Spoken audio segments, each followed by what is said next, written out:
Marvel Ninja God. Chapter 301. This majestic chakra appeared and disappeared quickly. Roger didn't have time to use his own chakra, and the feeling of swelling disappeared like a balloon that was about to burst.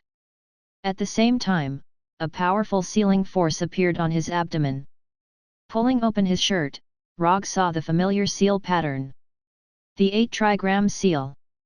The system not only sent the Yang 9 tails, but also the 8-trigram seal.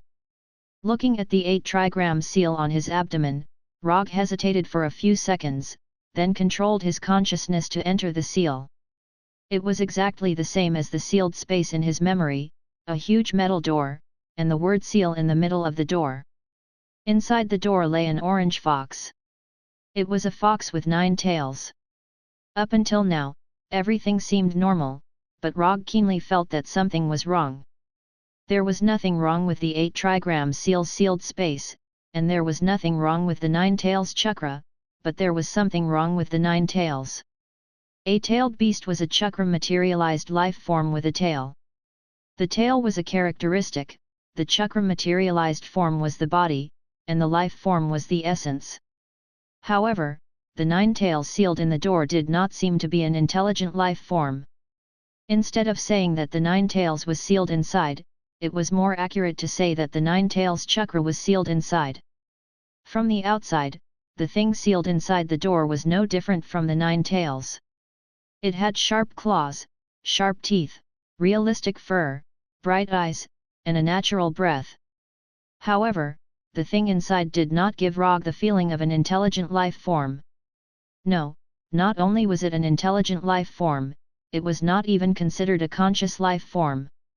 There was no problem with the 9 tails chakra, but what about the 9 tails consciousness? Without consciousness, how could I understand each other, and where could I establish a bond? Was the door to the perfect Jinchuriki completely closed before it was even opened? There must be something wrong, this 9 tails is very different from what I imagined. Without any hesitation, Rogge immediately exited the space of consciousness, quickly opened the character panel in the system, and found the Jinchuriki column. Jinchuriki, Kyuubi Jinchuriki, Resonance Level, 3.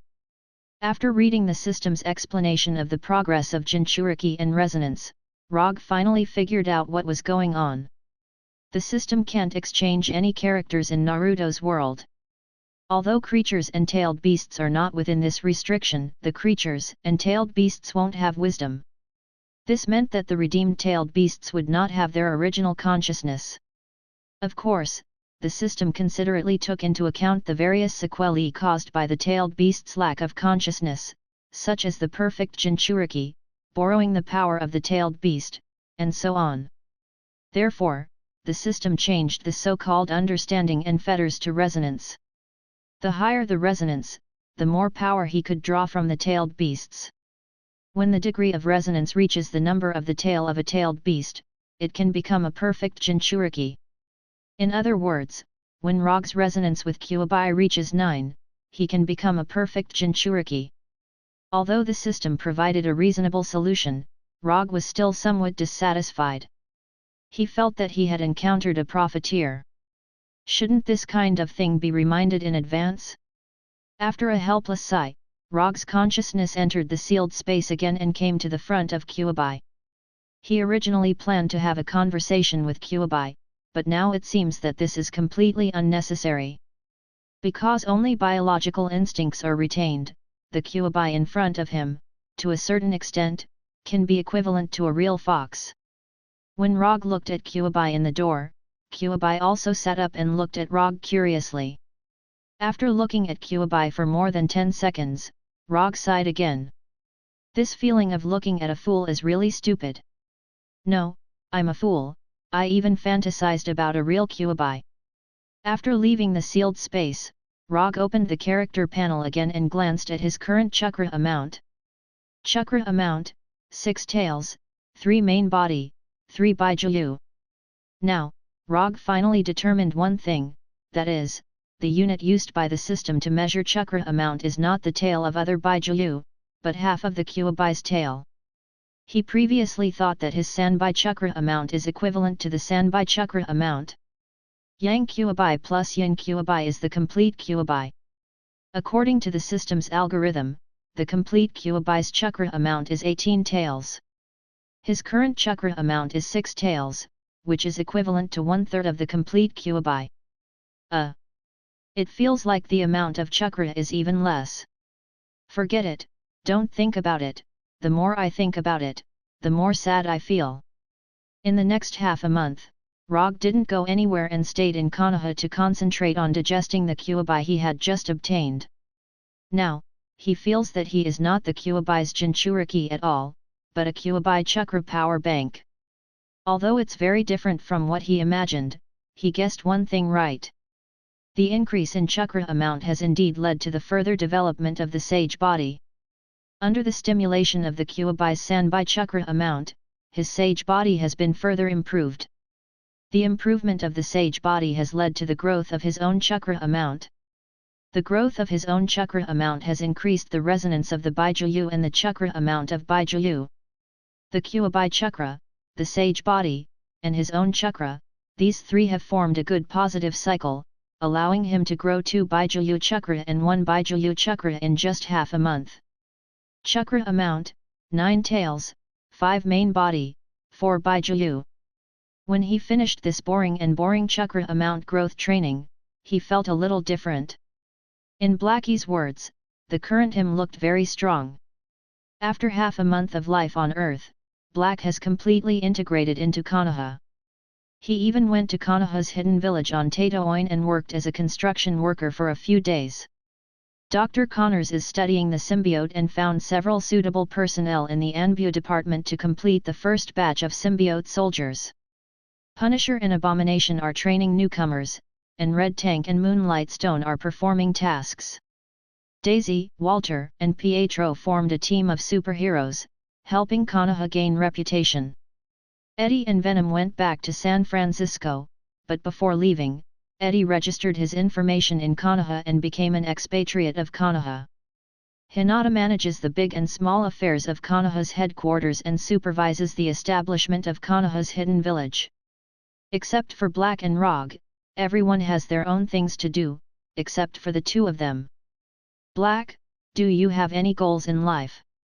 Sitting on the top of Konoha's headquarters building, Rogge looked at the sunset in the distance and asked Black without looking back. Chapter 302. Life Goal? Shouldn't you be the one to decide for me? Although I maintain a human form all day long, I am just a weapon. Weapons don't need to consider life goals. Xiao He turned his head and glanced at Rogge, answering in a calm tone. Since returning to Earth, Xiao He has been in a state of free movement, so until now, he still maintains a human form, or the form of a miniature version of Venom.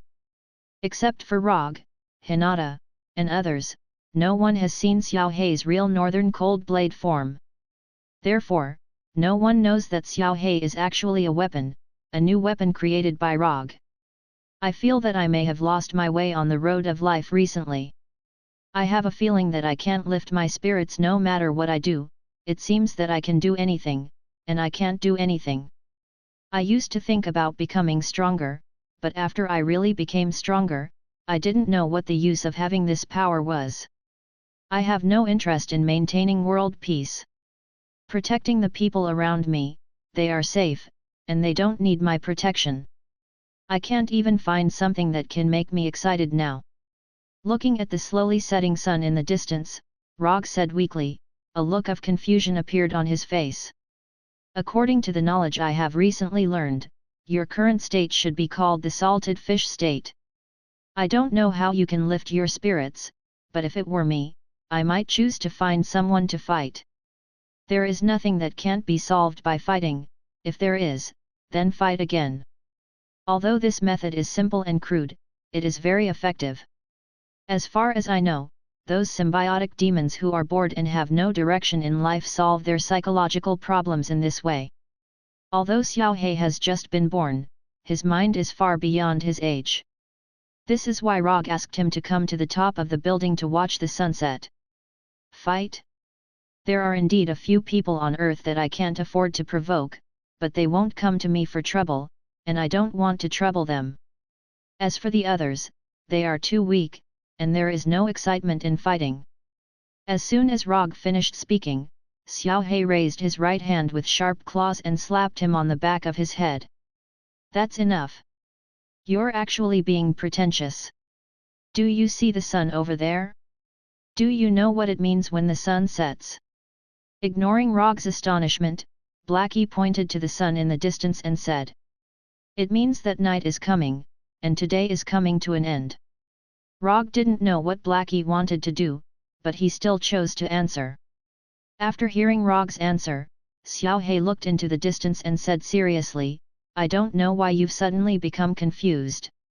I only know that every time the sun sets, it will rise again and start a new day.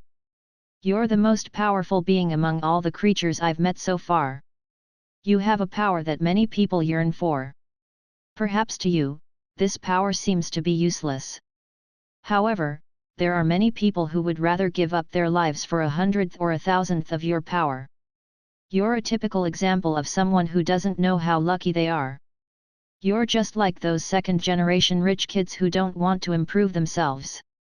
All day long, they think this is boring and that is meaningless. Isn't it just that you don't have the energy to do anything? Isn't it just that you don't have a direction in life? Since you know you don't have one, then go and find one. Just like you said, there are some existences on Earth who are stronger than you. Then you can make yourself stronger than them. If you can't find an opponent on Earth, then go to the universe to find one. If you can't find one in the universe, then go to other worlds to find one. If you don't want to walk the path of becoming stronger, then go and experience life. Experience a life that you've never experienced before and see how others spend their lives. If you don't even want to experience life, if you don't want to do anything, then you can talk to me. I can help you solve this problem completely. The more Blackie spoke, the more excited he became. At this point, he even turned his right hand into the shape of the northern cold saber and directly pressed it against Rogge's throat. Blackie, although I'm just a weapon, I'm also a weapon with dignity and pursuit. My master can be weak, can have flaws, and can have many shortcomings. But he can't not strive for improvement, can't abandon himself, and can't blame others. I'm very disappointed in your current state, very disappointed. Blackie was completely agitated. After he finished speaking, he grabbed Rogge's collar and lifted him up. If you make such a pretentious move again, I'll be the first to chop you up. This was the first time Rogge experienced the feeling of being threatened by someone, especially when the person threatening him was his own weapon. To be despised by his own weapon, this was really a rare experience. Ha ha ha ha, ha ha ha, ha ha ha ha. Rogge, who was lifted up by Blackie, suddenly laughed.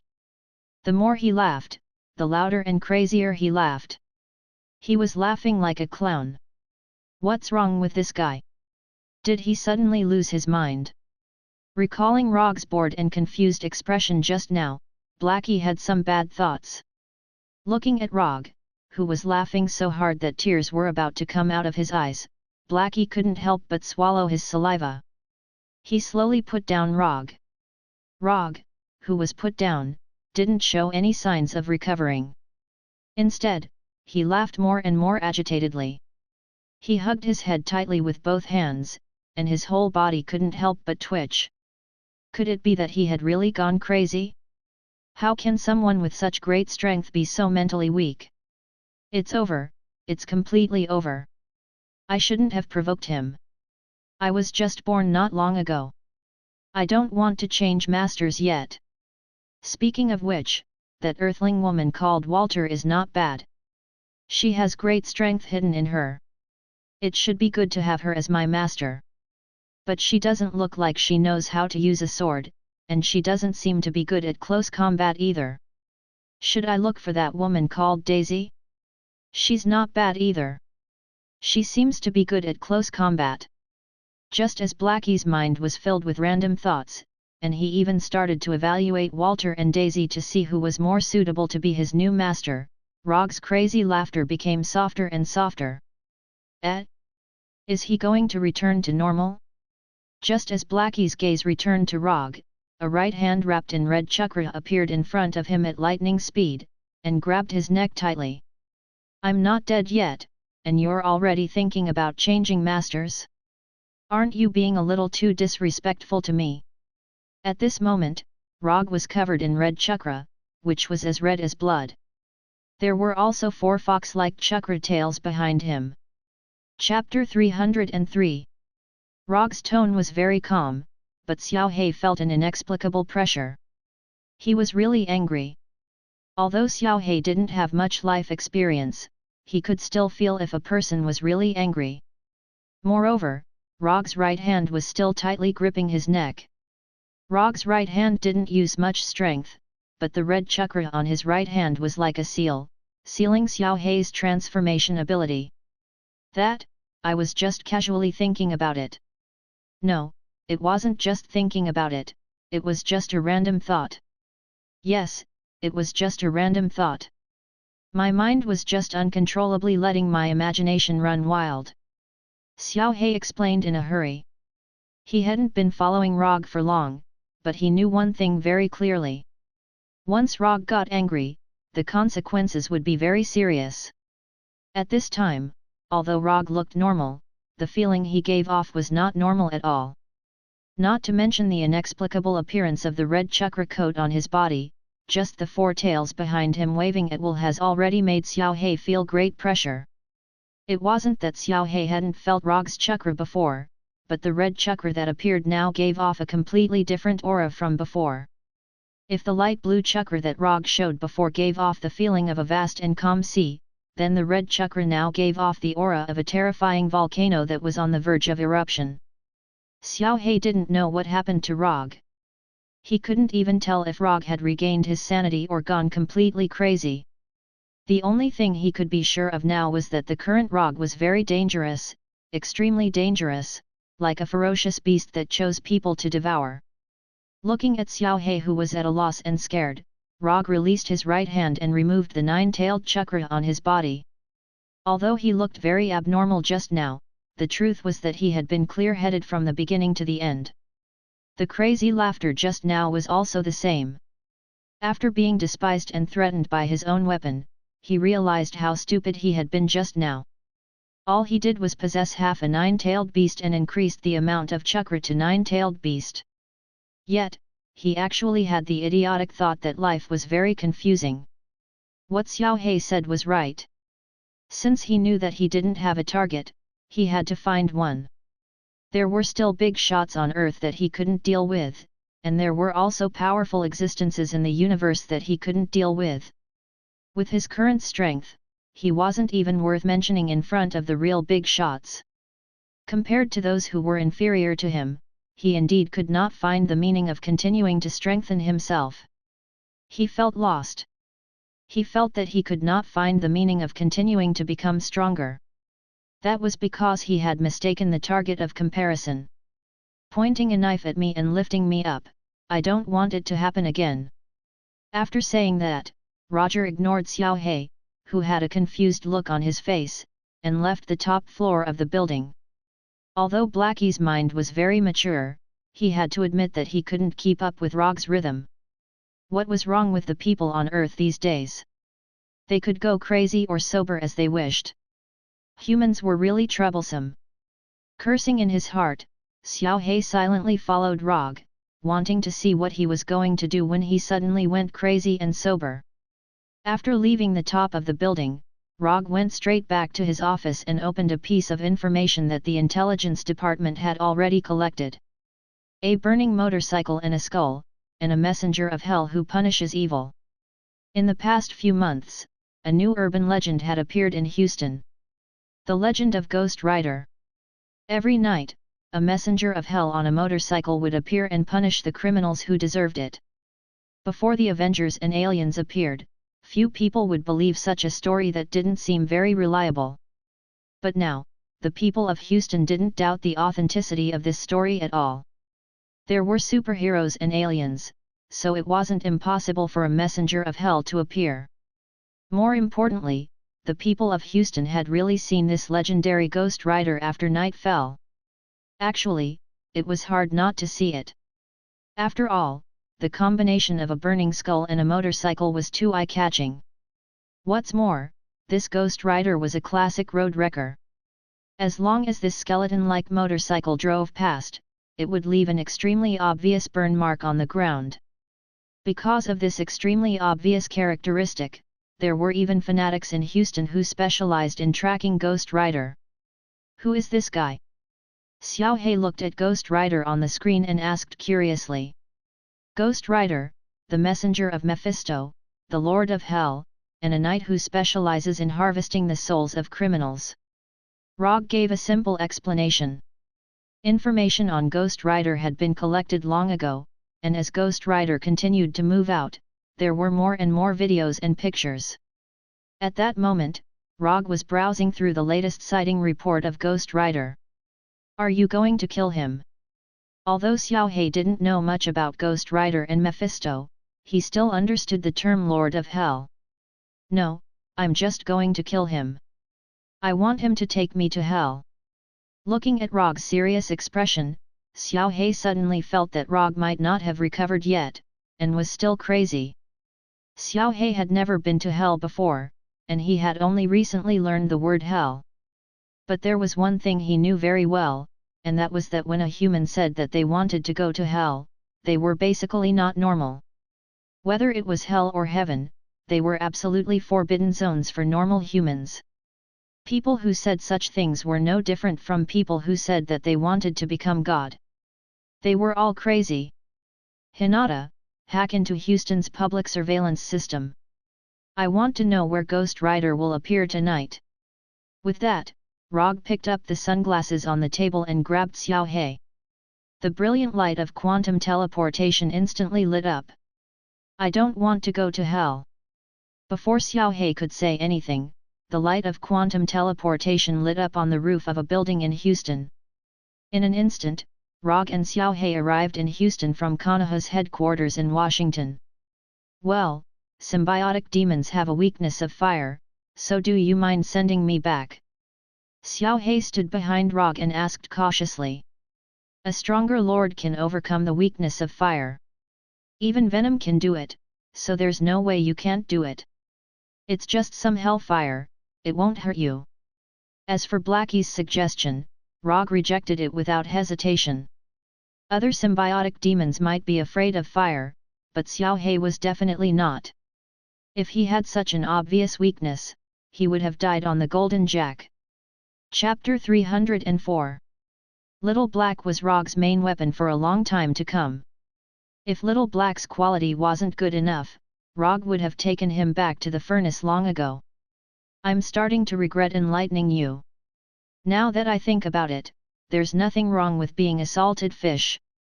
Little Black said helplessly. As a weapon forged from the Black Death Sword, he naturally wasn't afraid of fire, but that didn't mean he could ignore any fire damage. Hellfire, this kind of fire didn't sound simple. Time passed little by little, and when it was 10 o'clock at night, a map of Houston appeared on Rogge's sunglasses. On the map, there was a red dot moving quickly. Although Hinata didn't say anything, it was obvious that the moving red dot was the legendary Ghost Rider. Transform back into the form of the Northern Cold Blade. We're going to work. Little Black glanced at Rogge and quickly transformed back into the original form of the Northern Cold Blade, hanging on Rogge's belt. Rogge hadn't made any scabbard for the Northern Cold Blade, and Little Black didn't like the feeling of being stuck in a scabbard. Using Little Black's own words to describe it, it was a kind of shameful play. Rogge respected Little Black's request. Even without a scabbard, he didn't need to worry about the Northern Cold Blade accidentally hurting him. Little Black was very self-aware of this. After determining the direction Ghost Rider was heading, Rogge used quantum teleportation to leave the top of the building and arrive on the path Ghost Rider had to take. At this moment, Rogge wasn't the only one chasing after Ghost Rider.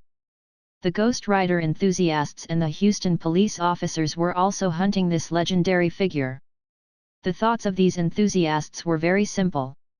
For them, Ghost Rider was their idol, and they were a group of fans chasing after their idol. As for the police in Houston, Ghost Rider was a huge problem. After the appearance of Ghost Rider, law and order in Houston had improved significantly. In particular, the number of crimes on the streets at night had dropped to an unprecedented low. The crime rate had dropped, and public security had improved. Logically speaking, the Houston police should be very grateful to Ghost Rider. But the problem was that Ghost Rider's punishment was too brutal. As long as it was a criminal punished by Ghost Rider, they would all die without exception. Although the police in Houston didn't know what the trial's eye was, and didn't know what the hellfire was, they knew that they were in trouble when they saw the scorched eyes of the criminals. America was a country that nominally pursued democracy and freedom, which meant that this country had an almost paranoid pursuit of so-called human rights. Criminals also had human rights. Furthermore, Ghost Rider's act of killing criminals without trial was something that the police hated.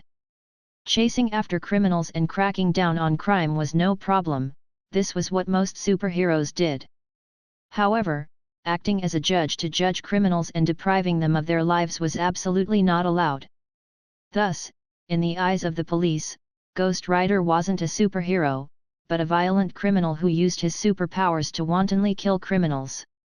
Yes, in the eyes of the police, Ghost Rider was also a criminal, and a criminal with extraordinary powers at that. Thus, every night that Ghost Rider appeared, there would be this phenomenon of fanatical fans and the police working together to track down Ghost Rider. Rogge knew about this phenomenon when he browsed through the information on Ghost Rider. But he didn't take it to heart at all, and he didn't even plan to use a transformation technique to change his appearance. Konoha was handling matters, and unrelated people should disperse. Ever since Konoha displayed unprecedented dominance when hunting down Hydra, this concept had begun to take root in people's hearts. Anyone who knew a little about Konoha knew that all of Konoha's actions had an extremely high collateral damage index. This meant that if someone was affected by Konoha's actions because of curiosity or other reasons, Konoha didn't have to bear any responsibility. And until now, no one knew how high Konoha's collateral damage index was. In any case, Konoha had never received any official punishment or condemnation for collateral damage. Over time, no one was willing to use their lives to test the upper limit of this collateral damage index. After using quantum transmission to arrive at the main road that Ghost Rider had to pass through, Rogge took off the sunglasses connected to the satellite and waited silently for Ghost Rider's arrival. Ghost Rider had been around for a long time, but Konoha's intelligence department had not yet investigated the true identity of Ghost Rider. They didn't know as much as Rogge himself. Although there was only one Ghost Rider in Rogge's memory, he wasn't sure if this Ghost Rider was the one in his memory until he saw the human face of this Ghost Rider. It didn't take long for Rogge to see the motorcycle that was burning with hellfire and had an extremely obvious style, as well as the Ghost Rider in a black leather jacket on it. Sure enough, without skin and flesh, everyone's bones and heads looked the same. The galloping Ghost Rider also saw Rogge in the middle of the road, but he showed no signs of slowing down and rushed straight at Rogge. In the past few months, Ghost Rider had seen too many people trying to stop him. "Little Black, this is your first battle. Don't embarrass yourself." As soon as he said that, the northern cold blade in Rogge's hand vibrated slightly, answering his question. Feeling the vibration of the northern cold blade, Rogge smiled and slowly walked toward Ghost Rider. 1 step, 2 steps, 3 steps. Rogge walked toward Ghost Rider as if he was taking a leisurely stroll. In the distance, Ghost Rider drove the Hell motorcycle and rushed toward him like a meteor. 100 meters, 50 meters, 20 meters.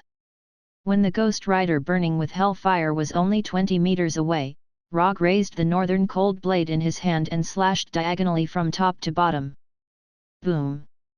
The next second, there was a terrifying explosion like that of an intercontinental missile. Orange-red hellfire soared into the sky, the ground cracked, and a transparent shockwave spread out in all directions. The Hellfire motorcycle that was speeding like a meteor came to a stop, and the front wheel spun wildly like a small burning sun. In front of the Hellfire motorcycle was Rogge, who was wearing a light blue chakra coat. The northern cold blade in his right hand viciously slashed at the front of the Hellfire motorcycle.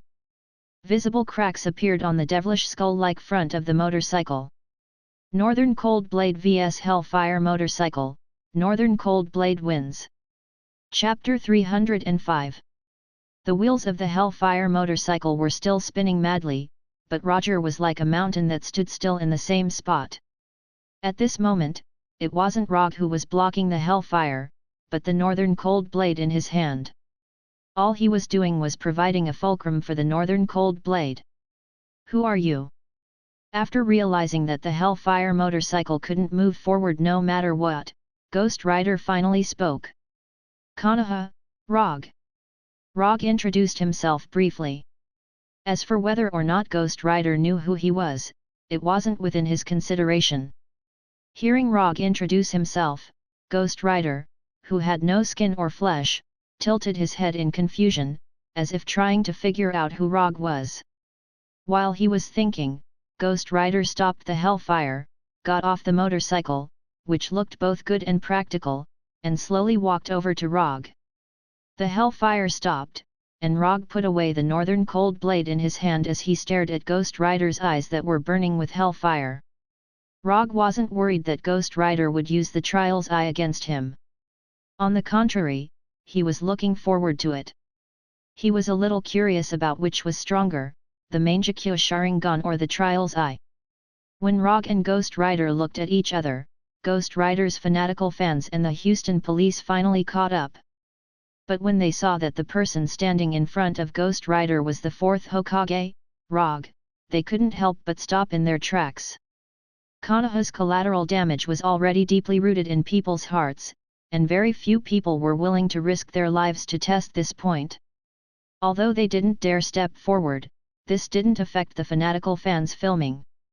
Phones were taken out one after another, and the cameras were aimed at Rogge and Ghost Rider in the distance.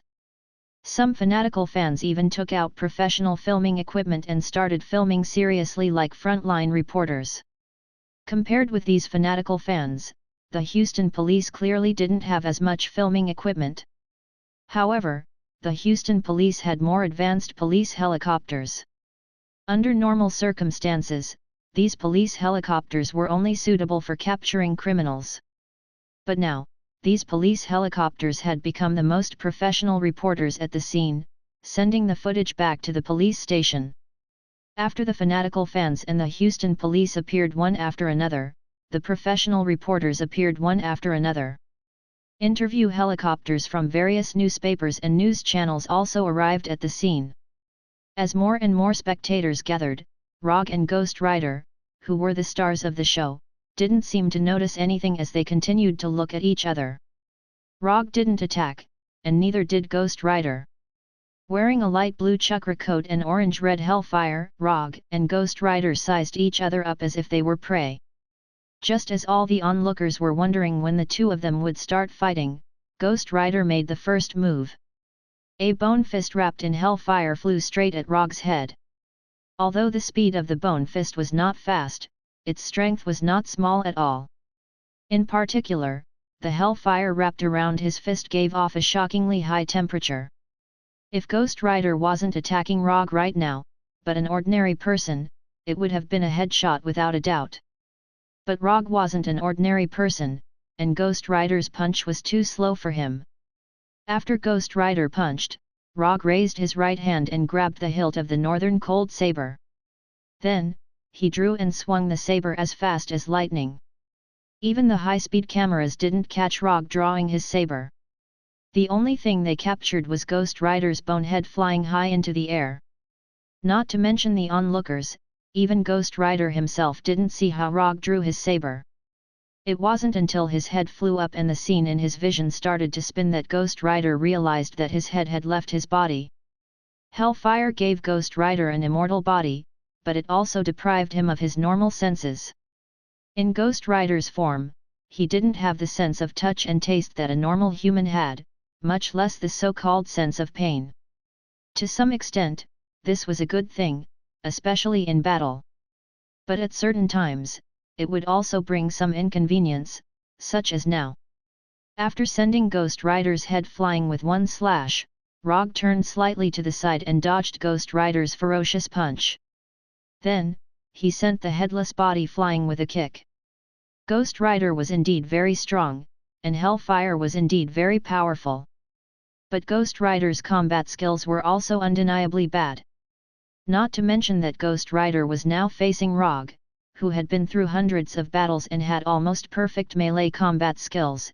Even if it was an ordinary Konoha warrior in front of him right now, they would still be able to crush him in terms of combat skills.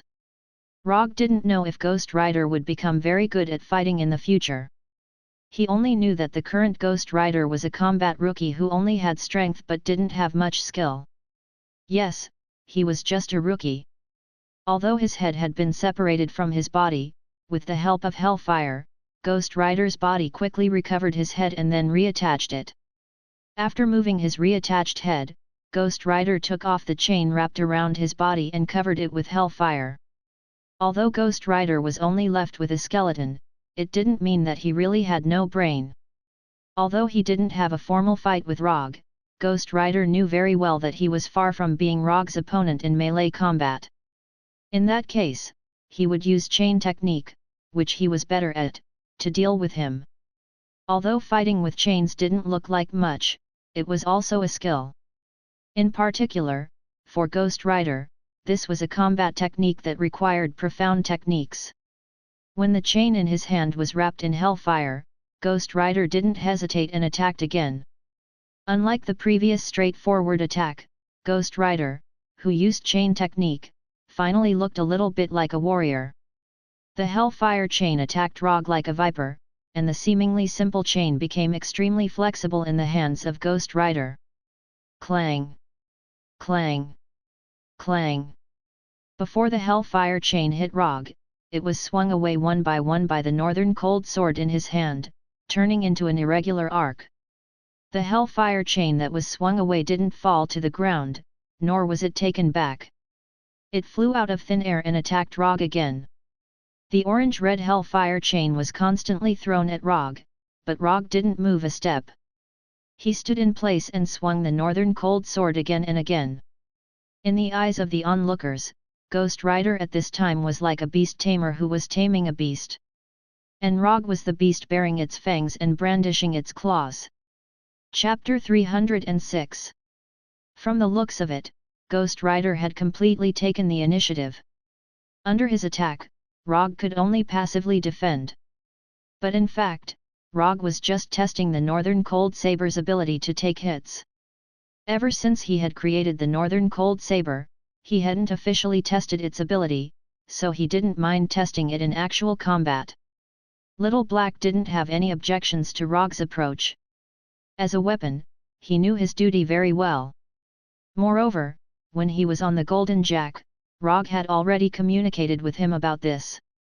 Ghost Rider's chain technique was indeed very exquisite, and could even be considered a pretty good offensive technique.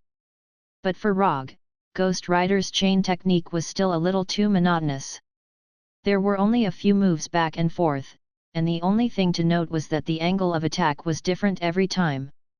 After neutralizing Ghost Rider's chain attacks one by one, Rogge finally ended his passive defense and began to take the initiative to attack. Water Release, Water Dragon Bullet. Rogge raised his left hand slightly, and a water dragon dozens of meters long appeared out of thin air and rushed at Ghost Rider like lightning. It was common sense to use water to put out a fire. In the eyes of the onlookers, not only was there no problem with Rogge's counterattack, it was also a very wise choice. However, both Rogge and Ghost Rider knew very well that Hellfire wasn't an ordinary flame. It was purely wishful thinking to use Water Release to put out the Hellfire on Ghost Rider. The menacing water dragon crashed into Ghost Rider, and the huge impact made Ghost Rider involuntarily take a few steps back. Then, there was nothing else. The Hellfire on Ghost Rider's body was still burning fiercely, and the water dragon quickly evaporated and shrank, turning into steam. The pervasive water vapor shrouded the Ghost Rider like a fog, causing it to completely disappear from everyone's sight. After Ghost Rider's figure was shrouded in the mist, the chain wrapped around the Hellfire was also withdrawn, as if guarding against Rogge's sudden attack. The moment the Hellfire chain was withdrawn, Rogge raised his right hand again, and silver-white lightning surged out of his palm. Lightning evasion, lightning palm. More than a dozen silver-white lightning bolts as thick as an arm attacked Ghost Rider like giant dragons. The loud thunderclaps made the surrounding crowd involuntarily take a few steps back, afraid that they would be affected by the lightning. Rumble. The thunder palm hit Ghost Rider in the mist without any suspense. The collision between the silver-white lightning and the Hellfire cleared the surrounding mist, and Ghost Rider's figure reappeared in front of everyone. Compared to before he disappeared, Ghost Rider's appearance had clearly changed. Hellfire could protect Ghost Rider himself, but it couldn't protect his clothes. Under the attack of the silver lightning, Ghost Rider's clothes were torn to shreds. Apart from the shoes on his feet, which were still intact, Ghost Rider's clothes and pants had all turned into pieces and fell to the ground. Wrapped in Hellfire, Ghost Rider's true form appeared in front of everyone for the first time. After seeing Ghost Rider's true form, people finally confirmed one fact: Ghost Rider really wasn't human. Although the Ghost Rider from before didn't look like a normal human, seeing a burning skull and seeing a burning human skeleton were two completely different concepts. Ghost Rider really was the legendary emissary of Hell. At this moment, no one would think that Ghost Rider was a human with extraordinary powers, but a true visitor from Hell. Making Ghost Rider run naked hadn't been Rogge's original plan. He didn't have such a bad taste. He had used the Thunder Palm to attack Ghost Rider just to test if the lightning attribute could hurt Ghost Rider under the protection of Hellfire. It was purely a coincidence that his clothes had been torn to pieces. Although losing his clothes wouldn't affect Ghost Rider too much, after all, he was only a skeleton now. But after losing all his clothes, Ghost Rider still let out a beast-like howl and ran toward Rogge. Ghost Rider was angry. Although he was just a skeleton now and didn't need to worry about being naked, this was a matter of dignity. Skeletons also needed dignity. For the sprinting Ghost Rider, the distance of dozens of meters was covered in the blink of an eye. It was only when Ghost Rider pounced on him like a hungry wolf that Rogge moved again.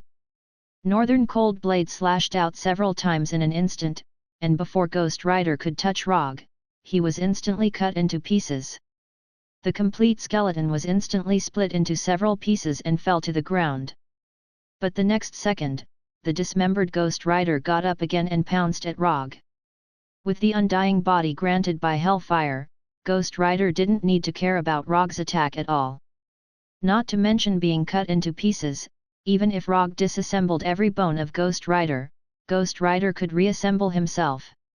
Although Ghost Rider's attacks were fierce, they were useless in front of Rogge. In the blink of an eye, Ghost Rider was dismembered again. Then, the Ghost Rider stood up again, attacked again, and was dismembered once more. At this moment, Ghost Rider displayed unprecedented tenacity. Relying on its undying body, it turned the battle into a protracted battle. After knocking down Ghost Rider dozens of times, Rogge finally got tired of this repetitive battle. A ball of chakra appeared in his left hand. Sealing spell, 4-symbol seal. When Ghost Rider stood up again, Rogge arrived in front of him at lightning speed. He pressed his left hand on Ghost Rider's chest and pressed him to the ground. Boom! Ghost Rider fell to the ground with a loud bang, and the sealing power of the 4-symbol seal instantly flowed through his body. Sealing techniques were always a good choice for these enemies who had stronger vitality than cockroaches.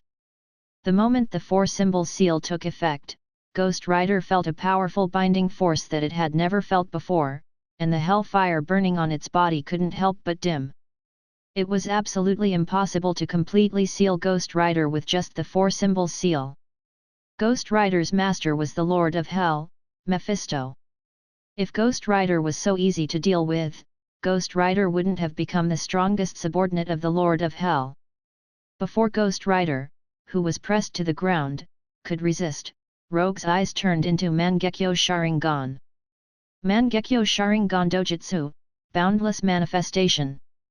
Without any hesitation, when Ghost Rider's hellfire was at its weakest under the suppression of the four symbols seal, Rogge decisively activated the Mangekyo Sharingan's right eye.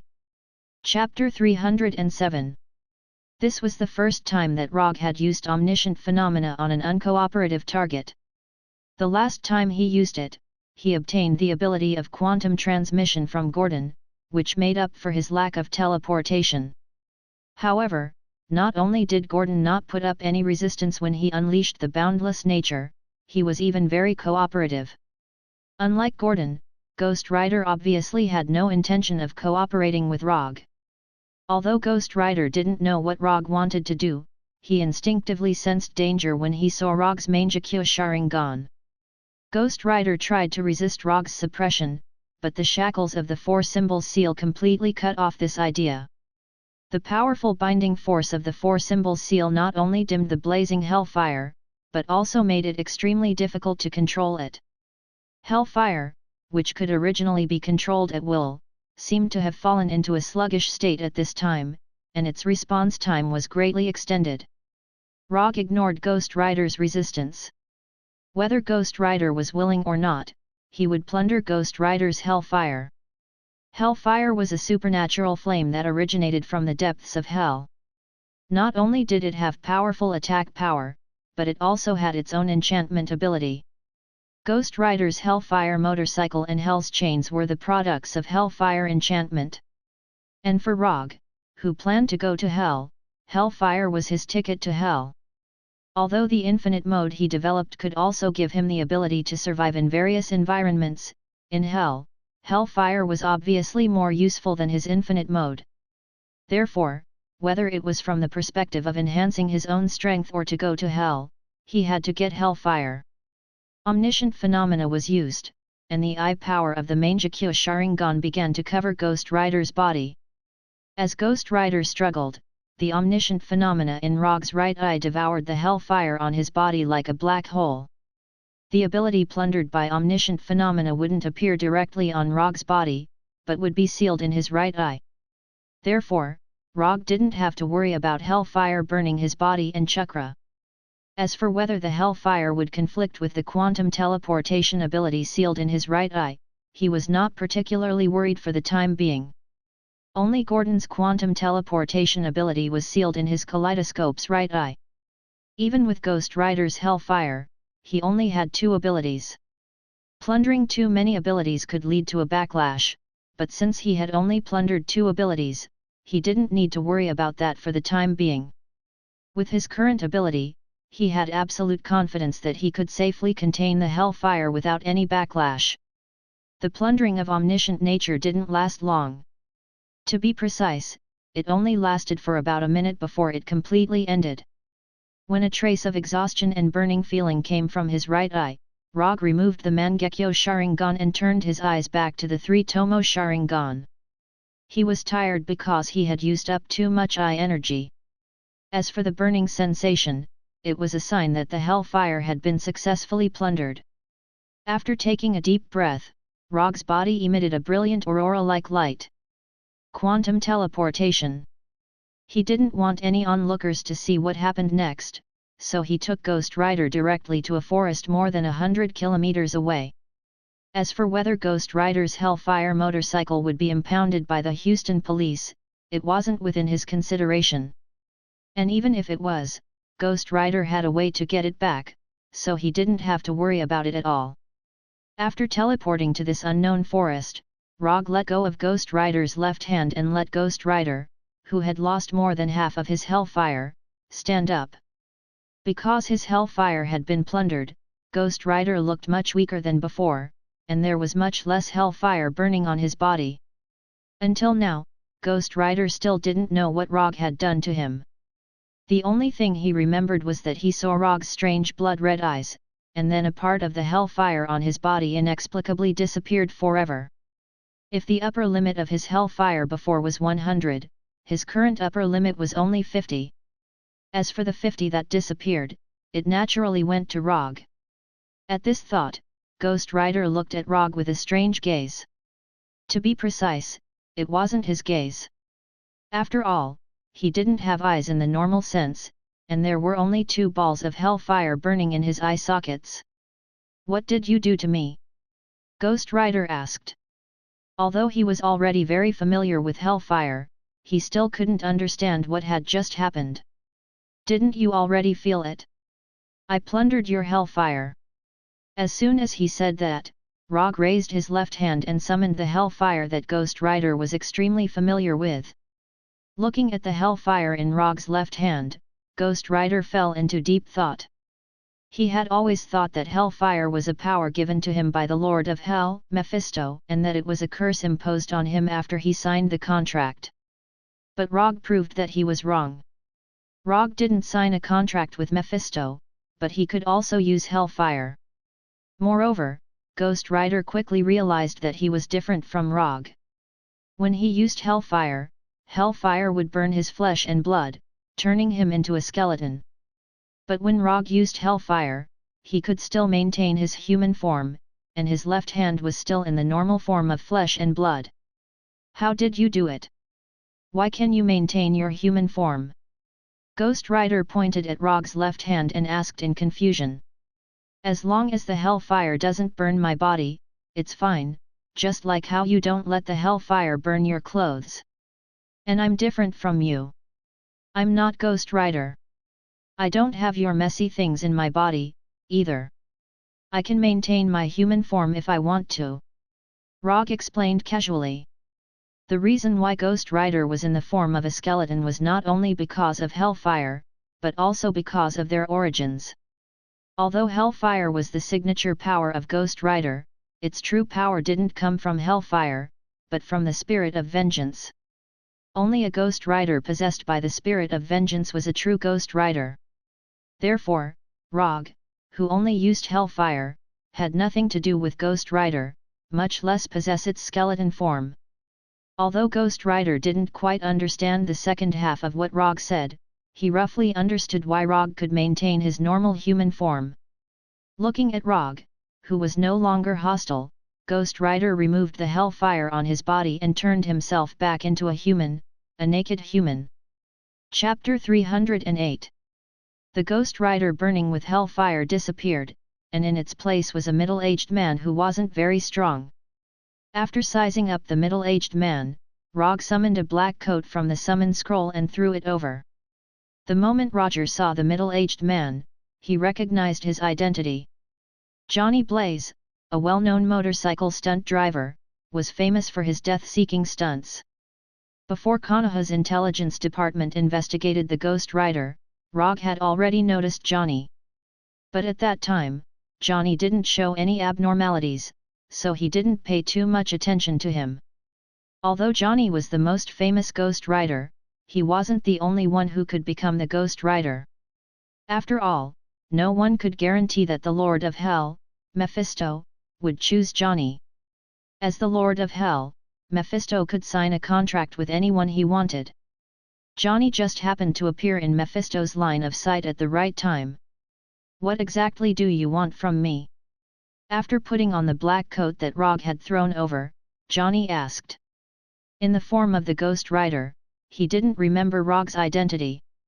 But after returning to his human form, when his human rationality completely returned, he immediately recognized Rogge's identity. The director of Konoha's intelligence department, the fourth Hokage of the superhero, no matter which identity it was enough to make Johnny pay 120% attention. Although Johnny hadn't had any contact with Konoha, he had heard of Konoha's domineering style. "It's not a big deal, I just want you to take me to hell," Rogge said casually, his tone so flat that it was as if he was talking about when to leave for a trip. Through Panorama, he had plundered hellfire from Johnny, but this wasn't enough for him to go to hell. Hellfire was like a train ticket, and Ghost Rider was the train to hell. Go to hell? Are you kidding me? For others, hell was a fictional world that only existed in legends.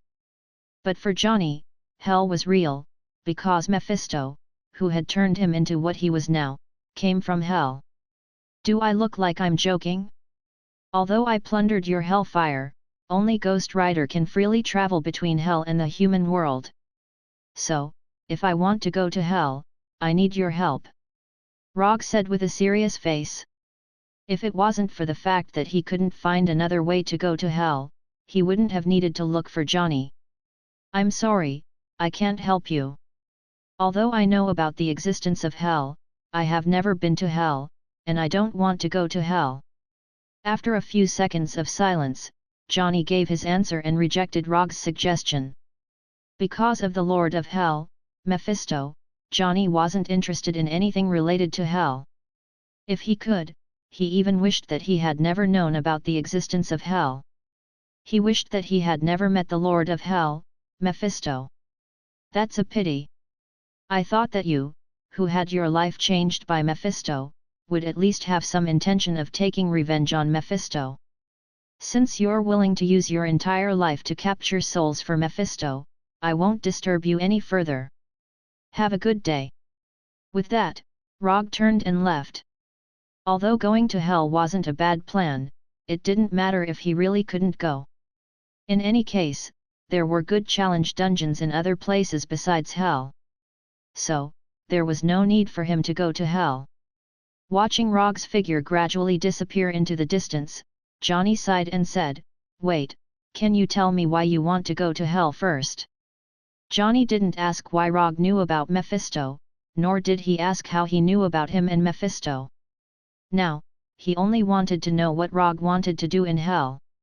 If Rogge's purpose in going to hell had something to do with Mephisto, they might really have a chance to work together.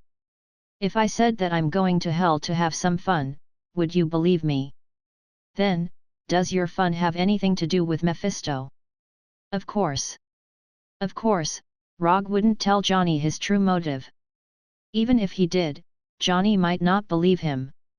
Going to hell to have some fun was just a euphemism. The truth was that he wanted to go to hell to meet Mephisto and see how big the gap was between him and Mephisto. I heard that you have a hobby of accepting commissions from others. I wonder if I have the qualifications to do so. After thinking for a few seconds, Johnny asked. That depends on what your commission is about. If it can interest me, it's not impossible to accept your commission. Rogge didn't expect Johnny to take the initiative to mention the commission. Just like you said, although I look free now, I'm actually capturing souls for Mephisto. You should already know about what happened between me and Mephisto, so I won't say much.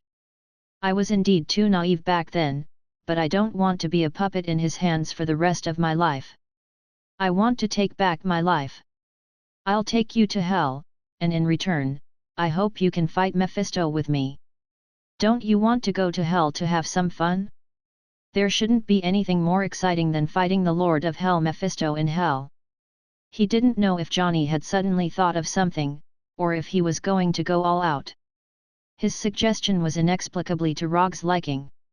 Although I don't know why Mephisto chose you back then, I have to say that I like your personality very much. As soon as he said that, Rogge summoned an unused commission scroll from the medium scroll and tossed the scroll and pen to Johnny. Write down your commission. The content is to work together to fight against the Lord of Hell Mephisto.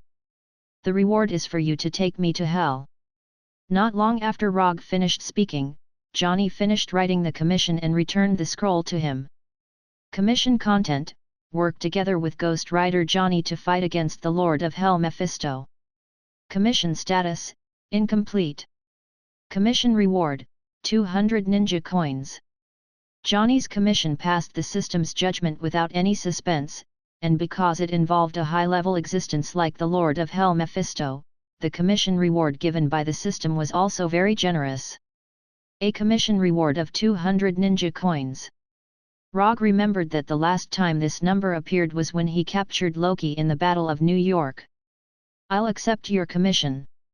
After receiving Johnny's request scroll, Roger gestured for Johnny to go ahead with his hand. What do you mean? Johnny glanced at Rogge and asked doubtfully. Open the passage to hell. If you don't go to hell, you can't complete the commission. I don't know how to open the passage to hell. Johnny answered softly. Chapter 309. Are you kidding me? When he first heard that Rogge was going to hell, Johnny thought that Rogge was joking with him. But now, it was Rogge who felt that Johnny was joking with him. Looking at Johnny, who answered in a low voice and lowered his head silently, Rogge suddenly regretted accepting the commission. Johnny had just said a lot to him, showing that he was going to fight Mephisto to the death. But as soon as he finished writing the commission scroll, such a funny thing happened. I have to calm down, I can't be angry. Killing the employer will cause the commission to fail, I can't let the commission fail. I have to calm down, I have to calm down. If the system hadn't already approved Johnny's commission, Rogge really had the urge to strangle Johnny. It's okay, everyone calm down first. Ghost riders can freely travel between the human world and hell. You just don't know how to open the channel yet. That's not a big problem. I just need to practice. After saying that, Roger suppressed his anger and patted Johnny's shoulder. Then, he continued, do you want to summon your motorcycle? If not, we'll leave now. Johnny just didn't know how to open the channel yet. This wasn't difficult for Rogge, who was good at guiding others to master their own strength. Wasn't it just training a rookie ghost rider into a skilled craftsman? This wasn't difficult for him. Wait a minute, I'll summon it now. Johnny still had feelings for his motorcycle. After all, it was a motorcycle that he had personally modified. After waiting for more than 10 minutes in this unknown forest, Johnny's ghost motorcycle finally arrived in front of them. Without waiting for Johnny to turn back into a human, Rogge used quantum teleportation and teleported himself and Johnny back to Konoha's headquarters. In order to avoid any unnecessary interference, Rogge arranged for the teleportation to be in his private training room. This is my private training room. No one will come here except for me. You will practice here in the future. I'll have Hinata arrange internal permissions for you. You'll live in Konoha during this time. We'll leave after you learn how to travel to hell.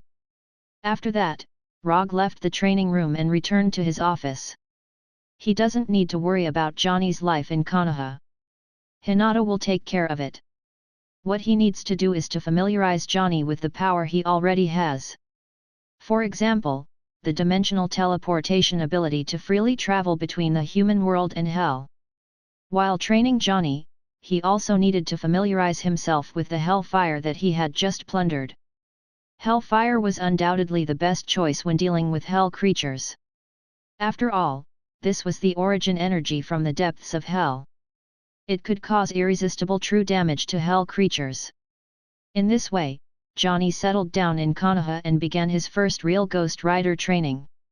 Although the hellfire and the spirit of vengeance had given Johnny extraordinary strength, he was still a complete novice when it came to the use of power. In order to let Johnny familiarize himself with his Ghost Rider powers, Rogge had no choice but to be his instructor, teaching him how to adapt to his powers and how to use them to the greatest extent. From a warrior's point of view, Johnny didn't have much talent. But fortunately, his learning and comprehension abilities weren't bad, so teaching him wasn't particularly difficult. Time passed little by little, and after teaching Johnny for more than a month, Johnny finally learned the dimensional teleportation that he should have known long ago. Late the next night, Rogge, who had put on his armor and Yandame's Hokage Haori, used quantum teleportation to bring Johnny, who had transformed into a Ghost Rider, to a certain section of Route 66. Route 66 was a famous American highway with the name Mother's Road. On this nearly 4,000-kilometer-long road, there were many sections that were rarely visited. After teleporting to a random section of the road, Rogge first put on a chakra coat, and then covered the chakra coat with hellfire. After doing all this, Rogge got on the ghost bike that Johnny was driving. In Rogge's memory, there were two ways for Ghost Rider Johnny to go to hell. One was to drive the ghost bike at maximum speed, and the other was to create a heptagram array. He didn't know how to create a heptagram array, and neither did Johnny, so they could only choose the most simple and crude method. Let's begin. To be honest, Rogge didn't really like the feeling of sitting in the back seat of the ghost bike, especially when the one driving it was a man. But now he didn't have any other better choice. He could indeed use hellfire to create his own ghost bike, but the ghost bike he created wouldn't have the ability to travel through hell. The ghost bike that Johnny was driving began to gradually accelerate, like an orange-red meteor across Route 66, leaving an extremely obvious high-temperature tire mark on the road. The ghost bike's speed was getting faster and faster, and when the ghost bike's speed reached its limit, a small Hell's Gate appeared out of thin air. At the moment when this Hell's Gate composed entirely of hellfire appeared, the Ancient One in the New York Sanctum frowned slightly. Hell's Gate, this guy is getting more and more restless. Although he sensed the appearance of Hell's Gate, Sorcerer Supreme Guyi did not plan to stop Roger and Johnny. The reason is simple, the Hell's Gate they opened is a one-way passage to hell. This Hell's Gate can allow them to go to hell, but the creatures in hell can't go to the human world through this Hell's Gate. Therefore, Ancient One didn't bother to stop Rogge and Johnny and tolerated their restless little actions. Going from Earth to hell, this kind of thing can't be hidden from Ancient One, and Rogge doesn't intend to hide it from Ancient One. When he returns from hell, he will go to the New York Sanctum to officially visit Ancient One, so he doesn't mind letting Ancient One know in advance that he has been to hell. If he wanted to hide it from Ancient One, he wouldn't have let Johnny open Hell's Gate on Earth. Tatoin can also go to hell. When the ghost motorcycle rushed into the Hell's Gate, the Hell's Gate made of hell's fire disappeared as well, as if it had never appeared. Before going to hell, Rogge had been fantasizing about what kind of world hell would be like. However, when he really came to hell, he found that hell was not as good as he imagined. The scene that appeared in front of him at this time was completely different from what he imagined. He thought it would be a very bizarre world, but in fact, hell looks like a hot red world. There are no stars in the sky, nor is there a so-called sun, and the whole world is shrouded in red light. There are no plants on the earth, and there is no greenery, only weathered stone pillars and a dead desert. Chapter 310. Looking at his surroundings, Rogge shook his head in disappointment. Looking at the scene in front of him, rather than saying that this was the legendary hell, it was more like an unknown alien planet. While Rogge was looking around, Johnny was also looking around curiously. Although Johnny was a ghost rider, this was his first time in hell. And unlike Rogge, Johnny didn't have experience in other worlds, so everything in front of him was a new experience. Compared with Earth, which was full of oxygen, the air in hell was full of poisonous gases, and there was also the smell of sulfur. With the protection of chakra and hellfire, Rogge could survive in hell as a human. But considering the consumption of chakra, he removed the chakra coat and switched it to unlimited mode, which consumed less energy. With his current amount of chakra, which was as high as 9 taels, he didn't need to care about the consumption of chakra coat. But in a place like hell, where danger was everywhere, it was better to conserve chakra as much as possible. And apart from the consumption of chakra, he also discovered another limitation of hell. Compared with Earth, the energy density in hell was much higher, even about the same as Asgard's. However, the energy attributes of hell were very extreme, so extreme that Rogge wondered if he could still use immortal mode. The energy density in hell was very high, and the attributes were very extreme. This also meant that the creatures in hell were stronger than he had imagined. Where are we going next? Johnny turned around and asked. Although he didn't like hell very much, he had to admit that after coming to hell, in his Ghost Rider form, he felt as excited as if he had returned home. Even the hellfire burning on his body became more vigorous. Anywhere is fine. No matter where we go, we'll definitely run into Mephisto in the end. This was Mephisto's territory. Even if Rogge and the others didn't look for Mephisto, Mephisto would still come looking for them. The only difference was when. As he answered Johnny, Rogge summoned his transportation tool from the psychic scroll, the Dodge Tomahawk. Compared with motorcycles, Rogge preferred sports cars. However, in a place like Hell, a sports car was not as practical as a motorcycle. Especially after the Hellfire demonization, the advantage of the sports car would be further weakened. When Rogge summoned the prepared Dodge Tomahawk motorcycle, Ghost Rider Johnny couldn't help but sigh. As a motorcycle stunt rider, Johnny was certainly not unfamiliar with the Dodge Tomahawk. The Dodge Tomahawk was the fastest motorcycle produced by the Chrysler Automobile Company. Its top speed was over 676 km per hour. An 8.3-liter V10 engine with 500 horsepower. Unlike ordinary motorcycles with single front and rear wheels, the Dodge Tomahawk was designed with two front and rear wheels. A special suspension system allowed the Dodge Tomahawk to keep all four wheels touching the ground when turning to avoid slipping when turning. In addition to its great horsepower and many wheels, the shape of the Dodge Tomahawk was equally stunning.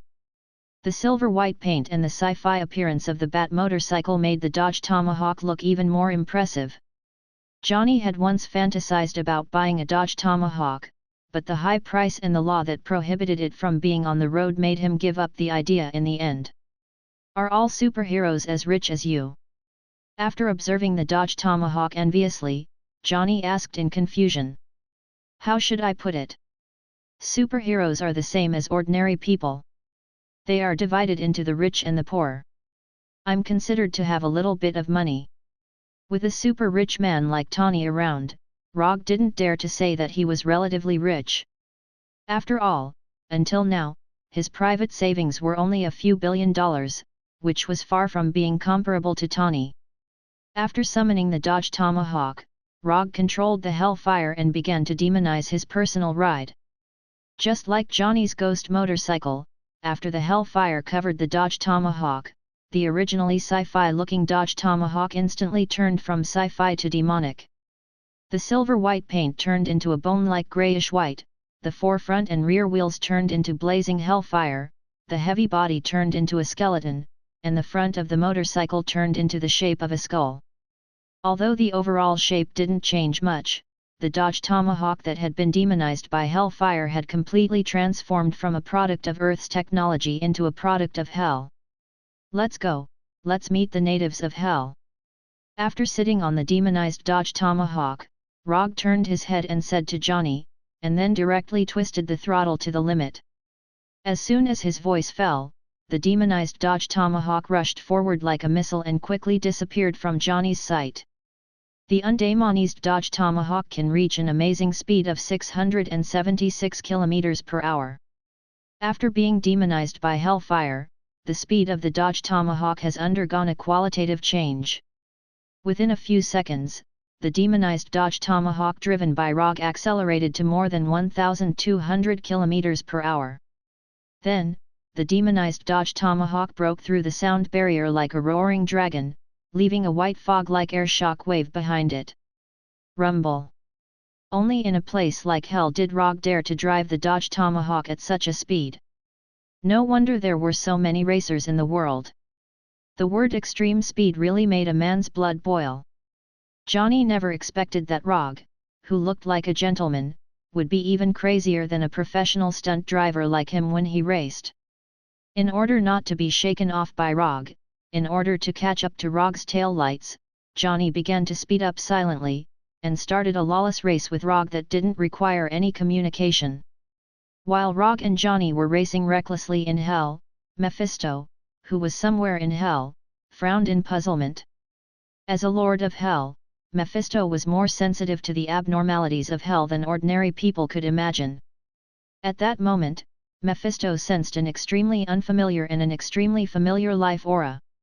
The unfamiliar one was, of course, Rogge's aura. And the familiar one was naturally Ghost Rider Johnny's. Tisk tisk tisk. He actually came looking for me. This isn't something Ghost Rider should do. Mephisto wasn't surprised by Ghost Rider Johnny's appearance. As long as Johnny familiarized himself with Ghost Rider's power to a certain extent, he would master the way to travel through Hell sooner or later. But what Mephisto didn't expect was that Johnny would actually bring an unfamiliar human to hell. Arrange a welcoming party for my knight and let him feel the warmth of his hometown. Mephisto, who was sitting on a huge skeleton throne, said indifferently. After he finished speaking, several demons of different shapes appeared in the empty hall in front of him. Chapter 311. At that moment, Rogge didn't know that Mephistos had already arranged a welcoming party for them. But even if he did, he wouldn't have cared too much. It was only a matter of time before Mephistos discovered them. Besides, they had no intention of hiding their tracks at all. Two ghost motorcycles with completely different appearances sped across the plains like two flaming meteors as they barged into the gathering place of the hell demons. On the surface, it looked like Rogge and Johnny were just speeding along aimlessly. But in fact, Rogge had already locked onto the life energy signal in front of him. The life form of demons was completely different from humans, but in Rogge's perception, they were not much different from the humans on Earth. The only difference was that demons had stronger life energy, and the light they emitted was more dazzling. Johnny, who was following behind Rogge, had no idea what Rogge was planning. Logically speaking, as a ghost rider, he should be the main character of this trip to hell. But after being personally taught by Rogge for more than a month, he decisively gave up this right. Professional matters had to be handled by professionals, and in Johnny's eyes, Rogge was a professional. When Rogge and Johnny drove the ghost motorcycles to the gathering place of the demons in the distance sensed their presence. To be precise, they sensed Rogge's presence. This was hell, and the human aura emitted by Rogge was as obvious as the moon in the night sky. As long as these demons had some sensory abilities, they would be able to sense the aura on Rogge that didn't belong to hell at all. Almost the moment they sensed Rogge's human aura, these demons of all shapes and sizes became extremely excited. They weren't excited because they had discovered Rogge, but because Rogge's existence had evoked their desire for human flesh and blood. In the eyes of the demons, the humans on Earth were simply moving treasures. Torturing and killing human lives gave them an indescribable pleasure. Devouring human flesh and blood gave them a taste of the best delicacies that hell had never had before. Imprisoning a human soul allowed them to experience an unforgettable sense of accomplishment. No matter what it did to humans, it would bring them instinctive pleasure. This was also the main reason why the demons in hell never forgot about the humans on Earth. However, since the appearance of the Sorcerer Supreme Ancient One, it has become more and more difficult for the demons in hell to invade the Earth, so difficult that they may not succeed even if they give up their lives. The days of being able to easily bewitch humans to harvest souls were over. Even the Lord of Hell, Mephistos, could only use the Ghost Rider method to harvest souls, let alone ordinary demons like them.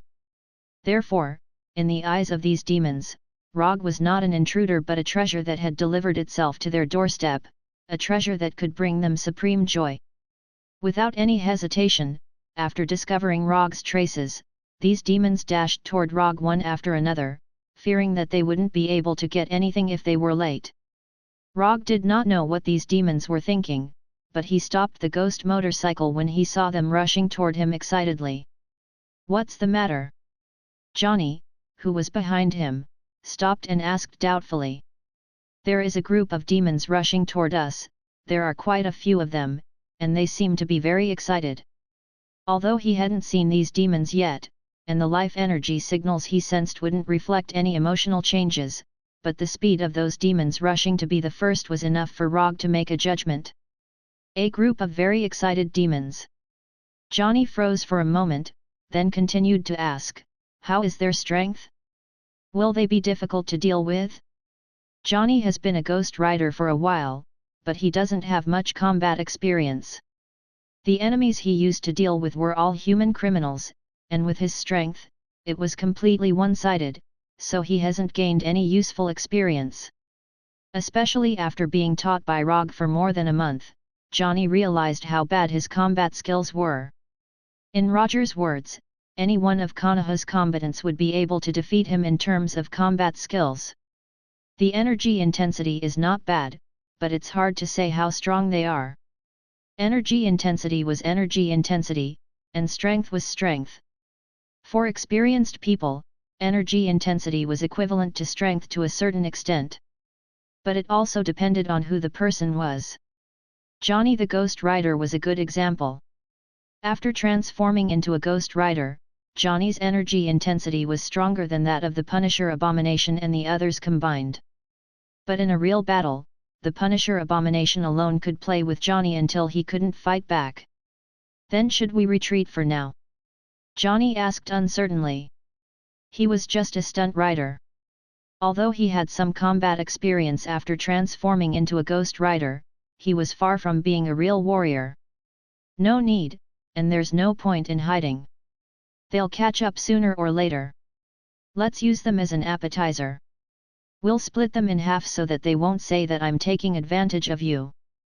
With that, Rogge started the ghost bike again and drove toward the demons in the distance. As for whether Johnny would follow, he didn't really care. If Johnny didn't even have the guts, he wouldn't have needed to look for Mephisto. He would just obediently be Mephisto's puppet. Looking at Rogge getting further and further away, Johnny stood there for a few seconds before finally starting the ghost bike and chasing after him. Aren't they just a bunch of excited demons? Let's do it! Not long after, the group of excited demons appeared in front of Rogge and Johnny. The environment of hell was completely different from what Rogge had imagined, and the appearance of these demons was also different from what he had imagined. There were no triangular tails, curved horns, or bat-like wings. Apart from the fact that their skin color was similar to that of the legendary demons, the demons that appeared in front of Rogge and Johnny weren't demons at all. Rogge also saw some typical man-made products on these demons. These demons actually knew how to use weapons? Although their weapons looked very old, and some of them even had obvious cracks, it was clear that these were their weapons. There weren't many demons with weapons, not even half of them. Most of the demons were still barehanded, if their four limbs could be considered hands. Just looking at the appearance of these demons, it was hard to believe that they were products of the same race. There were only a few dozen demons in front of them, but Rogge had already seen more than 10 forms. And this was only the vanguard. Chapter 312. So this is a demon. I wonder how it feels to chop them up? Sizing up the eager demons in front of him, Rogge got off the ghost bike and pulled out the northern cold blade at his waist. Then, he walked step by step toward the demons in the distance. It wasn't his style to fight on the ghost bike. To him, the ghost bike was just not a means of transportation. Compared to a knight, he preferred to be a warrior.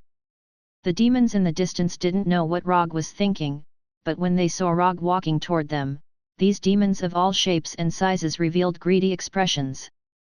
This human is mine. All the demons had the same thought. The demons in hell weren't a race that liked to share. To them, monopolizing all the benefits was an instinct that was engraved in the depths of their souls. Rather than hoping that these guys would learn to share, it was better to hope that they would become vegetarians. At least this way, the chances would be higher. In order to monopolize Rogge, this human, to taste the long-awaited delicacy, and to satisfy their greed, these demons attacked almost at the same time. Compared to these fierce demons, Rogge, who was wielding the northern cold blade, seemed a little weak, like a helpless lamb that had barged into a pack of wolves. I can only kill 17 of the 34 demons. That's not enough. Only Rogge would have such a thought when facing the attacks of more than 30 demons.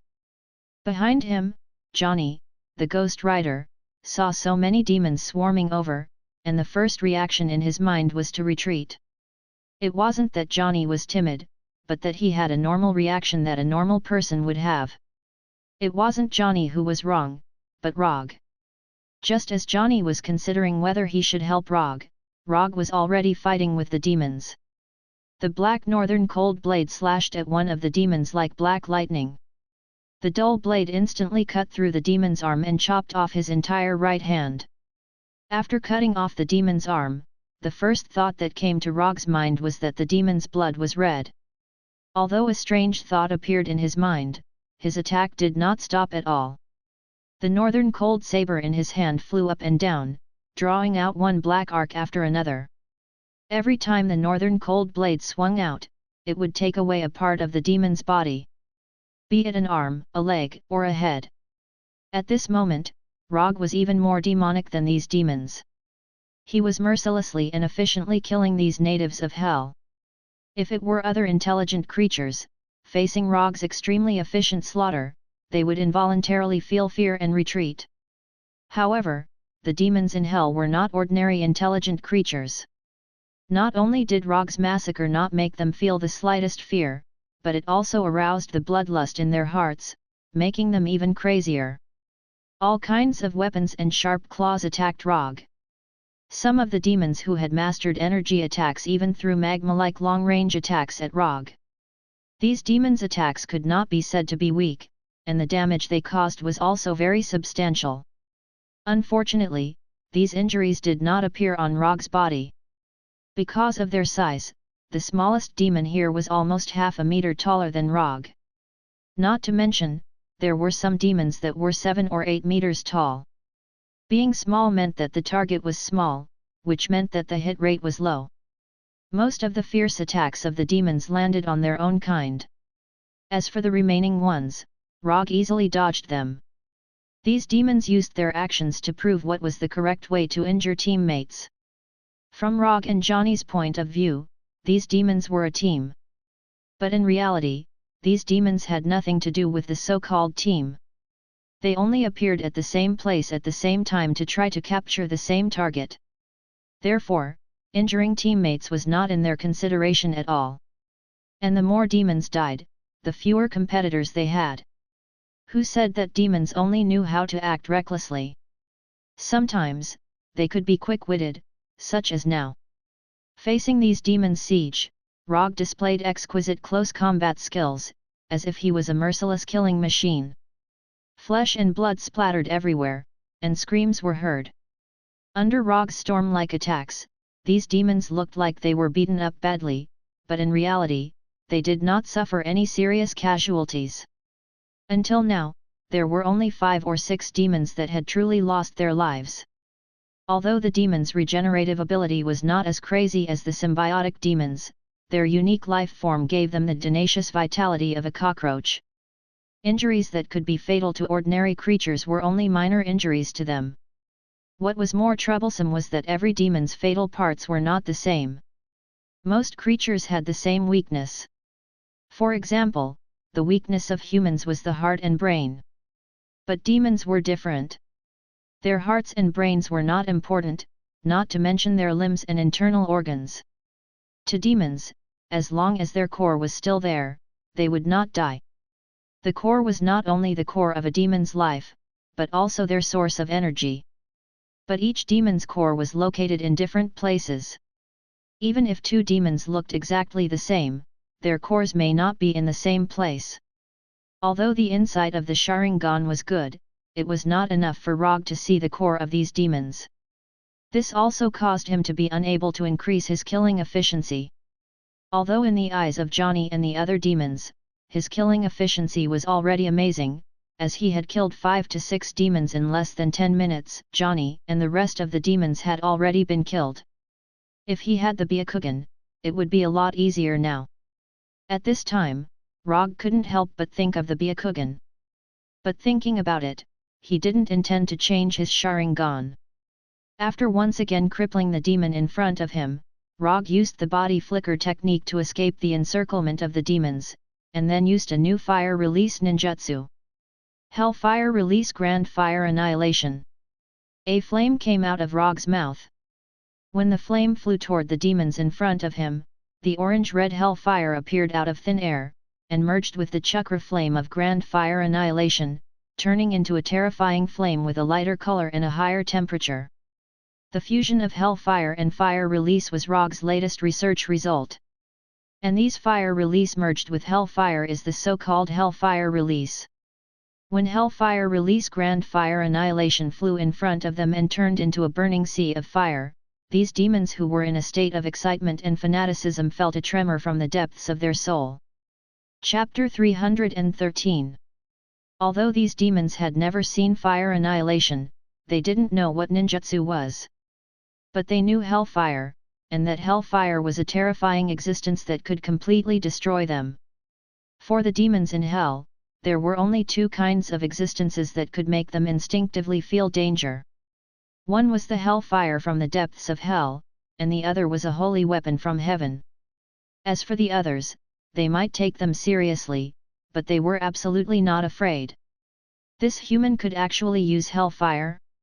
After discovering this fact, in their eyes, Rogge was no longer a moving treasure, but a dangerous creature that could take their lives at any time.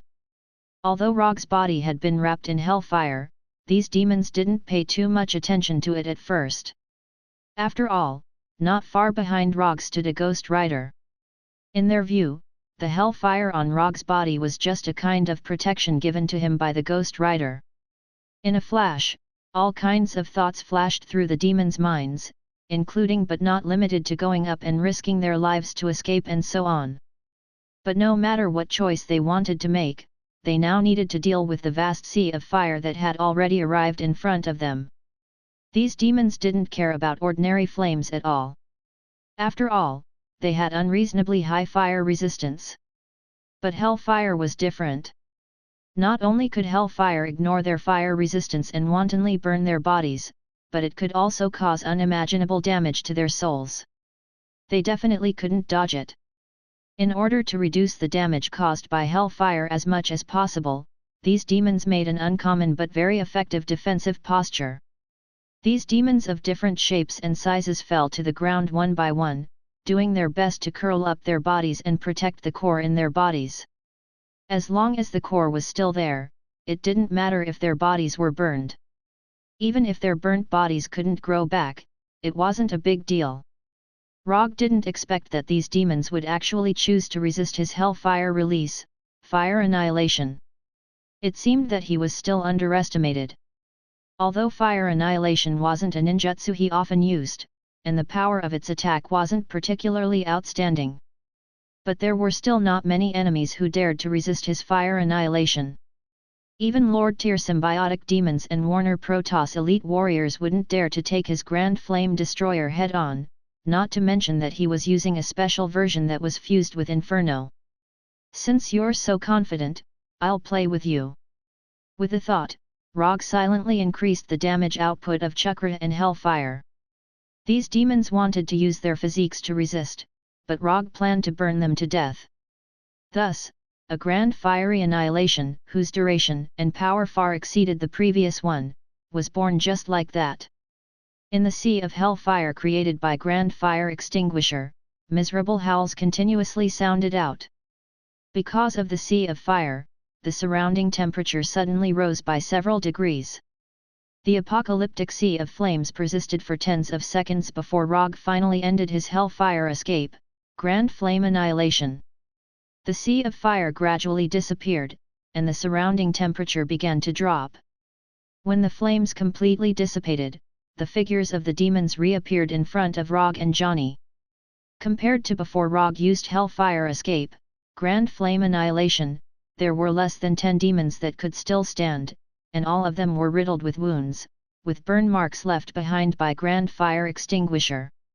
More than half of the demons were incinerated, and not even the most basic corpses were left behind. As for the remaining ones, the life force in their bodies had fallen to an unprecedented low. Glancing at the remaining demons, Rogge put away the northern cold blade in his hand, and turned to Johnny and said, "I accidentally killed a few more, the rest are yours." Originally, they agreed to split it half, but Rogge didn't expect that these demons were more fragile than he thought. After sensing that the life force of these demons were disappearing one by one, he decisively ended his Grand Fire Extinguisher.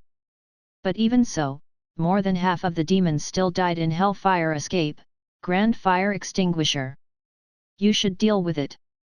You've already beaten them to this extent. It's fine to end them while you're at it. Johnny glanced at the demons who didn't have much vitality left, and hesitated for a few seconds before giving a silent answer.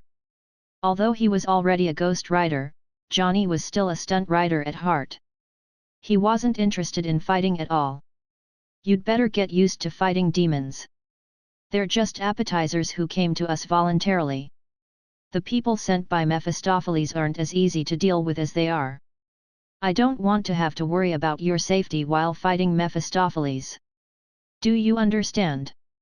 Mephistopheles wasn't a weakling. In Johnny's current state, he had no chance against Mephistopheles at all. Thus, Rogge had to make the best use of his time to let Johnny grow up.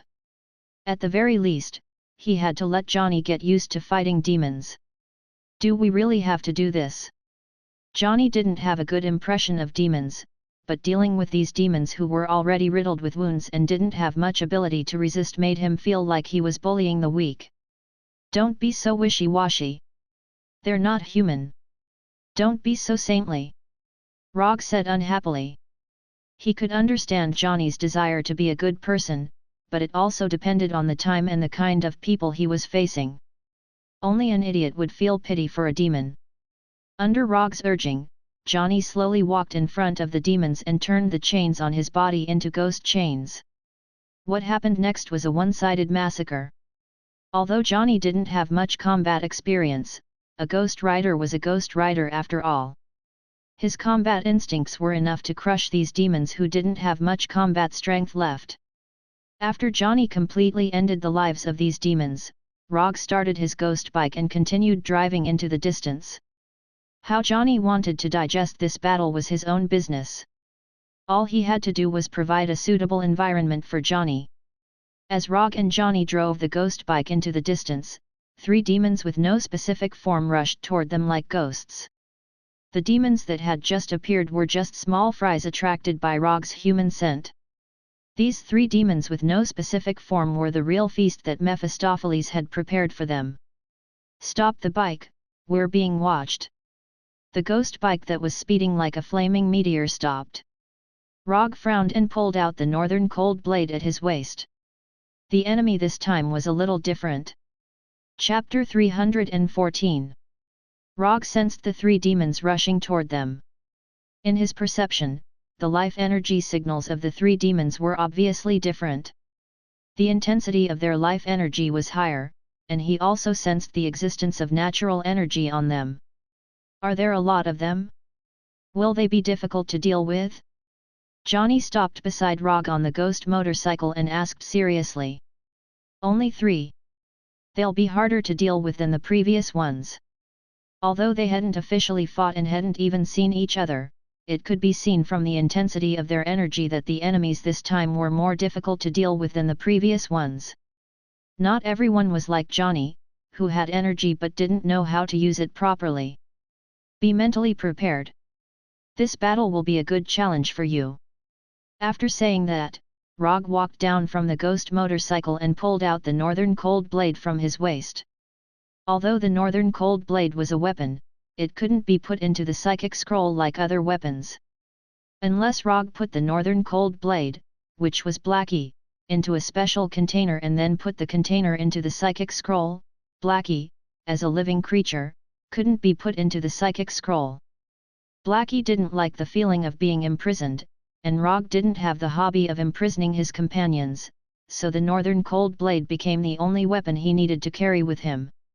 After pulling out the northern cold blade from his waist, Rogge inserted the pitch-black northern cold blade into the ground and then summoned the disaster pistol that he hadn't used for a while.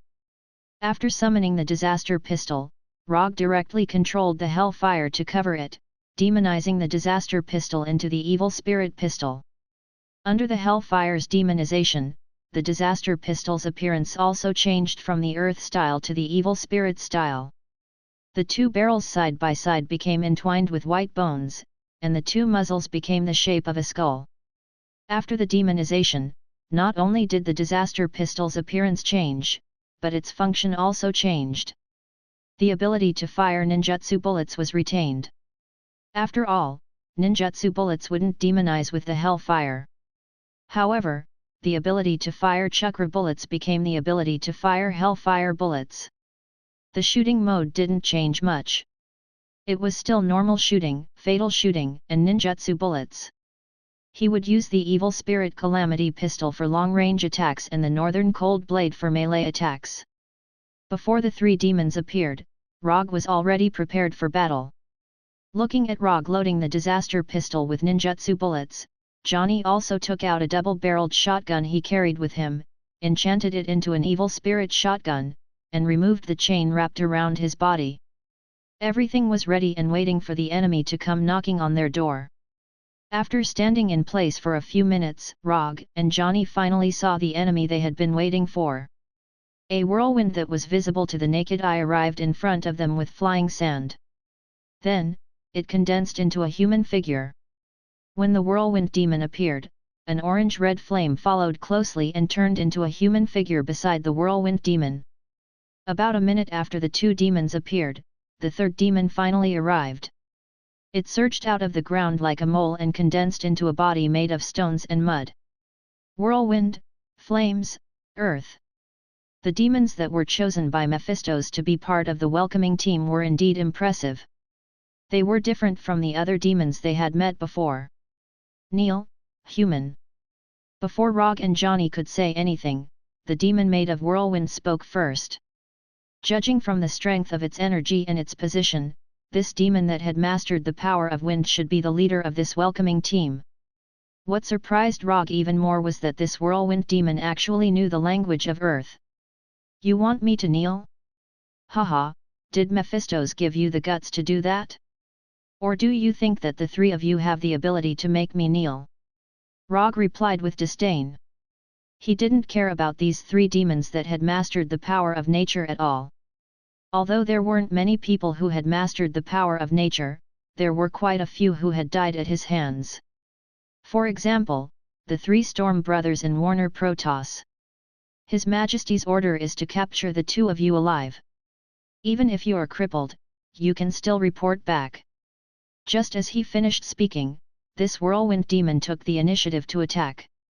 The whirlwind demon raised its right hand casually, and dozens of wind blades that resembled sickles flew towards Rogge and Johnny. Like transparent wind blades, they shot towards Rogge and Johnny at a speed faster than bullets, arriving in front of them in an instant. Although they didn't have a physical body, the power of these wind blades wasn't any weaker than real sharp blades.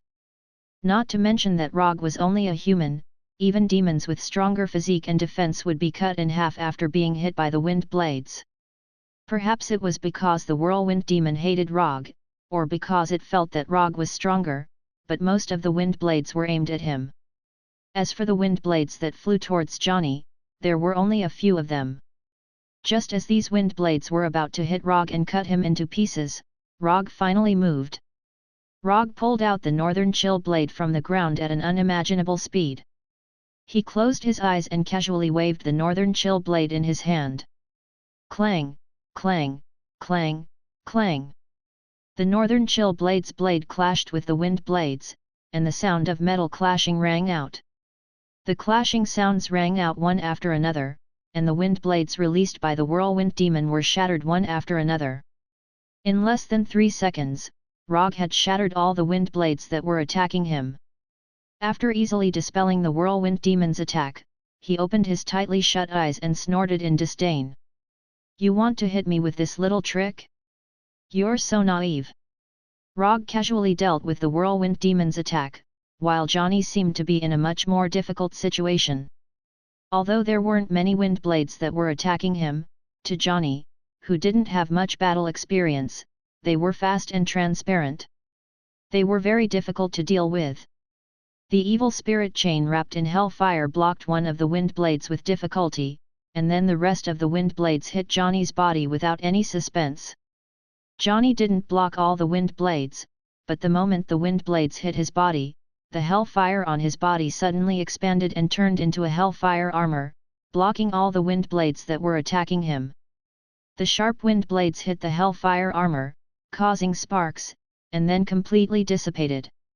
Although he seemed to be in a difficult situation, Johnny still blocked all the wind blades in the end without any injuries. What do we do now?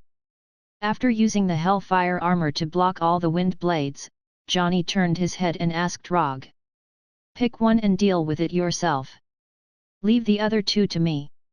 Rogge said casually, as if he was discussing how to split the fruits with Johnny. Although the three demons on the opposite side had some skills, that was all they had. Chapter 315. I want the one with the dirt body. After seriously sizing up the three evil demons, Johnny made a decision. Compared to the two demons with the whirlwind body and the flame body, the dirt demon that appeared last looked easier to deal with. At least his body looked sturdier and didn't have the unreal feeling of the whirlwind and flame demons. No problem, he's yours. Rogge didn't have any objections to Johnny's choice. No matter which demon Johnny chose, it was all the same to him. Seeing that Rogge and Johnny didn't care about them at all, the three demons were dissatisfied. The whirlwind around the whirlwind demon became even fiercer, while the flames on the flame demon became even more vigorous. As for the dirt demon, no, the earth demon, it became even bigger. They had always been the ones ignoring others. When was it their turn to be ignored? Without any communication, the three demons that controlled different powers of nature attacked Rogge and Johnny. They wouldn't attack as Rogge and Johnny had planned. The whirlwind demon relied on its superior speed to attack Johnny first, trying to quickly finish off this inexperienced Ghost Rider. Although Ghost Riders had an innate advantage against demons, it depended on which demon they were facing. To the demons of hell, Ghost Rider was like their natural enemy. However, there were many Ghost Riders that had died at the hands of demons. Just as the whirlwind demon turned into a whirlwind and attacked Johnny, Rogge, wielding the northern cold blade, arrived in front of Johnny first. Your opponent is me. Rogge raised the northern cold blade in his hand and slashed at the whirlwind like lightning. Using a blade to slash at a whirlwind didn't seem like a wise choice, but it also depended on who was wielding the blade. Chi. The pitch-black northern cold saber emitted streaks of silver-white electric snakes. The dull saber emitted a dazzling silver-white light, like a laser slashing through the tornado. The roaring whirlwind immediately split in two, like a river being split by a giant rock, and bypassed the northern cold blade. The whirlwind demon didn't really want to fight with Rogge. Compared to Rogge, the inexperienced Ghost Rider was clearly a more suitable target.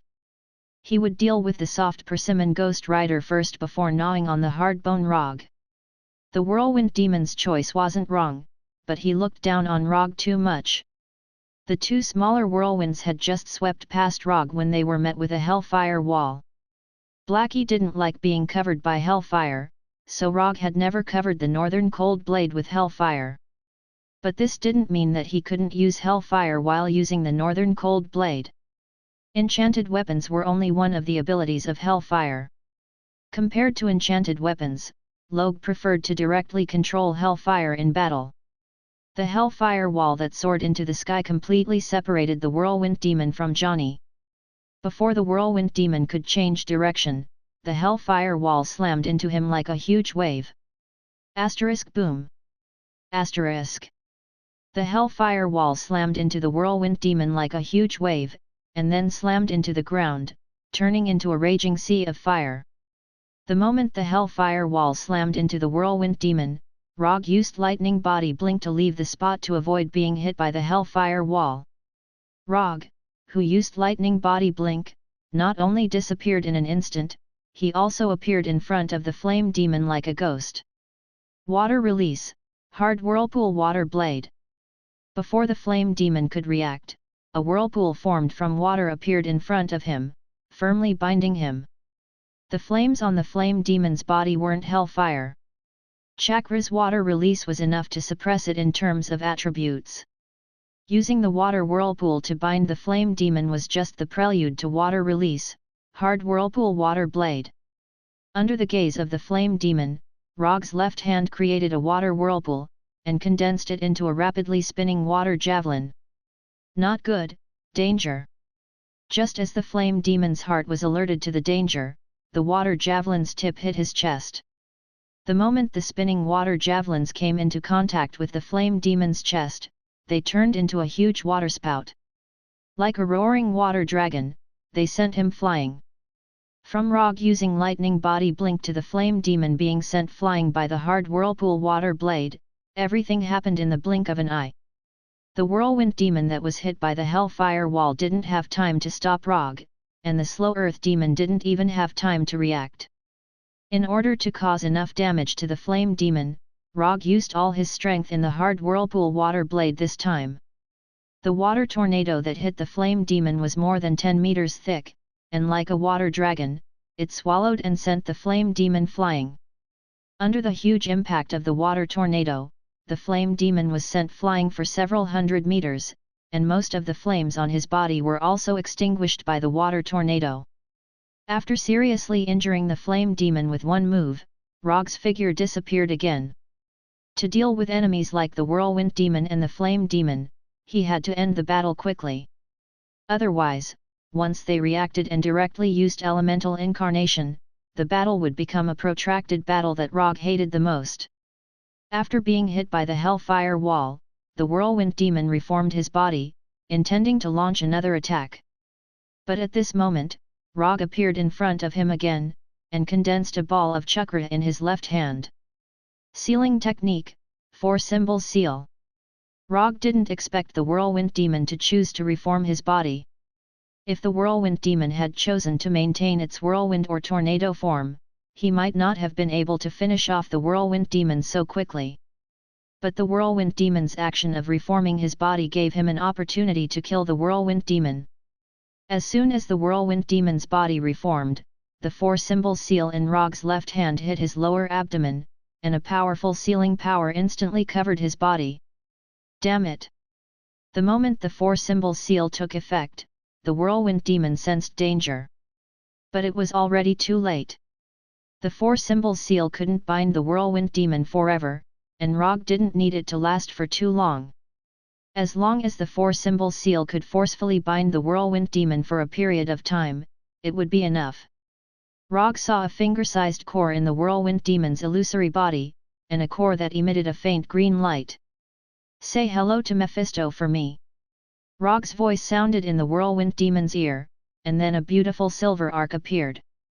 The cold northern blade, wrapped in silver lightning snakes, slashed through the air and hit the whirlwind demon's body, and the small core in his body. Bang! When the cold northern blade's blade hit the faint green core, a faint sound like glass shattering rang out. The core shattered, and the whirlwind demon died. From the moment Rogge blocked the whirlwind demon to the moment the whirlwind demon's body dissipated like a breeze, only a short 2 to 3 seconds had passed. And in these short 2 to 3 seconds, the whirlwind demon was dead, and the flame demon was severely injured. After witnessing Rogge's smooth attack from where he stood, Johnny realized just how big the gap between him and Rogge was. No, this was no longer a gap, but a moat that couldn't be crossed. Chapter 316. This difference made Johnny completely understand the difference between a professional and an amateur. This kind of fighting posture was really cool. Although he was already a middle-aged uncle, Johnny had to admit that Rogge's battle stance was indescribably pleasing to the eye. Of course, this might also have something to do with the fact that Rogge's entire body was glowing. The blue-white unlimited mode paired with the orange-red hellfire created an inexplicably beautiful image. If Johnny had browsed through China's internet, he would have understood what it meant by red and blue since ancient times. Rogge discovered Johnny, who was standing there in a daze, and said unhappily, "Your opponent is over there." He had already finished off the whirlwind demon, and sent the fire demon flying hundreds of meters away. The only one still standing in front of them was that earth demon, who didn't look very smart. When the earth devil, which was made of mud and stone, saw Rogge kill the whirlwind devil and severely injure the fire devil, it couldn't help but think of running away. Although the earth demon looked simple and honest, he was actually very quick-witted. If he wasn't quick-witted enough, he wouldn't have been able to become one of the few demons who had mastered the power of nature. He wouldn't have been chosen by Mephisto to become his subordinate. Although in name, all the demons in hell were the subordinates of the Lord of Hell, Mephisto. But there weren't many demons who could truly become Mephisto's subordinates. The fact that the earth demon could stand out from so many demons was enough to prove his strength and quick-wittedness. As soon as Rogge finished speaking, the earth demon took action before Johnny could react. The earth demon's body began to dissipate rapidly, and his entire body shrunk rapidly as if it was collapsing. Although the earth demon didn't know how Rogge had killed the whirlwind demon instantly, he keenly discovered an important point after seeing Rogge shatter the whirlwind demon's core with one slash. Energy body. Before Rogge killed the whirlwind demon instantly, he forcefully suppressed the whirlwind demon's energy transformation, and seized the opportunity to shatter the core in its physical state. After understanding this, the earth demon naturally wouldn't continue to let himself remain in his physical state. The materialization of the body meant that the core was also materialized, which meant that there was a risk of it being destroyed. The earth demon's judgment wasn't wrong. His eyes were sharp and his actions were resolute. However, he had placed most of his attention on Rogge and neglected his true opponent, Johnny the Ghost Rider. Just as Earth Demon's body began to dissipate, Johnny's evil spirit chain appeared in front of him and bound him tightly as if it had a life of its own. Damn it! The moment he was bound by the evil spirit chain, Earth Demon cursed and tried to break free from the evil spirit chain. The Earth Devil wasn't afraid of the evil spirit chain's attack, even if the hellfire wrapped around the evil spirit chain would burn his body.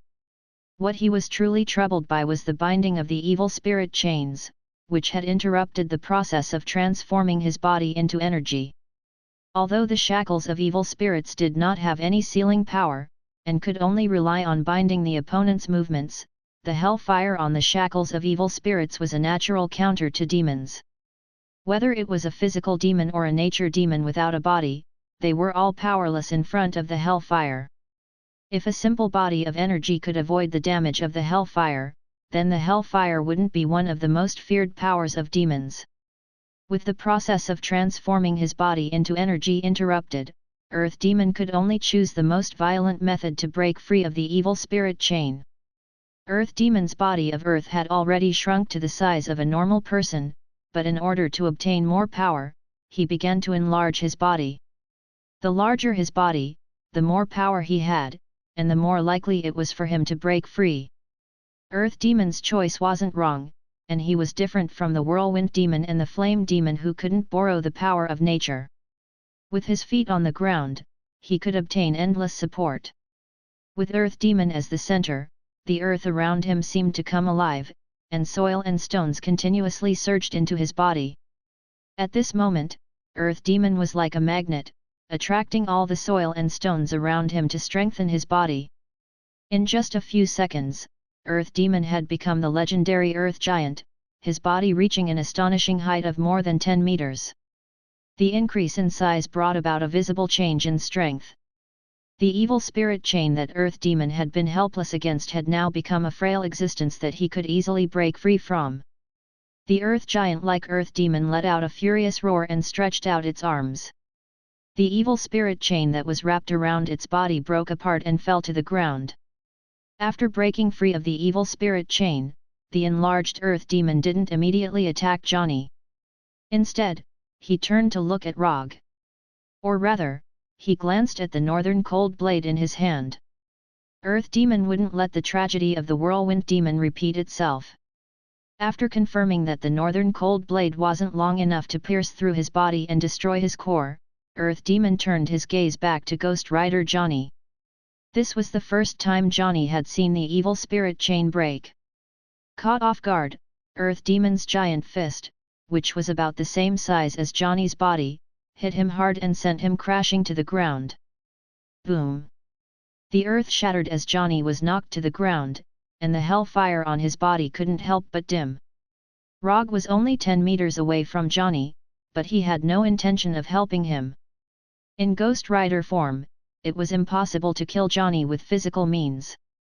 Rogge had already tested this point. As long as the hellfire on Johnny's body was still there, he could reassemble himself even if he was smashed to pieces. And while Johnny was being beaten up, Rogge's other opponent, the Fire Demon, finally returned to him. After taking a hit from the hard whirlpool water blade, the Fire Demon was in an extremely sorry state. His body of flames was only 2 meters tall to begin with, and was only slightly taller than an ordinary person. After being hit by the hard whirlpool water blade, his body of flames had shrunk to about 1.23 meters. Rather than calling the fire demon a demon, it was better to call him a dwarf with a body of flames. Human, you're good, very good. I'll burn your body and soul for 10,000 years. I'll let you know what a painful fiery hell is. Although Rogge had severely injured him in one move, the fire demon didn't feel any fear. Instead, he was enraged by Rogge's attack. Burn me for 10,000 years? Are you sure you can live that long? Although demons have long lifespans, you don't look like someone who can live for 10,000 years. That's because your luck isn't that good. As soon as he finished speaking, Rogge opened his mouth and spat out a mouthful of water at the fire demon. Water release, wave breaker. Chapter 317. A thin, ultra-high-pressure water column sprayed out of Rogge's mouth as fast as lightning, instantly arriving in front of the shrunken flame demon and slicing his head open like a sharp blade. Because he didn't know where the core of the flame demon was located in his body, Rogge attacked the most common part, the head. If it hit the core, then it would be a win. If the core wasn't in the head, then it didn't matter. The Inferno demon didn't expect Rogge to attack so quickly and without hesitation. The water ripple cut open the flame demon's head without any suspense, and then, nothing changed. Although the flame demon seemed to be a little more impulsive than the earth demon and was more prone to getting carried away, this didn't mean that he would really put the vital core in his head. Because the core wasn't hit, the flame demon's cracked head quickly recovered. But this time, he didn't spout nonsense at Rogge. The first time was the hard whirlpool water blade, and the second time was the water ripple. After being hit twice in a row, even if the flame demon was really impulsive and easily angered, he calmed down at this time. And he also found that the whirlwind demon was gone. Of course, the leader of the whirlwind demon wouldn't disappear for no reason. Since he couldn't see him now, it meant that the whirlwind demon was probably dead. After discovering this, the flame demon couldn't help but feel nervous. In terms of strength, the whirlwind demon was the strongest of the three of them. But the strongest whirlwind demon was the first to die, which scared the flame demon a little. From the time he was sent flying to the time he came back, only 4 or 5 seconds had passed at most. In other words, the human in front of him had killed the whirlwind demon in just 4 or 5 seconds. Thinking of this, the flame demon finally understood why Mephisto said to arrange a welcoming team. To put it nicely, it was a welcoming team, but to put it bluntly, it was cannon fodder to test the strength of the other party. Where did this human come from? Is he the disciple of the Ancient One? What is he doing in hell, traveling? The flame demon couldn't figure out Rogge's purpose. In his opinion, as a human, Rogge had no reason to appear in hell at all. Although Rogge was very strong, compared to the Lord of Hell Mephisto, there was still a big gap. Thoughts flew in the flame demon's mind. Although he didn't know what Rogge's purpose was, he knew that if he ran away without doing anything, the Lord of Hell Mephisto would definitely not let him off easily. After thinking of Mephisto, the flame demon's attack, the flame demon took the initiative to attack. The flame demon's body, Mephisto Mephisto, Mephisto Mephisto, Mephisto Mephisto Mephisto. The flame Mies Mephisto Mephistos, one after another. Of course, Mephisto be precise. Mephisto Mephisto S, SSSSSSSSS, instantly. Of Mim. SS, SSSS, SS, SSS. However, the flame demon was wrong about one thing, and that was that Rogge did not even consider dodging. Rogge raised the northern cold saber in his hand and decisively slashed at the incoming fireball. Unlike the whirlwind demon's wind blade, the flame demon's fireball could still cause damage even if it didn't hit its target. Art is Patrick Star. The northern cold blade in Rogge's hand hit a fireball without any suspense. Then, an orange-red flame soared into the sky. The fist-sized fireball exploded with a power far beyond imagination, and the exploding flames directly engulfed Rogge's figure. Not only that, but after the first fireball exploded, the following fireballs seemed to have caused a chain reaction as they exploded one after another. Boom boom boom boom boom. Explosions rang out one after another. The orange-red flames continued to explode like a carnival, wantonly venting their own energy. Not only was the flame demon's attack shocking, but it was also quite powerful. Don't be fooled by the small size of the fireballs, the concentrated flame energy inside was not little at all. With this move, the flame demon defeated many demons who were stronger than him, allowing him to stand out among the demons and become Mephisto's acknowledged subordinate. The exploding flames not only engulfed Rogge's figure, but also attracted the attention of Johnny, an earth demon. Johnny never expected that the flame demon, who had been severely injured by Rogge with one move, could actually turn the tables and suppress Rogge to this extent. Looking at those flames that seemed to never be extinguished, Johnny could not help but worry for Rogge. Rogge was indeed very strong, but he was only a human after all. He did not have the ability to regenerate like him. However, Johnny soon realized that he was overthinking things. When the flames of the explosion gradually dissipated, a light blue figure that was several meters tall appeared in their line of sight. This light blue figure only had the upper body, and its appearance was not quite human. Susanoo. The moment the fireball exploded, Rogge used Susanoo to completely protect himself. He had already guessed that the fireball would explode, so he was prepared early on. When the orange-red flames completely dissipated, the light blue Susanoo finally revealed its full appearance. The flame demon did not know what Susanoo was, but when he saw that Rogge was unscathed in Susanoo, he sensed that something was wrong. With Rogge's combat skills, he would never do anything meaningless in battle. Moreover, the flame demon instinctively felt that the Susanoo covering Rogge was definitely not a simple defensive move. The flame demon's intuition was very accurate. Rogge did not use Susanoo purely for defense, but to directly end the flame demon's life. The whirlwind demon's core was only the size of a finger, so the flame demon's core was probably not that big. Rogge was not interested in confirming the location of the flame demon's core bit by bit. He intended to use a simpler method to solve this problem. Under the gaze of the flame demon and the others, a tens of meters long chakra longsword instantly appeared. This chakra longsword was even bigger than Susanoo. Susanoo holding the chakra longsword was like a 2 or 3 years old child holding a 2-meter-long giant sword. Goodbye. Rogge's voice had just sounded when the tens of meters long chakra longsword slashed towards the flame demon's head.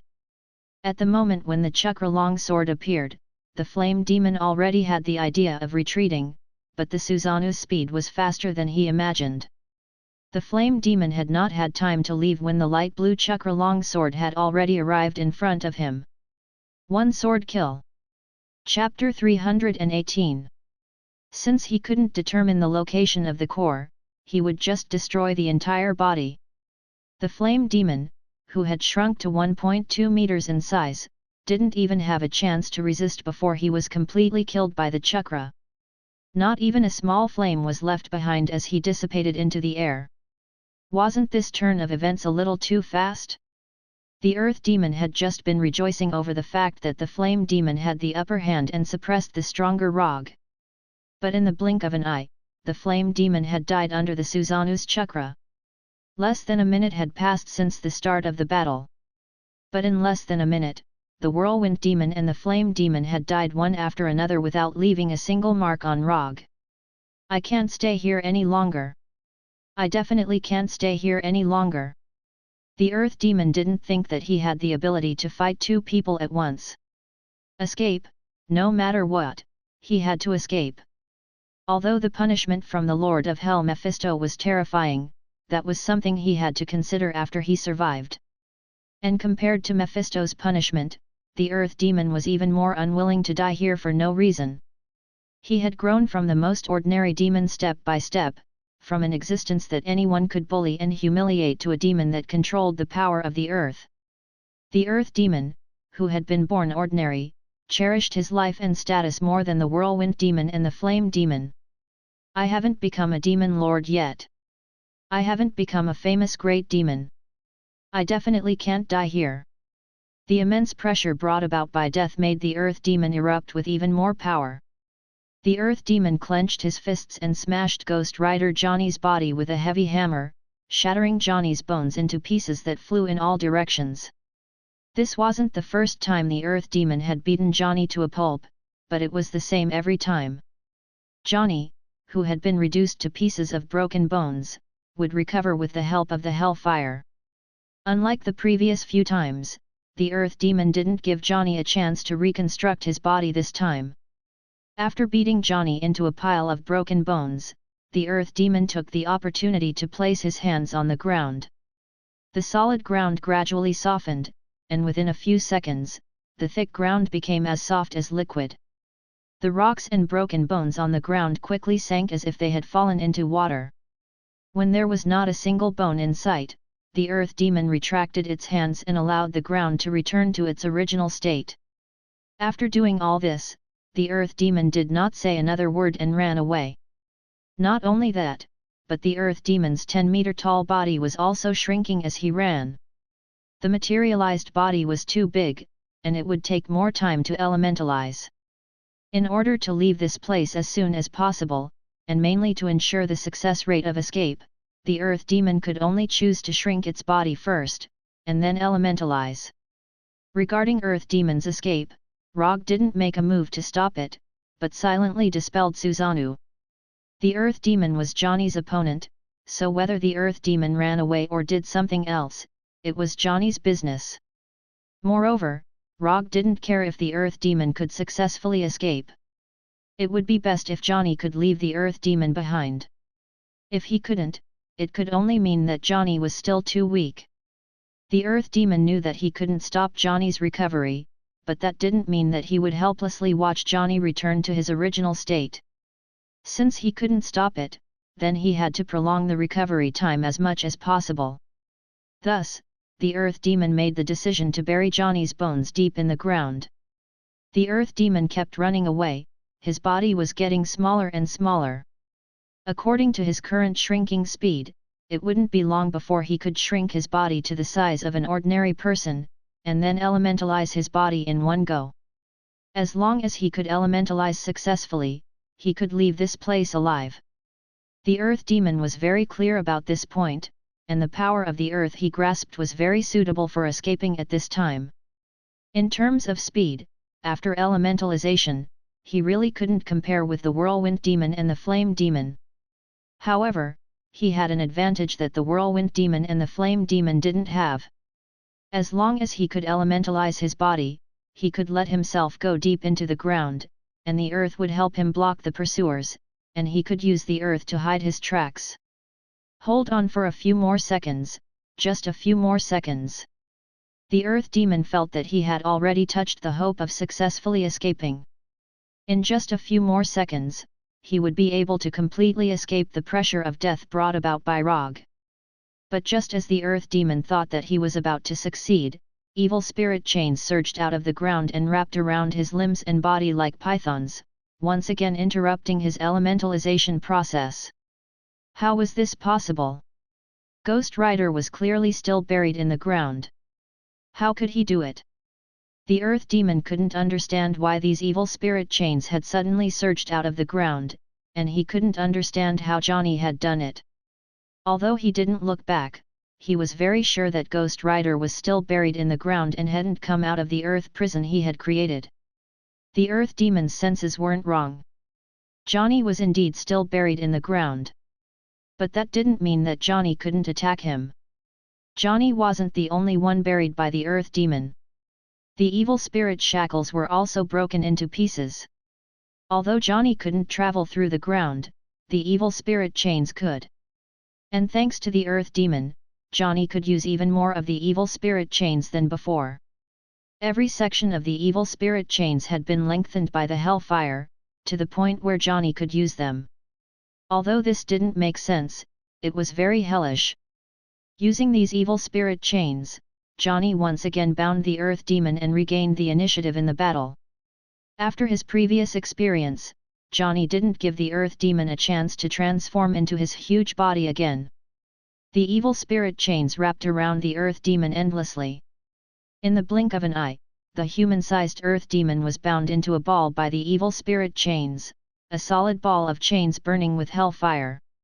Only after all this was done did a bone hand wrapped in hellfire emerge from the ground, followed by a burning skull. Johnny, who had already recovered his body, crawled out of the ground. In his right hand were 5 or 6 evil spirit chains. I didn't lose this time. Johnny didn't look at the ball of chains in the distance, but spoke to Rogge very seriously. Yes, you didn't lose. After hearing Rogge's reply, Johnny suddenly exerted force in his hand, and the ball of chains in the distance exploded like a bomb. The broken evil spirit chains danced in the air, and the earth demon was annihilated.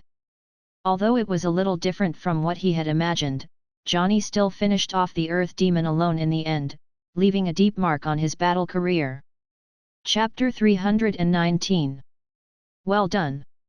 Johnny's move to deal with the earth demon was indeed not bad. He was getting better and better at using the evil spirit chain. Furthermore, Johnny finally had the aura a qualified warrior should have.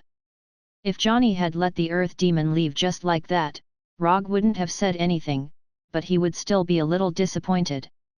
However, Johnny still ended up with a pretty good result, and dealt with the earth demon in a simple and crude manner. Where are we going next? Johnny asked after reforming the broken evil spirit chain and wrapping it around his body. Anything is fine. No matter what we do, we'll meet Mephisto in the end.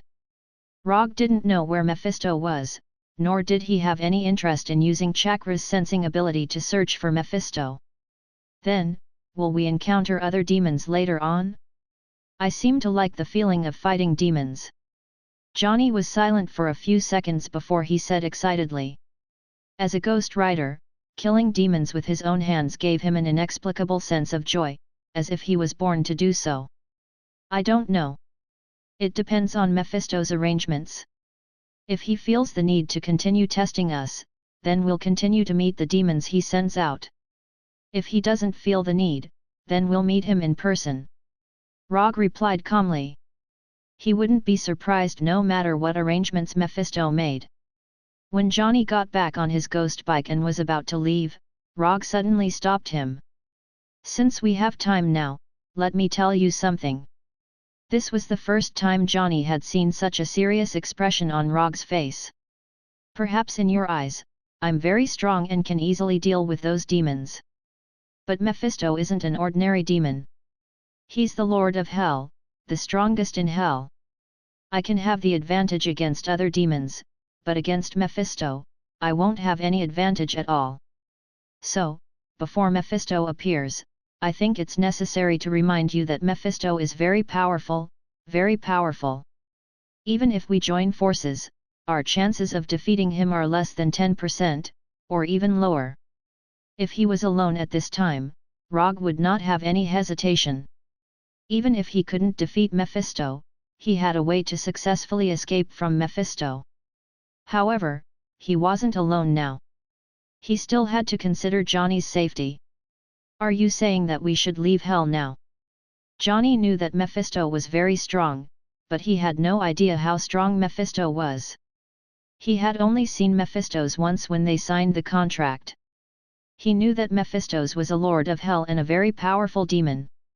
That was all. After seeing Rogge's serious expression, Johnny realized that he had never understood Mephisto's. It's up to you whether you want to leave now.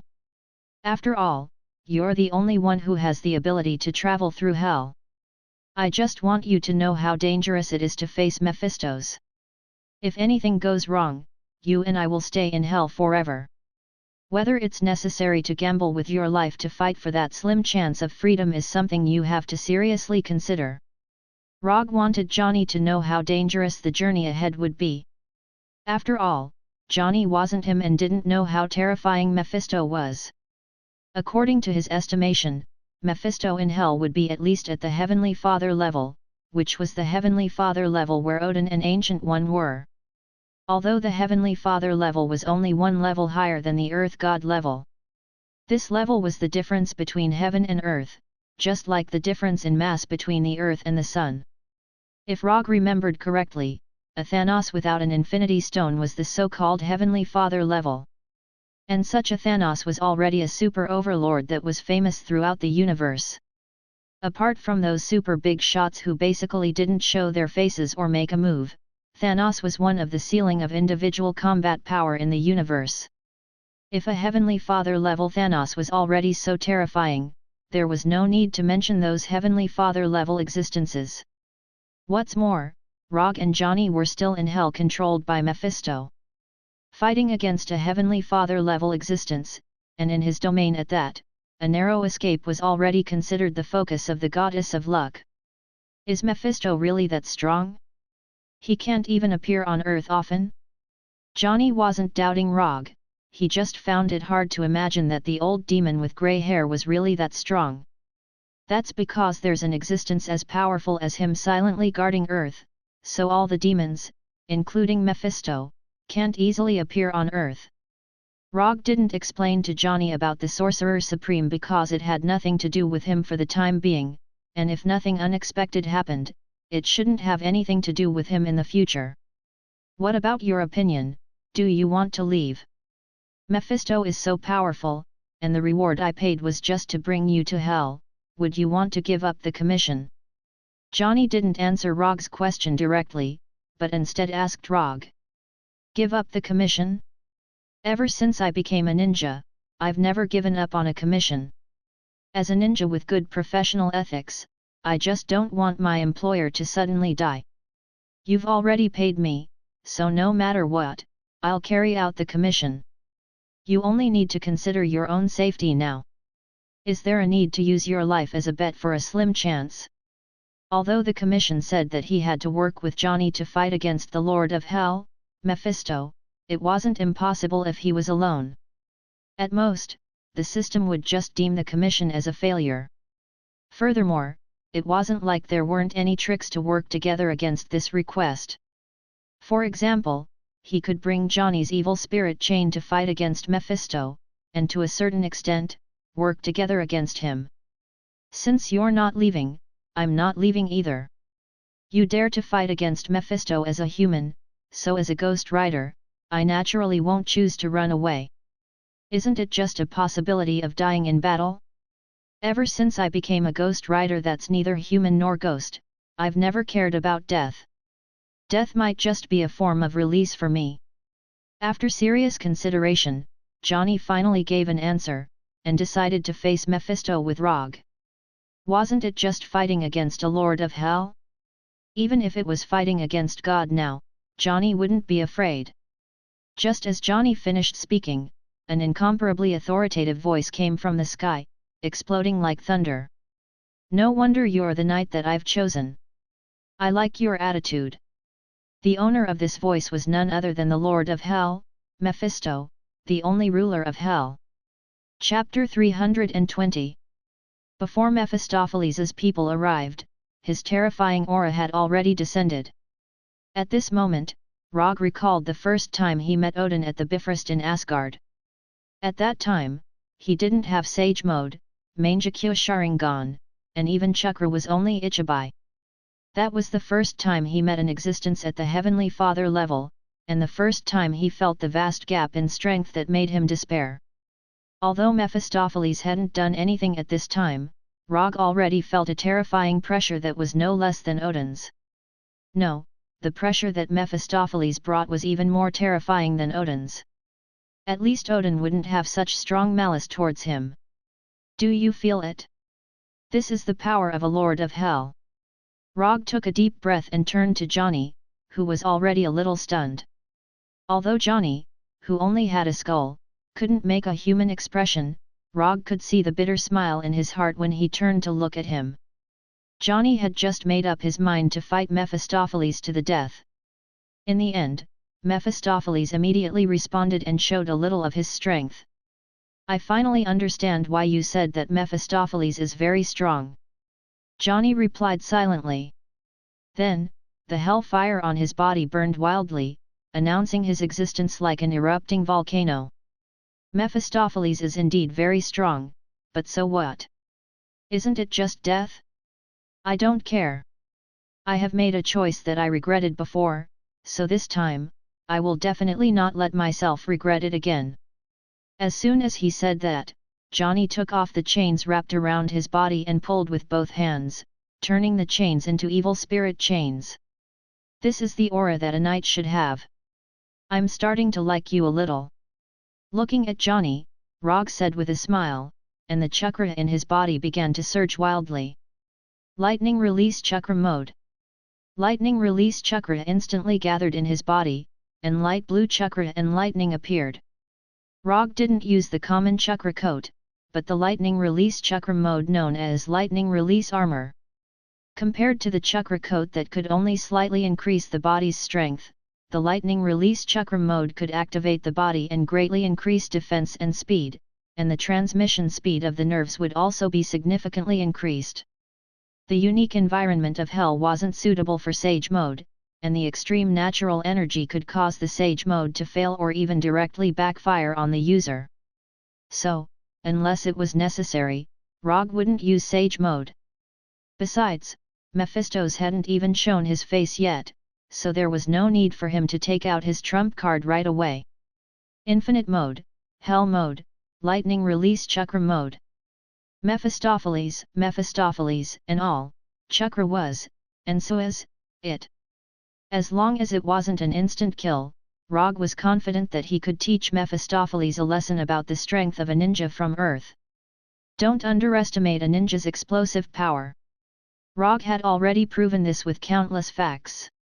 Just as Rogge and Johnny were prepared to fight with all their might, a slightly thin figure appeared in the distance and slowly walked toward them. He was dressed in a classic black suit, had meticulously groomed white hair, and held a black cane with a silver skull inlaid in his hand. The Lord of Hell, Mephistopheles, appeared in front of Rogge and Johnny like an old British noble. Perhaps it was because Mephistos was considerate of Rogge and Roland's perception, or perhaps it was because Mephistos preferred the human form, but at this moment, Mephistos did not reveal his true demon form. Instead, he appeared in front of them in his human form. I really didn't expect you to come to Hell of your own accord. Good, very good. Mephistopheles' gaze lingered on Rogge, who was surrounded by lightning and hellfire, for a few seconds before finally landing on Johnny, the Ghost Rider. I also didn't expect that we would meet again in Hell. Facing Mephistopheles, who had changed his fate, Johnny didn't give any orders and replied calmly. Tell me, my knight, what do you want? As he spoke, Mephistopheles stretched out his right hand toward Johnny, as if a king responding to his general. I want your life. At this moment, Mephistopheles was only about 10 meters away from them. To ordinary people, this distance might not be within the attack range. But to Johnny and the other two, this distance was no different from facing each other. As soon as he said that, the ghost chain in Johnny's hand appeared in front of Mephistopheles and pointed straight at his head. Although Mephistopheles had displayed astonishing power, this didn't affect Johnny's intention to leave him with some memories. The ghost chain's attack speed was very fast, even faster than the speed of ordinary bullets. But in front of the Lord of Hell Mephistopheles, Johnny's attack was still too crude. It was so crude that he didn't even have the mood to raise his hand. The ghost chain wrapped in hellfire appeared in front of Mephistopheles at lightning speed. Then, as if fixed in place, it stopped in midair in front of him. Interesting. Although Rogge didn't know what method Mephistopheles used to stop the ghost chain, he had to admit that Mephistopheles' move was very beautiful. Or rather, it was very cool. Lightning body blink. Although he was amazed, Rogge didn't stop moving at all. He disappeared in an instant. Lightning body thousand birds blade. Rogge appeared behind Mephistopheles as if he had teleported. The northern cold blade in his hand transformed into a blade of lightning, and slashed at Mephistopheles' neck. Just like the ghost chain, when the northern cold blade came to Mephistopheles' side, it was forcibly fixed in place by an inexplicable force. It was as if space had frozen, completely fixing the northern cold blade in midair. The moment the northern cold blade was fixed, Rogge decisively let go of his right hand that was holding the blade and condensed to raise Nan. At the same time, he pulled out a flying Thor kunao from his waist with his left hand. The raised nan in his right hand, and the flying Thor kunao in his left. Not only did Rogge not give up on attacking, but he also directly launched a second wave of attacks. As for the northern cold blade, which was fixed in midair, it was temporarily out of the battle sequence. The raised nan and the flying Thor kunao attacked Mephistopheles at the same time. As long as one attack could hit Mephistopheles, Rogge would be able to pull the battle into the flying Thor that he was best at. Mephistopheles had never fought Rogge before, and didn't know what kind of ability Rogge had mastered. But as the Lord of Hell, as the most powerful existence in Hell, he wasn't the kind of incompetent lord who would forget how to fight once he was in a high position. When the flying Thor kunao made of metal came near Mephistopheles, it was unsurprisingly fixed in place, just like the northern cold blade's ghost chain. The raised nan in his right hand easily broke through the invisible defense around Mephistopheles and touched Mephistopheles' suit. Chapter 321. Did I succeed? When the raised nan touched the suit on Mephisto's body, a trace of doubt flashed through Rogge's heart. Although he had never fought with Mephisto before, he was 100% sure that Mephisto, who had the strength of a heavenly father, would never perform so poorly. Mephisto must still have a backup plan. Although the raised nan was not a weapon like the flying Thor kunao or the northern liang blade, if Mephisto wanted to stop it, he would definitely be able to. As he expected, when the spinning raised nan touched the suit on Mephisto's body, an incomparably powerful energy burst out of Mephisto's body. This energy had no attributes, it was just pure energy to the extreme. Boom! In just an instant, the raised nan in Rogge's hand shattered, and the chakra, which had lost control, directly disintegrated and dissipated, leaving no trace behind. Not only that, but the terrifying power of the explosion also directly descended on Rogge's body, making him unable to even use the flying thunder god and lightning body blink, and he was completely blown away. Although the energy that burst out of Mephisto's body was terrifying, it was extremely well controlled. Except for Rogge himself, the northern liang blade, the flying Thor kunao, and the evil spirit chain, which were frozen in the air, were not affected at all, and still maintained their frozen state.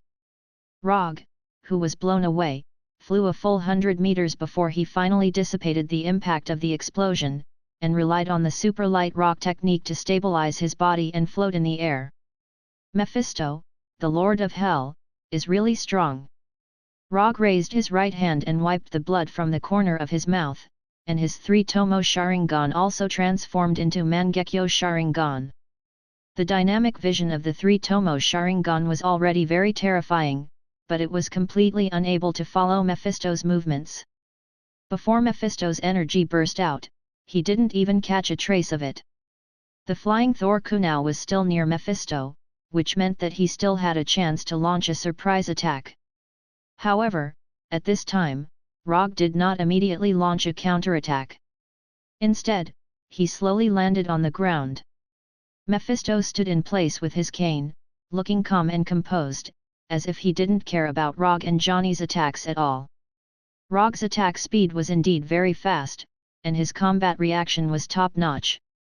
However, in front of the Lord of Hell Mephisto's, his attacks were no different from Johnny's simple and crude chain attacks. The only difference was that his attacks were more flashy. How dare you come to hell with such strength? Human, tell me, who gave you the courage? Or is it your ignorance that's driving you? Mephisto turned to look at Rogge, and spoke in a calm tone. Although Mephisto acted like an old nobleman, Rogge could see the undisguised contempt and disgust on his face. Perhaps Tuzas see Mephisto of thinks. Who give me the of it. I don't need anyone to give me courage.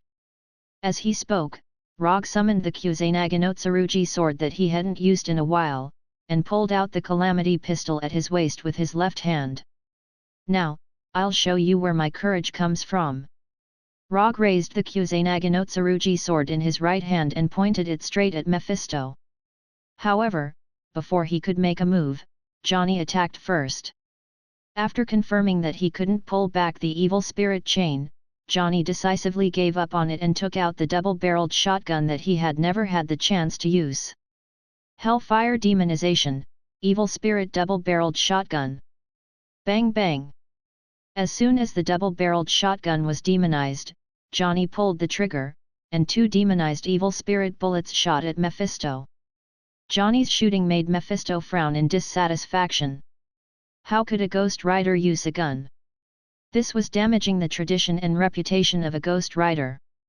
Ghost Rider Johnny was the work that Mephisto was most satisfied with, and also the work that he had high hopes for. In the long history of the past, Mephisto had created many Ghost Riders, but there had never been a Ghost Rider that could move him as much as Johnny. The evil spirit bullets instantly arrived in front of Mephisto and pierced through the afterimage left behind by Mephisto. Ah! As soon as the evil spirit bullets passed through the illusion left behind by Mephisto, Johnny's neck was grabbed by Mephisto and he was lifted up. The blazing hellfire covered Mephisto's left hand, but it didn't cause any damage to Mephisto. Not only that, but the black smoke that surged out of Mephisto's left hand crazily devoured the hellfire on Johnny's body like locusts. It gnawed at Johnny's evil spirit body, causing him to scream like a beast. So fast! Mephisto didn't use any special abilities. He only used his astonishing speed to dodge the evil spirit bullets and instantly appeared in front of Johnny.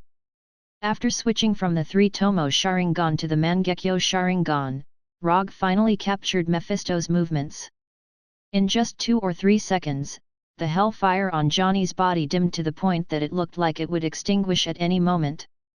It was as if he had lost all his strength. With no time to think, Rogge summoned his 3 wood clones while his true body used the flying thunder god to rush over.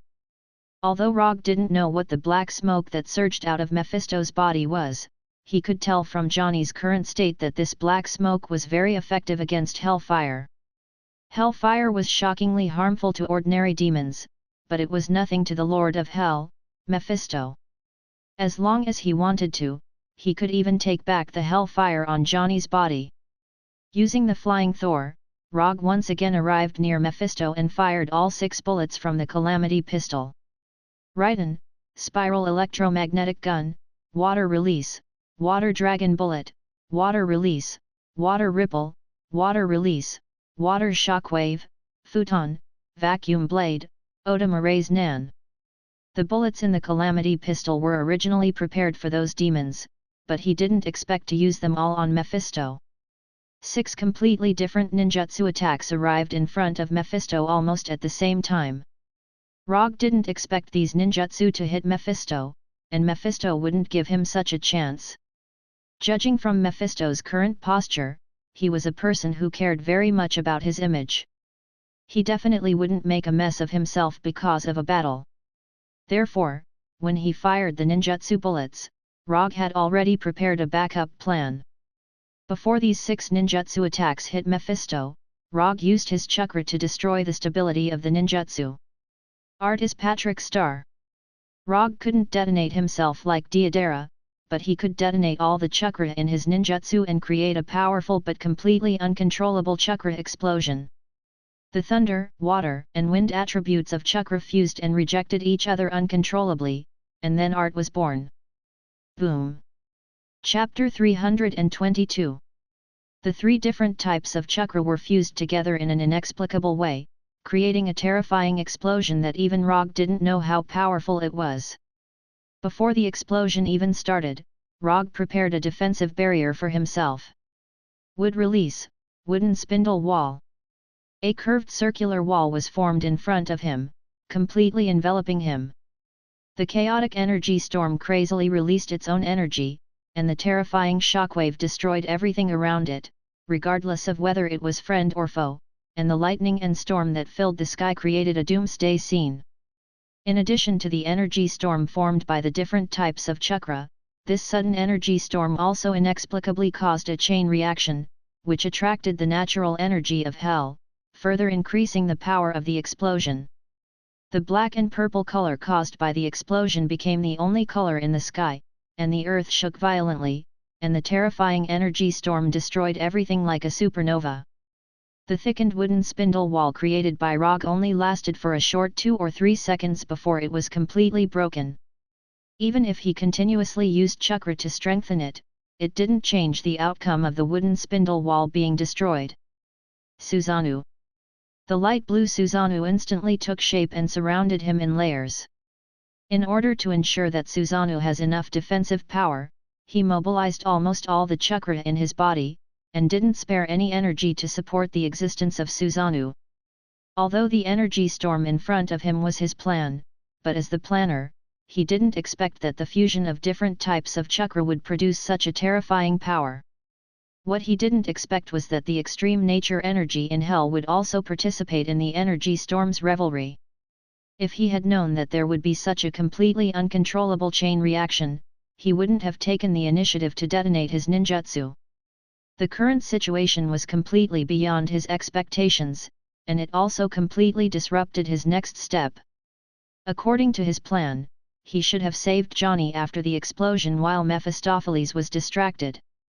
But in this situation, let alone saving Johnny, he wasn't even sure if he could protect himself.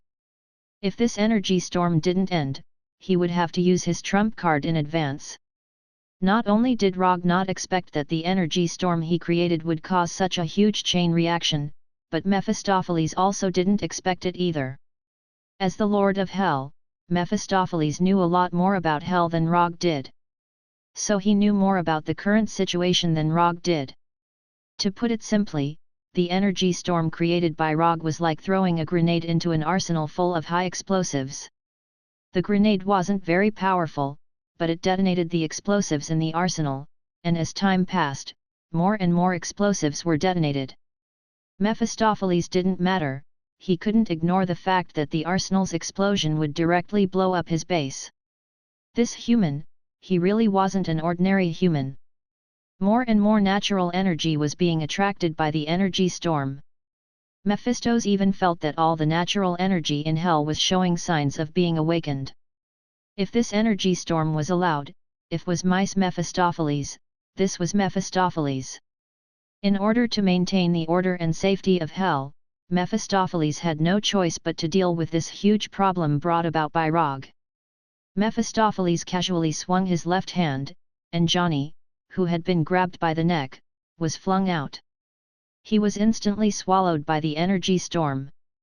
Mephistopheles then stuck the black cane in his hand firmly into the ground, opened his arms, and released the energy in his body. There was originally a faint layer of energy barrier around Mephistopheles, protecting his safety and maintaining his dignity. But now, he had no choice but to give up this energy barrier that could allow him to maintain his dignity. He even had to reveal his demon true form. Small curved horns that resembled demon horns appeared on his face, and the nails on his hands began to grow longer and sharper. His skin also turned dark purple. Apart from that, his eyes shone with an orange-red light like hellfire. Without the protection of the energy barrier, cracks appeared on the classic black suit he was wearing, and his meticulous white hair had completely disappeared. The change in his appearance was just an insignificant prelude. What was truly shocking was the astonishing energy emitted from his body. Under the interference of the energy storm, Rogge's chakra senses were severely disrupted. Right now, he couldn't even sense Johnny's existence or the flying thunder god's kunishang. But it was in this situation where his senses were suppressed to the extreme that he felt a powerful force like a black hole. Profound, powerful, strange, unparalleled. Rogge could not accurately describe how powerful this force was. The only thing he could be sure of was that this force could easily destroy planets and destroy the heavens and earth. Was this the true strength of a heavenly father? What a despair-inducing difference! Only now did Rogge finally understand why the name of the Father of Gods, Odin, could spread throughout the entire universe, and why the Sorcerer Supreme, Ancient One, alone could prevent Earth from being invaded by other dimensions. Hell Lord Mephistopheles attacked with all his might, and the agitated natural energy was quickly calmed down. Without the natural energy in hell, the apocalyptic energy storm gradually weakened and finally disappeared completely. When everything returned to normal, the scene in front of Rogge was completely different from before. What appeared in front of him now was a terrifying circular crater with a diameter of tens of kilometers. He and Mephistopheles were in the center of this circular crater. Although he could not see the exact height of the wall in the distance, it was extremely flat. Apart from him and Mephistopheles, who were still standing in place, everything else had flown off to who knows where, including Ghost Rider Johnny. Even the 3 wood clones that he had planned to leave behind as a backup had been completely destroyed by the energy storm. Mephistopheles did not give Rogge a chance to see his demon true body. With his back facing Rogge, he returned to his previous human appearance, then turned around and looked at the human who had almost caused a disaster that affected the entire hell.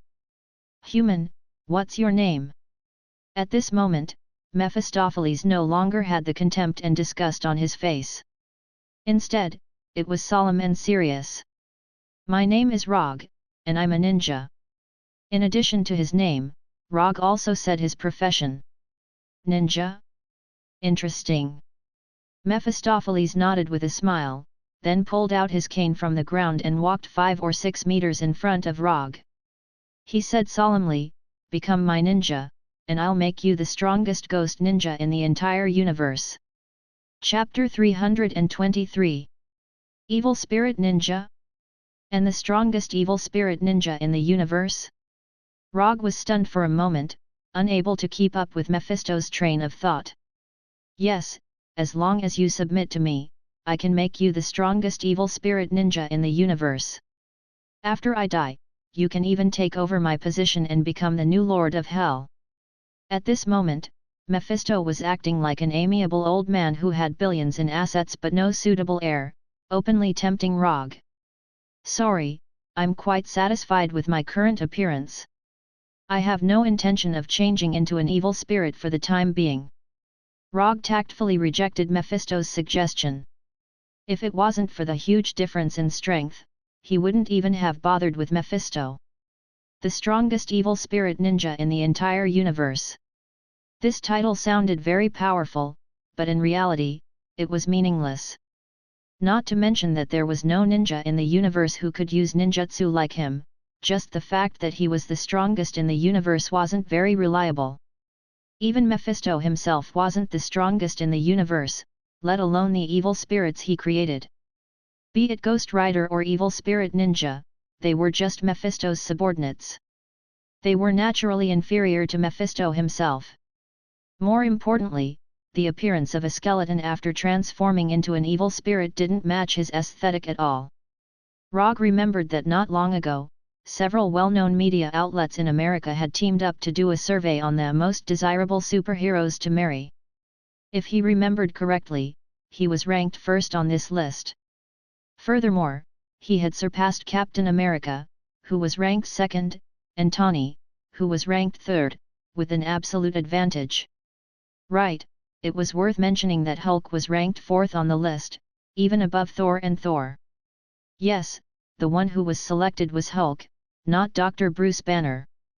As for the reason for being selected, Rogge wasn't very sure for the time being. "You don't like the image of an evil spirit? I didn't expect that you, who have such great power, would still care about such a superficial image. Power, eternal power that surpasses everyone. This is what existences like you and me should pursue.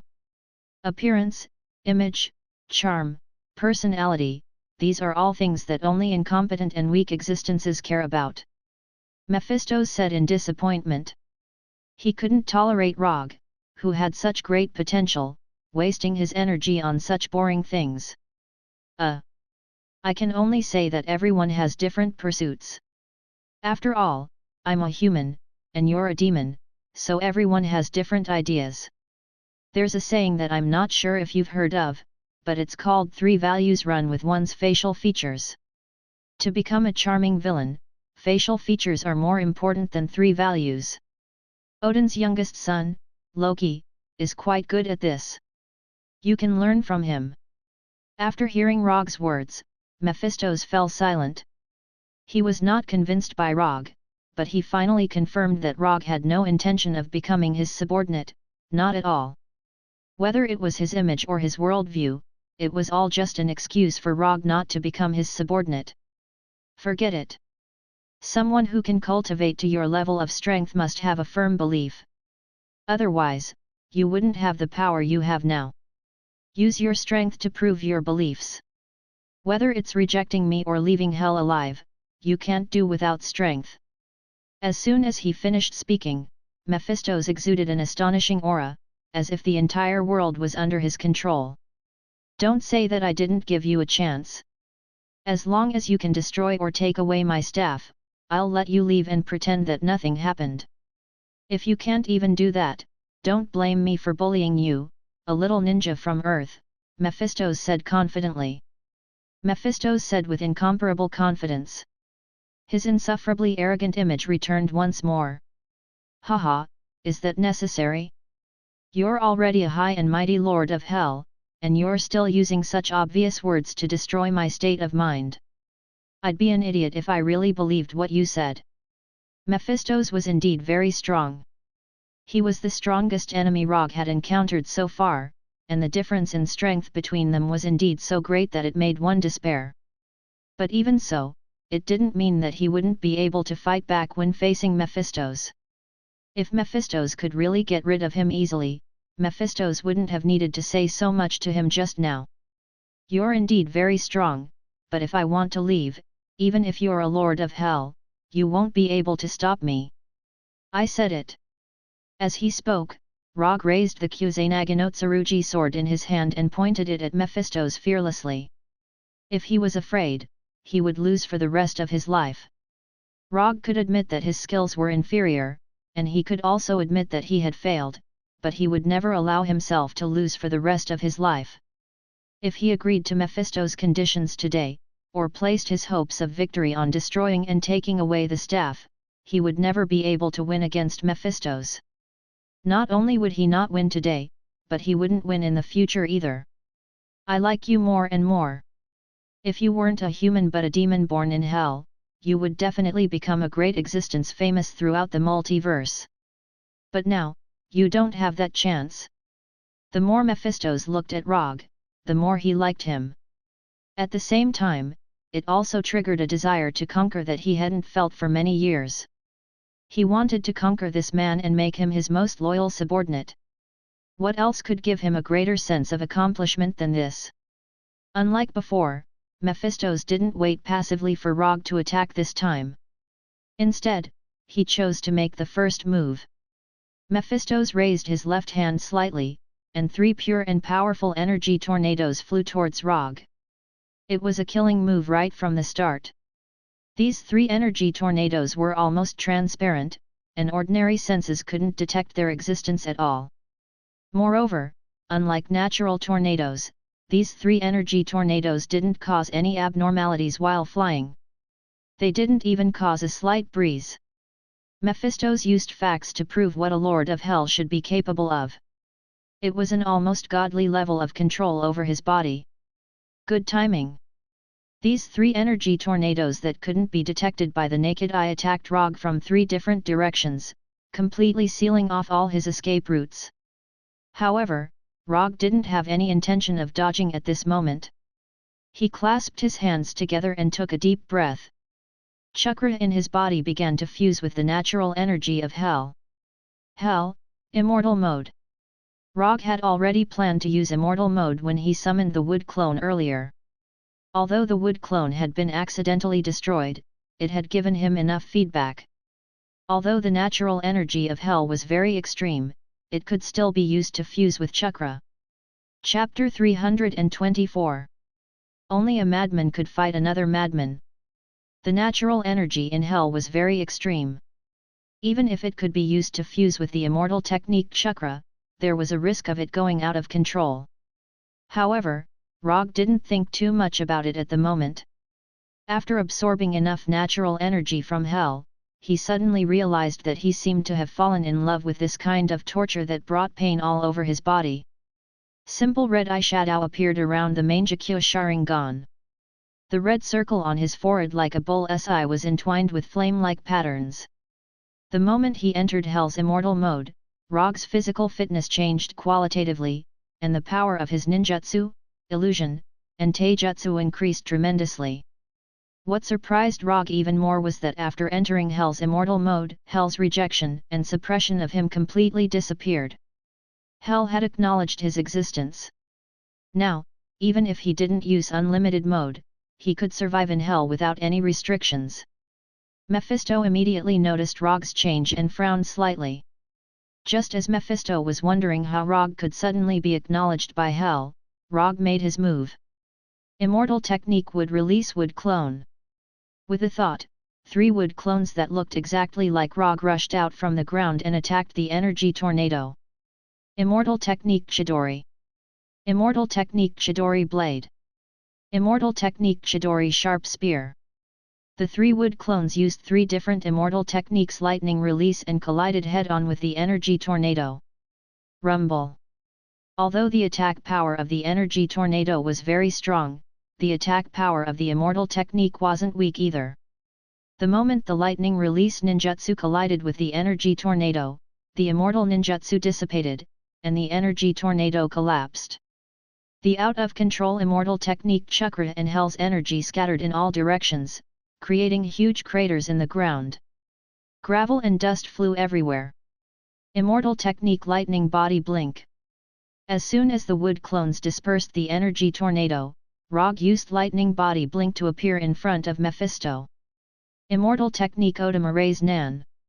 Under the enhancement of the immortal technique chakra, the diameter of the Odama Raise Nan reached an astonishing 5 meters, making Mephisto's already thin body seem even smaller.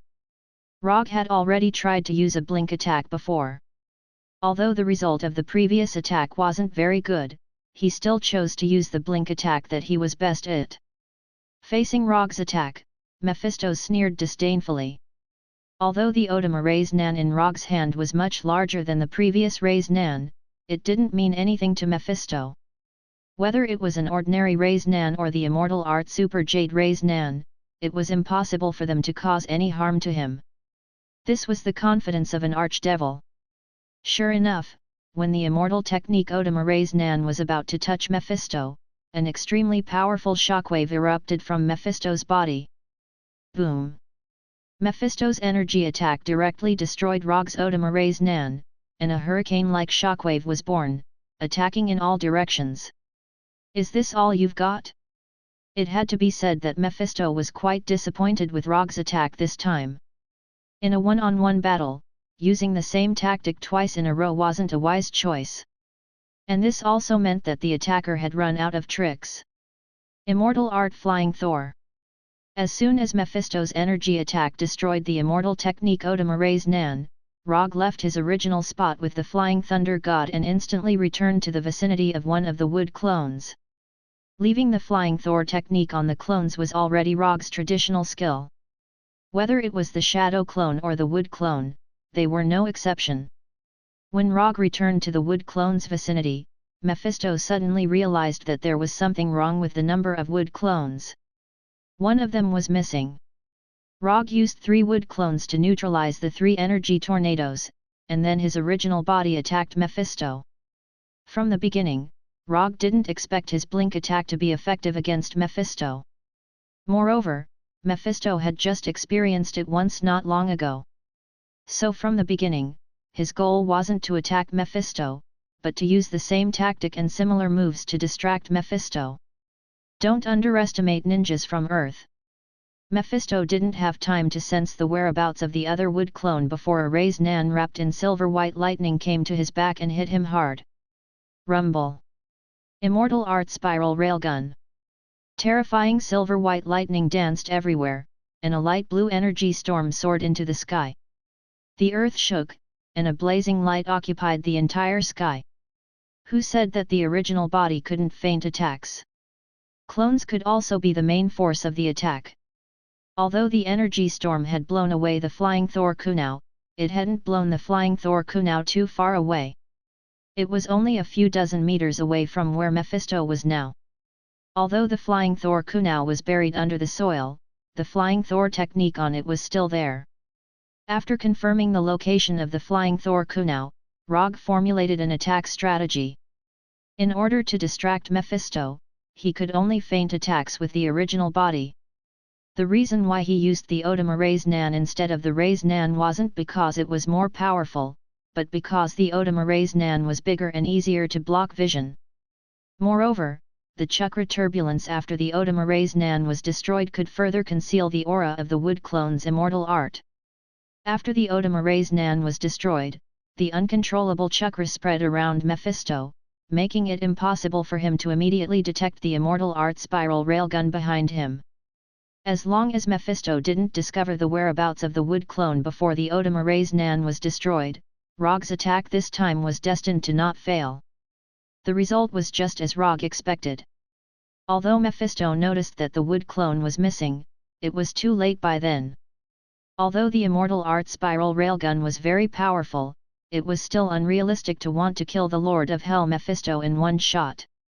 Moreover, after the simple exchanges earlier, Rogge could basically confirm that Mephisto was extremely adept at energy control. Mephisto, who could easily suppress a large-scale energy storm that had gone out of control, definitely wouldn't be seriously injured by the immortal art spiral railgun. After the explosion of the immortal art spiral railgun dissipated, Mephisto's figure reappeared in Rogge's line of sight. At this moment, the classical suit on Mephisto's upper body had completely disappeared. In its place was dark purple skin and extremely mysterious, strange patterns. Although Mephisto still maintained the appearance of a white-haired old man, his upper body had unknowingly revealed part of his demon true form. "You're the first person who can make me look so pathetic in hell. I'll give you one last chance. Submit to me, or die here." As soon as he finished speaking, Mephisto's clothes returned to their original straight state, as if nothing had happened. Chapter 325. At this moment, Mephisto still looked calm and collected, just like when he first appeared.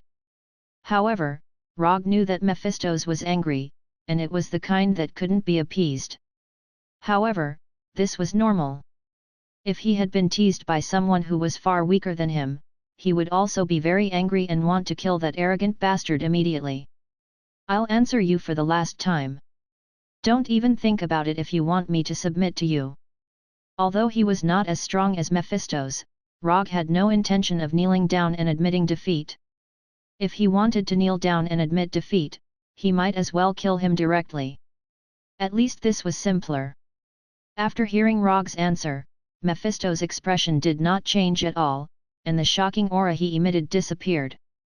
Before Mephisto's could make a move, Rogge attacked first. Compared to defending and counterattacking, he preferred to take the initiative in the battle. Moreover, the enemy he was facing now was stronger than him. Defending and counterattacking would only put him further at a disadvantage. Immortal spell would release Descent of the Tree Realm. After entering Hell's immortal mode, Hell recognized his existence and no longer suppressed him all the time. However, Hell was Mephisto's territory after all. If he wanted to fight Mephisto's in Hell, he had to create a home ground that was suitable for him to display his strength. A lush forest immediately appeared on the barren land, adding a touch of green to the somewhat monotonous land.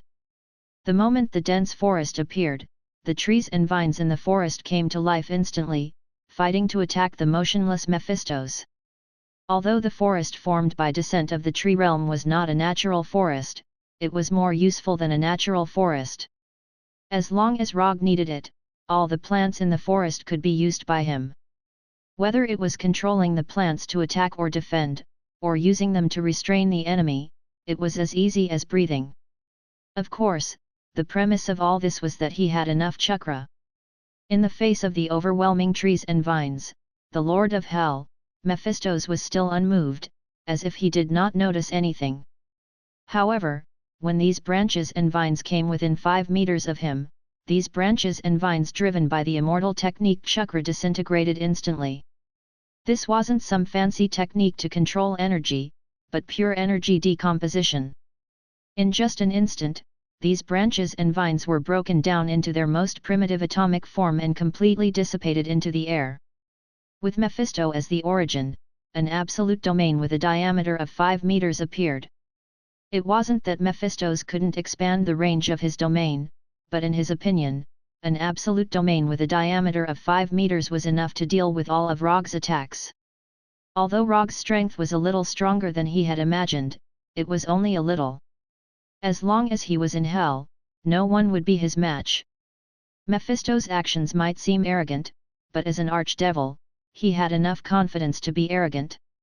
Although the wildly growing branches and vines couldn't break through Mephisto's absolute domain, Rogge still didn't stop attacking Mephisto. Mephisto was an archdevil of hell, and there was no doubt that he was powerful. However, there was one thing he couldn't change: the more powerful an ability was, the more energy it needed to consume. Energy couldn't be produced out of thin air. Even if Mephisto was a Heavenly Father-level archdevil of hell, he had to abide by this law. Otherwise, he wouldn't just be a Heavenly Father-level existence. While controlling the branches and vines to attack Mephisto, Rogge's wood clone didn't stay idle either. He dug out the Northern Cold Blade, Flying Thor Kunau, Ghost Motorcycle, and the rest that were buried underground. Of course, there was also Ghost Rider Johnny, who was buried underground and trying his best to recover his body. Rogge had never thought of defeating Mephisto in hell. Although this achievement was very tempting, it also depended on whether he had the strength to do so. Since he couldn't defeat Mephisto, he had to be prepared to leave hell in advance. Mephisto sensed Rogge's little movements, but he didn't stop Rogge. Instead, he let Rogge dig Johnny out. After digging Johnny out, Rogge returned Johnny's ghost motorcycle to him and gave him some instructions. After listening to Rogge's arrangements, Johnny was silent for a few seconds. Then, he got on his ghost motorcycle and drove off into the distance without looking back. Just as Rogge said, with Johnny's current strength, he couldn't do anything even if he stayed. Instead of staying here and being helpless, he might as well become Rogge's backup plan for leaving hell. After Johnny drove the ghost motorcycle far away, Rogge finally stopped controlling the branches and vines. There was no way to break through Mephisto's absolute domain with just these plants produced by the immortal spell chakra. Rogge knew this very well, and so did Mephisto. However, this didn't mean that Rogge would give up the idea of using wood release to attack. Rogge clasped his hands together, and the immortal spell chakra in his body surged out wildly. A wooden arhat that looked like an ancient titan crawled out from the ground. Immortal spell would release wood golem technique. In Warnerheim, Rogge had also used the immortal spell wood golem technique once. But that time, his opponent was the god of storms Njord, whose strength hadn't reached the Heavenly Father level. At that time, because of the amount of chakra he used, the wooden arhat he created was only about 40 meters tall. This time, with his full strength, the wooden arhat's height exceeded 100 meters for the first time, reaching an astonishing 120 meters. Wearing a white haori, he stood on top of the wooden arhat's head and looked down at Mephisto in the forest. Compared to the wooden arhat's huge head, Rogge seemed a little small. However, the aura he exuded was even more shocking than the 120-meter-tall wooden arhats. "Is this your killing move? Interesting." In the forest, Mephisto looked up at Rogge and revealed a mysterious smile. Mephisto could clearly sense the unbelievably majestic immortal spell chakra in the wooden arhat's body. He also knew very well that controlling such a tall creation required a huge amount of energy. Although the wooden golem Rogge created was very shocking, if he guessed correctly, Rogge wouldn't be able to maintain this state for long. After looking up at Rogge for a few seconds, Mephisto raised his staff slightly, and the natural energy in hell surged towards him. Under Mephisto's control, the forest Rogge created was quickly disintegrated, and in its place was a rising demon puppet that was 100 meters tall. With curved horns, bat-like wings, and a triangular tail, Mephisto created a demon puppet that looked exactly like the demons in the legends. Chapter 326. Immortal Spell Wood Golem vs Demon Golem. Mephisto didn't make the demon golem too big. Instead, he kept it the same size as Wood Arhat. "I'll use your attack style to defeat you head-on." Rogge didn't know if Mephisto was thinking the same thing, but when he saw Mephisto standing on top of the demon golem's head, he took the initiative to attack. Wood Arhut, who looked like an ancient titan, swung his right fist and punched the demon golem's head directly. As soon as Wood Arhut swung his right fist, the demon golem also swung his right fist. Boom! Two incomparably huge fists fiercely collided together, forming an extremely strong shock wave. Although Mephisto wasn't good at close combat, his golem control skills weren't weak at all. Even though he punched later, he still accurately judged the trajectory of Wood Arhut's attack. You want to meet force with force? Then I'll fulfill your wish. After Wood Arhut's right fist was blocked, Rogge didn't hesitate and controlled Wood Arhut again. Rogge had a wealth of experience controlling Wood Arhut to fight. He even summed up a set of fist techniques that belonged to Wood Arhut. Praise the Namo Gatling Bodhisattva fist technique.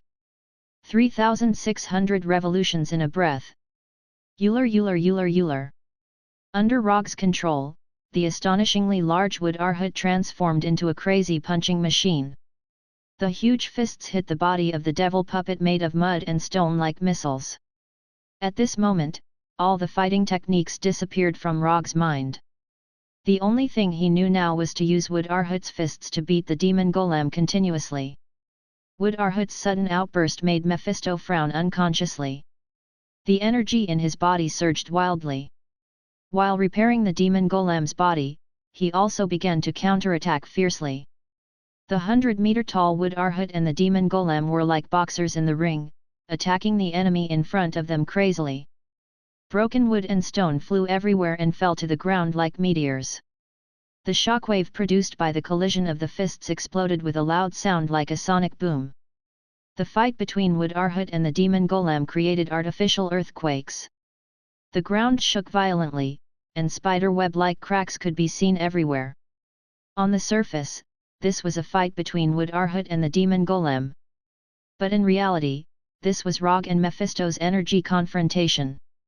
Whether it was controlling Wood Arhut to fight the demon golem or repairing their injured bodies, it required a huge amount of energy. As long as one side's energy was depleted, this earth-shattering fight would come to an end. As a Heavenly Father-level Lord of Hell, Mephisto's had an absolute advantage in terms of energy reserves. Whether it was the energy stored in his body or the natural energy that he could mobilize, he was far superior to Rogge. So even if the demon golem was weaker, he wasn't worried at all. Unlike Wood Arhut, the demon golem was just a puppet that Mephisto had casually created. Other than being a little bigger, the demon golem didn't have any extraordinary abilities. Although Wood Arhut looked very ordinary, it was an out-and-out high-level wood release ninjutsu. Wood Arhut not only had both attack and defense, but also had strong physical attack and defense abilities. It also had strong energy resistance. Ordinary energy attacks not only couldn't hurt Wood Arhut, but could also become a weapon for Wood Arhut to counterattack. The Baijuudama was a typical example. Although Wood Arhut was fighting with the demon golem like a landslide and had a slight advantage, he was still a wood release ninjutsu. But Rogge knew very well that if this continued, he would definitely be the one to lose. The wood release ninjutsu was one of his ultimate moves, but the demon golem was just a puppet that Mephisto had casually created. The two weren't on the same level at all. What was even more troublesome was that his own chakra was rapidly decreasing. Once his chakra was exhausted, the Hell Immortal mode would automatically disappear. Without the buff of chakra, his strength would be further weakened. He didn't have much chakra, but the nine-tailed chakra couldn't be merged with natural energy, let alone be refined into chakra. Forget it, it's time to end it. After perceiving Johnny's current location, Rogge decided to use his last card. Susanoo. The Susanoo formed by chakra appeared again.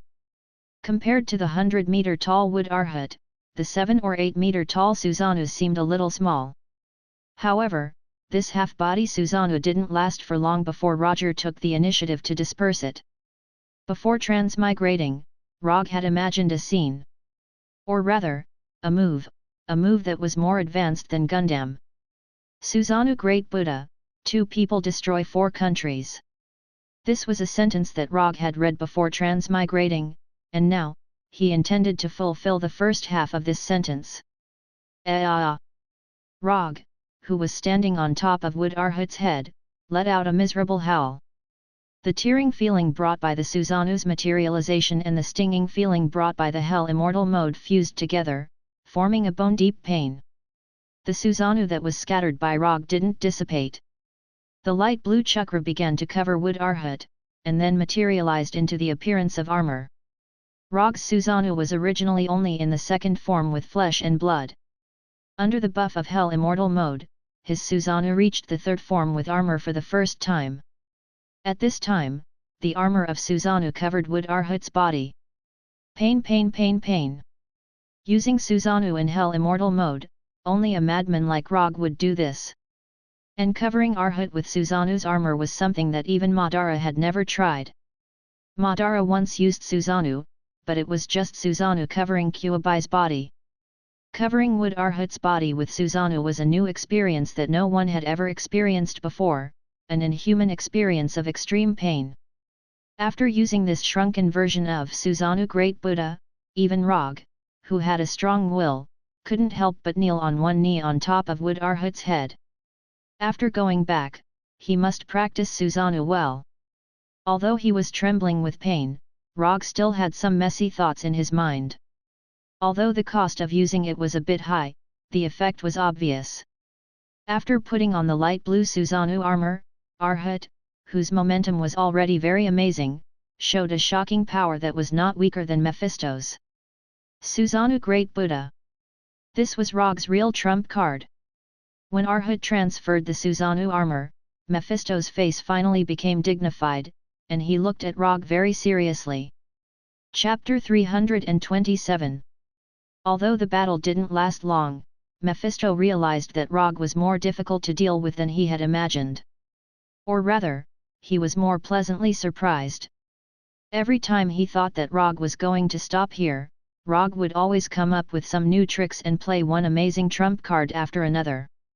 If not for Rogge's repeated rejections and provocations, Mephisto would have really looked forward to signing a contract with Rogge and making him his strongest evil spirit subordinate.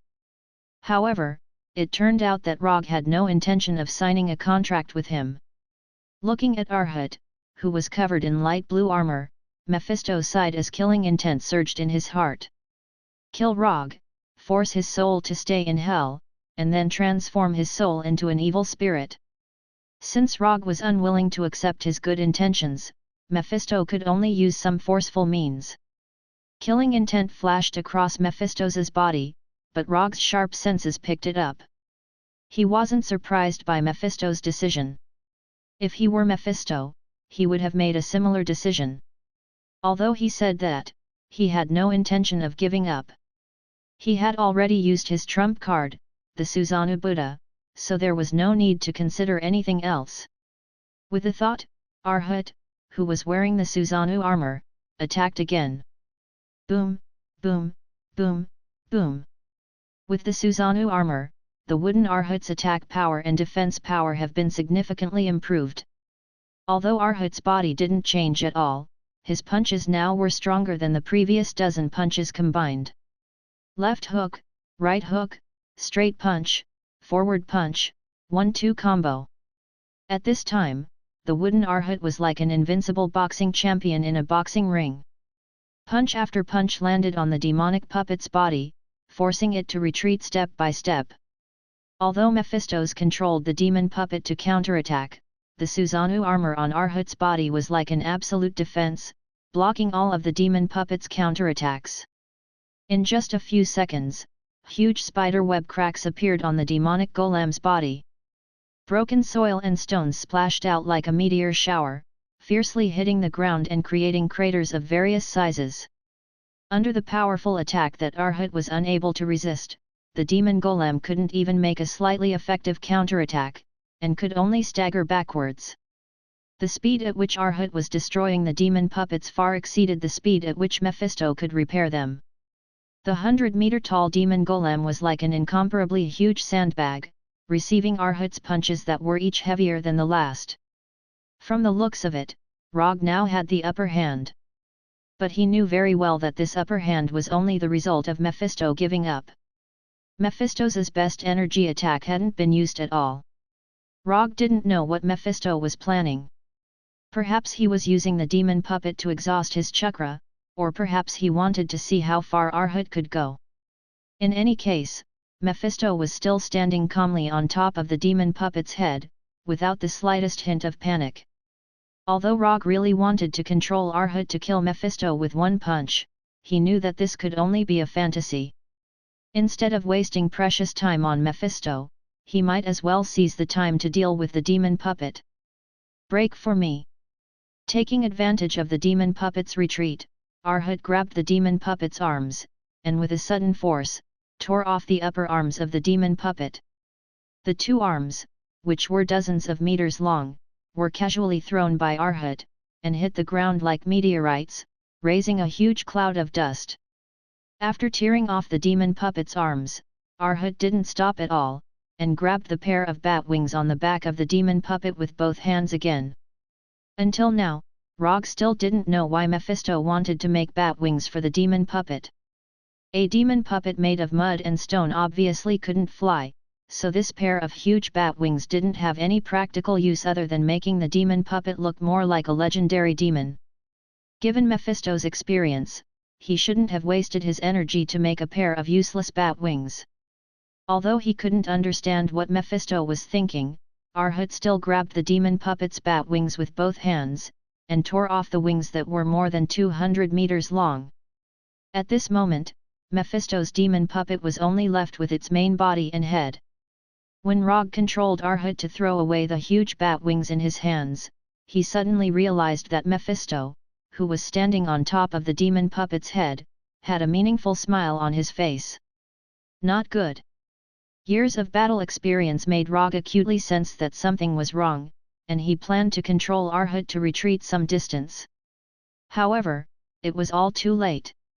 When the pair of demonic bat wings were thrown to the ground, an irregular pentagonal barrier suddenly formed. The demon puppet's arms, bat wings, and torso formed the 5 fulcrums of the pentagon, and crimson energy soared into the sky. Although this pentagonal barrier wasn't very neat, it still firmly surrounded Rogge and the wooden Arhut.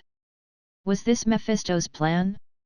Sizing up this crimson pentagon, Rogge sighed helplessly. Those who could make a name for themselves in the multiverse were indeed not easy to deal with. Mephisto seemed to be helpless against Arhut, who was wearing the Susanoo armor, but in fact, everything was going according to his plan. After trapping Rogge with the pentagon, Mephisto didn't say anything, and only silently raised his right hand. The next second, the sky changed color, and the entire world turned from day to night. At the same time, the natural energy in the air boiled like boiling water, and the aura of destruction and death enveloped the entire world. At this moment, Rogge, who was standing on top of Arhut's head, suddenly felt like he was against the entire world. The will of hell, which had acknowledged his existence, instantly disappeared without a trace. It was as if it had never existed in the first place. The sudden phenomenon of heaven and earth also attracted the attention of the demons in every corner of hell. Johnny, who was driving the ghost motorcycle at a crazy speed, also couldn't help but stop at this moment, and turn back to look at the battlefield where Rogge and Mephisto were. Could he really make it here in time? Looking at this phenomenon that almost covered the entire hell, Johnny couldn't help but worry for Rogge. Don't worry, he's Rogge. You just have to carry out his plan properly. Blackie's voice sounded beside Johnny. When Johnny left, Rogge handed Blackie, who couldn't be put into the medium scroll, to Johnny and let him leave with Blackie. I hope so. As soon as he said that, Johnny started the ghost motorcycle again, and sped off into the distance like a flaming meteor. Chapter 328. Rogge tried to use the Susanoo Buddha to quickly end the battle, and Mephisto happened to have the same idea. However, unlike Rogge, Mephisto's preparations were more covert. First, he trapped Rogge with a pentagonal barrier, and then used an energy storm to directly destroy Rogge's existence. As long as Rogge died, Mephisto would be able to control his soul at will. When the time came, not to mention transforming Rogge into an evil spirit, it wouldn't be a problem to completely turn Rogge into a demon. Apart from Johnny, it had been a long time since Mephisto had seen a soul like Rogge's that could move him. No, this was an existence even more precious than Johnny's soul. Johnny the Ghost Rider was just one of his test subjects. He couldn't compare to Rogge at all. A strong desire erupted in Mephisto's eyes, which made Rogge, who was standing on Arhut's head, involuntarily feel a chill. It wasn't a good experience to be sized up by a male creature like this. The natural energy in the air was still boiling wildly. Before long, this natural energy would transform into a terrifying energy storm that would completely destroy Rogge and Arhut. Although he had fallen into Mephisto's meticulously prepared trap, Rogge still had no intention of giving up. It wasn't the first time he had been trapped by a barrier. Although he didn't know magic, he had his own way of cracking barriers. No matter what the principle of a barrier was, or how effective it was, at the end of the day, a barrier was just a barrier. And barriers could be broken with brute force. When Mephisto prepared the energy storm to kill Rogge in one fell swoop, Rogge took a deep breath and unleashed all the chakra in his body. At this point, there was no need to continue maintaining chakra. And even if he used up all his chakra, he still had the nine-tailed chakra. Although that would cause him to directly exit Hell's immortal mode, he couldn't care less at this moment. Mephisto immediately noticed Rogge's actions, but he didn't take Rogge's actions to heart. In his opinion, this was just Rogge's desperate struggle. No matter what Rogge did, he wouldn't be able to change his fate of dying in the barrier. This pentagonal blood-colored barrier was the tomb that Lord of Hell Mephisto had specially created for him. Under Rogge's full power, the chakra in his body roared out like a flood. A massive amount of chakra gushing out of his meridians, leaving visible bloody marks on his body. As soon as the bloody scars that covered his entire body, the immortal's body recovered. Destruction and rebirth had reached a different balance's body to achieve a balance. And Rogge didn't care about the pain coming from his body. At this time, he was already tortured to death by the pain of using Susanoo in Hell's immortal mode. Adding some additional pain to the already bone-deep pain naturally wasn't a big deal. The wooden Arhut's right hand was raised high, and an immortal art super jade raised nan that was even bigger than the wooden Arhut's body appeared in his hand. The 7th Hokage Naruto used countless facts to prove one thing, that is, there is no enemy that can't be defeated by a raised nan. If there is, then another raised nan. If you can't defeat the enemy with a raised nan, then it can only mean that the raised nan you made wasn't big enough or strong enough. What Rogge wanted to do now was to use facts to prove the 7th Hokage's point of view once again, and add a new record to the Rasengan's raised nan tactics. Under Rogge's full power, a huge raised nan with a diameter of 300 meters was born. This super huge immortal art super jade raised nan spun wildly, and the flow of chakra even set off an equally huge super tornado. When this immortal art super jade raised nan was formed, Rogge still didn't stop, and covered it with the power of hellfire. In addition, he also mobilized a part of the Kyuubi chakra and forcibly integrated it into this immortal art super jade raised nan. The original blue and white immortal art super jade raised nan also turned red and blue after the fusion of hellfire and Kyuubi chakra. Outside the crazily spinning chakra, there was also a crazily spinning orange-red hellfire. Mokuton, Sage Mode, Susanoo, Super Jade Raised Nan, Hellfire, Kyuubi Chakra. If these things combined couldn't break Mephisto's pentagonal blood-red barrier, then Rogge didn't need to think about anything else, and could just accept his fate and wait for death. Wooden Arhut originally didn't have the ability to use ninjutsu, but the possession of Susanoo gave him the possibility of using ninjutsu. This unprecedented immortal art super jade raised nan that fused many kinds of power was, to a certain extent, the limit of what Rogge could currently use. This red and blue immortal spell super jade raised nan entwined with hellfire was the pinnacle of his strength. Whether this raised nan could break Mephisto's pentagonal blood-red barrier, or what kind of damage it could do to Mephisto, this was Rogge's last attack. After this move, victory or defeat, life or death, would be the final answer. Mephisto thought that he had forced Rogge into a desperate situation, but Rogge proved him wrong again. Looking at the red and blue ball in the wooden Arhut's hand, which contained immense power, Mephisto suddenly laughed. This kind of aura, this kind of willpower, this was an opponent worthy of him taking seriously. Only this kind of existence can become the sharpest weapon in my hands, and bring the glory of hell to the multiverse. Rogge, I want you! Mephisto suddenly shouted, not caring about his image as a superior lord of hell. You can't. After hearing Mephisto's shout, Rogge replied calmly. Then, the 100-meter-tall wooden Arhut suddenly exerted strength in his legs, and his entire body leaped high into the air, directly pouncing on Mephisto.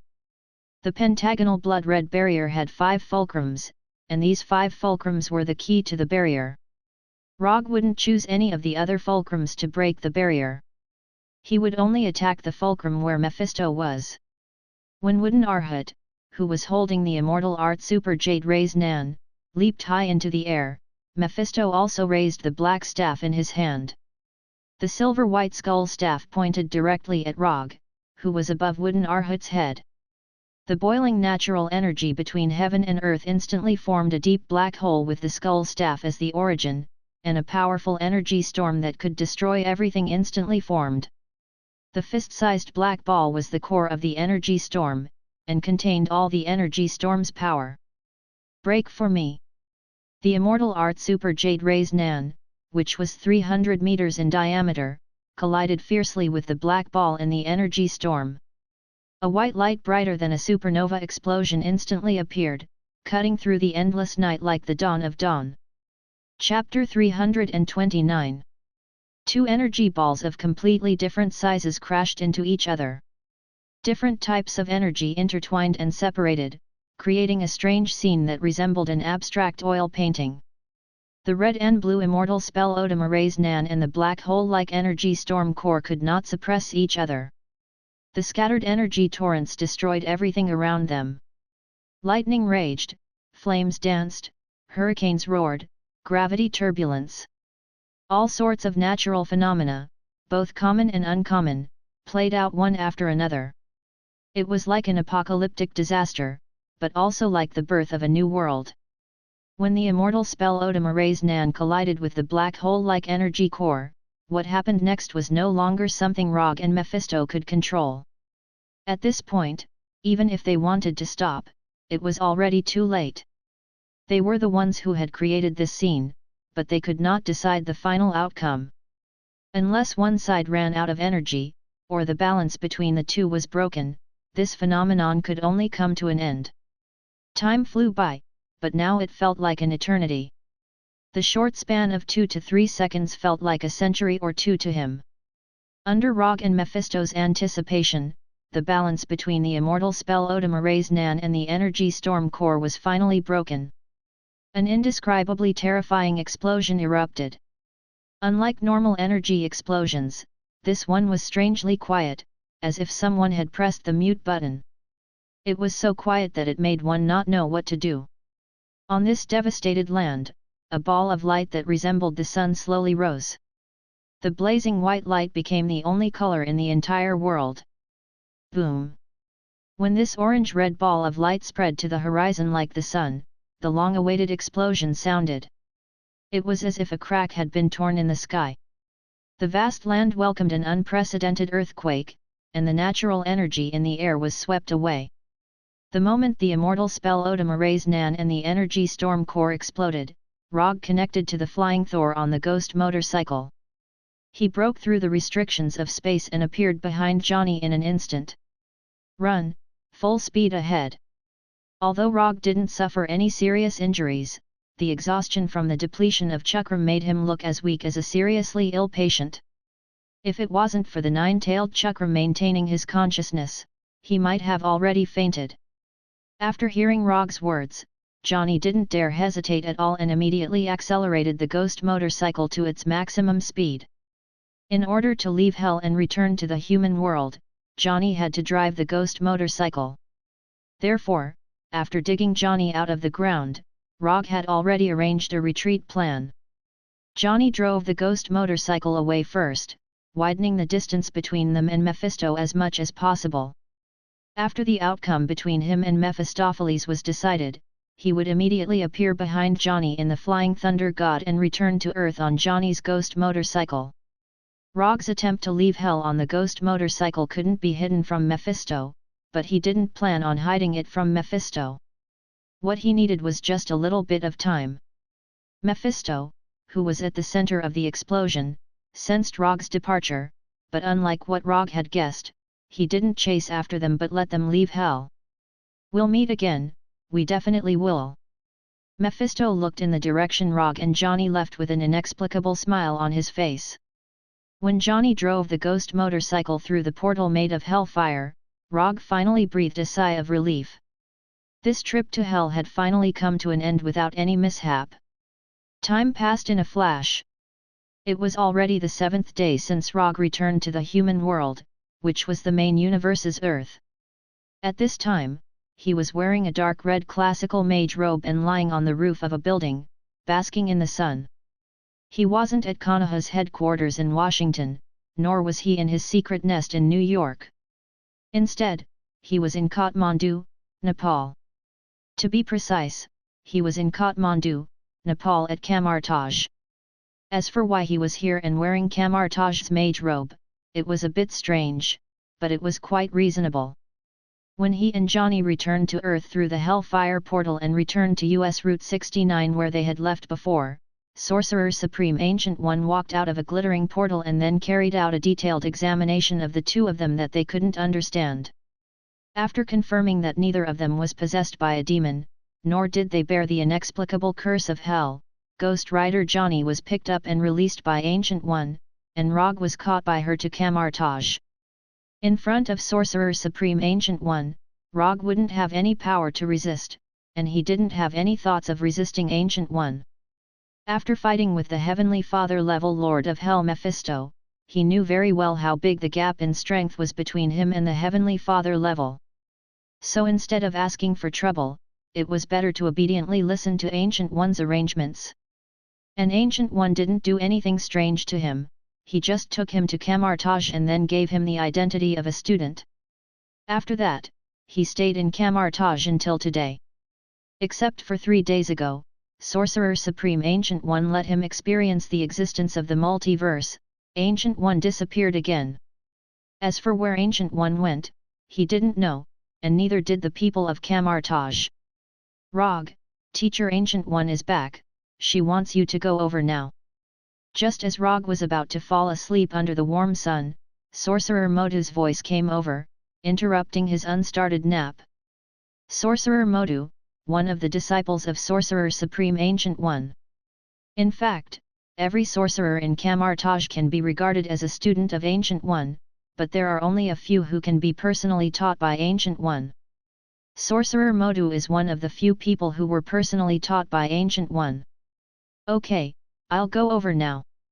Because it was in Kamartaj, Rogge did not use the usual quantum transmission, but walked over step by step. As before, Sorcerer Supreme Ancient One sat in the hall he usually used, tasting Nepalese tea with honey. "Ancient One, are you looking for me?" Rogge asked as he bowed slightly to the sitting Ancient One. "Have a seat, it's time to talk to you today." Ancient One, wearing a bright yellow robe, pointed to the chair opposite him with the folding fan in his hand and said in a kind tone, "Thank you." After taking the teacup handed over by Ancient One, Rogge thanked him.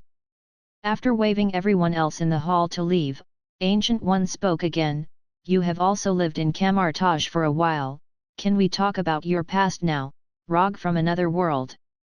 Chapter 330. Ancient One opened his mouth and told Rogge's biggest secret. If the person sitting in front of Rogge now was not Ancient One, but someone else, Rogge would definitely reply, "I'm not, I didn't, you're talking nonsense." But since the person who said this sentence is Ancient One, there is no need for him to continue to hide it. "You've already confirmed it, so I don't need to say it again, right?" Like Ancient One, Rogge at this time also has a calm look on his face, quite like a dead pig that is not afraid of boiling water. As the main pillar that guards the main universe Earth from the invasion of other multiverse creatures, Ancient One's attitude towards foreign creatures has always been quite tough. Despite Ancient One's amiable appearance, when dealing with visitors from another world, her approach is comparable to Hulk in an angry state. In the past few days, I did use the Time Stone to confirm your origin, and at the same time, I also checked your future. Speaking of this, Ancient One took a sip of the honey tea in his hand, and then continued, even the Time Stone can only be traced back to the day you appeared in New York. As for your previous experience, it is an eternal nothingness. Compared with your empty past, your future is much more exciting. Hearing this, Rogge also raised a strong curiosity, curious about what kind of future Ancient One saw. Can I ask about the future you saw? I don't mind if you spoil my future in advance. Although the future is not static, and every decision made now may affect the future outcome, Rogge still wants to know what kind of future Ancient One saw. Of course, although your future has tens of millions of endings, in the final analysis, it can basically be summed up into two categories. If it was any other time, Ancient One would never talk about the topic of the future with people, let alone tell them what he had seen. However, Rogge, who is sitting in front of him now, is an exception, the only exception. As for whether this is related to Rogge's identity as a traveler, only Ancient One himself knows. The first kind of ending is, you die. After hearing Ancient One's answer, Rogge was stunned for a moment before he reacted. Ancient One definitely doesn't mean that he died normally, after all, he can't have eternal life. Since it wasn't a natural death, the answer was obvious. With his personality and the suicidal thoughts he had from time to time, he must have died in some battle, at the hands of some person or existence. May I ask who killed me the most? Slayer Lord. Ancient One gave an answer that he had expected. However, he was curious about one thing. If he remembered correctly, Thanos, who didn't collect all the Infinity Stones, would only have the strength of Yatien's father level. If Rogge's judgment was correct, his current strength should also be at the level of an inferior Heavenly Father. He was slightly stronger than the Earth's God level, but weaker than the Heavenly Father level, so it was not an exaggeration to say that he was a lesser Heavenly Father level. He now has control of the Reality Gem, so when he faces Thanos in the future, he will not face Thanos who has collected all the Infinity Gems. A Thanos who hasn't collected all the Infinity Stones is actually the one who has killed him the most times, which is a bit interesting. What about the second kind of future? Rogge didn't ask how he died in the hands of Thanos, because it didn't make any sense. A misjudgment in the battle may lead to his own death, and there will be a lot of future extensions, so there is no need to ask. You should have an answer to the second kind of future long ago, after all, this is your goal all along. You have become a god, you have become the god of ninjas who is famous in the multiverse. Starting from human beings, you have ascended the throne and become a true god. I don't know why, ascending the throne, which sounds very awesome, when said by Ancient One, is like congratulating you on your graduation, it seems so ordinary. I understand, my future is either to become the god of ninjas, or to die on the way to becoming a god. Anyway, there won't be any ordinary ending. It's pretty good, at least the whole life looks quite wonderful. Sorcerer Supreme Ancient One didn't tell Rogge's future in advance, it was better to let him understand the real choice in his heart. Your future, I spoiled it to you in advance, so shouldn't you introduce your past? Equivalent exchange. Although Ancient One is not an alchemist, there are some principles that are common to both mages and alchemists. I am indeed not from this world. The reason why I came here is actually an accident. According to the plan, the world I should go to is a ninja world. For some reason I don't know, I came here and became a ninja. You should know the next thing, so I won't say much. Rogge briefly explained why he had transmigrated to this world. Although this explanation seems to say nothing, it is the truth. Thank you for your honesty, although I don't know what kind of world the ninja world you are going to is, but since you are here, this may be the real arrangement of fate for you. It's rare for you to come to Camartage, so learn a few spells by the way and go back. After all, you are still my student. Rogge almost didn't keep up with Ancient One's thoughts.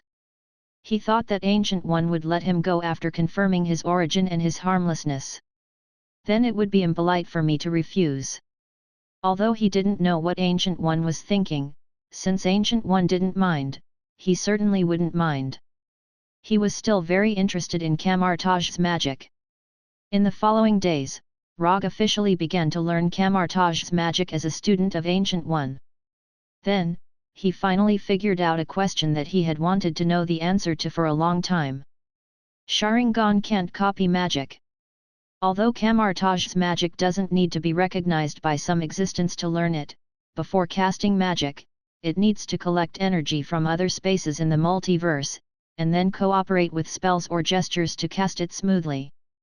Sharingan can copy the spells and gestures when casting magic, but the energy that drives magic, that is, magical power, Sharingan can't do anything. Ordinary magic can be cast as long as one has magical power. But there are some special magic that requires the approval of the corresponding existence to cast, such as some white magic in the system of the Wei Shan Emperor. The Sorcerer Supreme didn't teach Rogge too many complicated magic. Basically, he gave him a few common magic of Camartage. Portal, Mirror Dimension, Ring of Logadori, Astral Projection. Although the number is not much, Rogge is very satisfied. After all, his job is a ninja, not a sorcerer. Chapter 331. Sorcerer Supreme Ancient One obviously took this into consideration and didn't let him learn too much magic. Although Sharingan can't directly copy magic, with the help of Sharingan, Rogge's magic learning journey can be said to have progressed by leaps and bounds. In less than a week, Rogge skillfully mastered the 4 magic spells taught by Ancient One and received his first magic tool, the Hanging Ring. The Hanging Ring is a necessary prop to cast the portal magic. Even Sorcerer Supreme Ancient One needs the Hanging Ring when casting the portal magic. Since the Hanging Ring is so important, the cautious Rogge certainly won't only receive one. Under the puzzled gaze of Modu, Rogge directly applied for 5 hanging rings and added the Flying Thor technique to each hanging ring. Only a cautious ninja can become the god of ninja. Ancient One originally arranged other magic tools for him, but he didn't know if it was because he wasn't a pure sorcerer, but he didn't get any of the magic tools.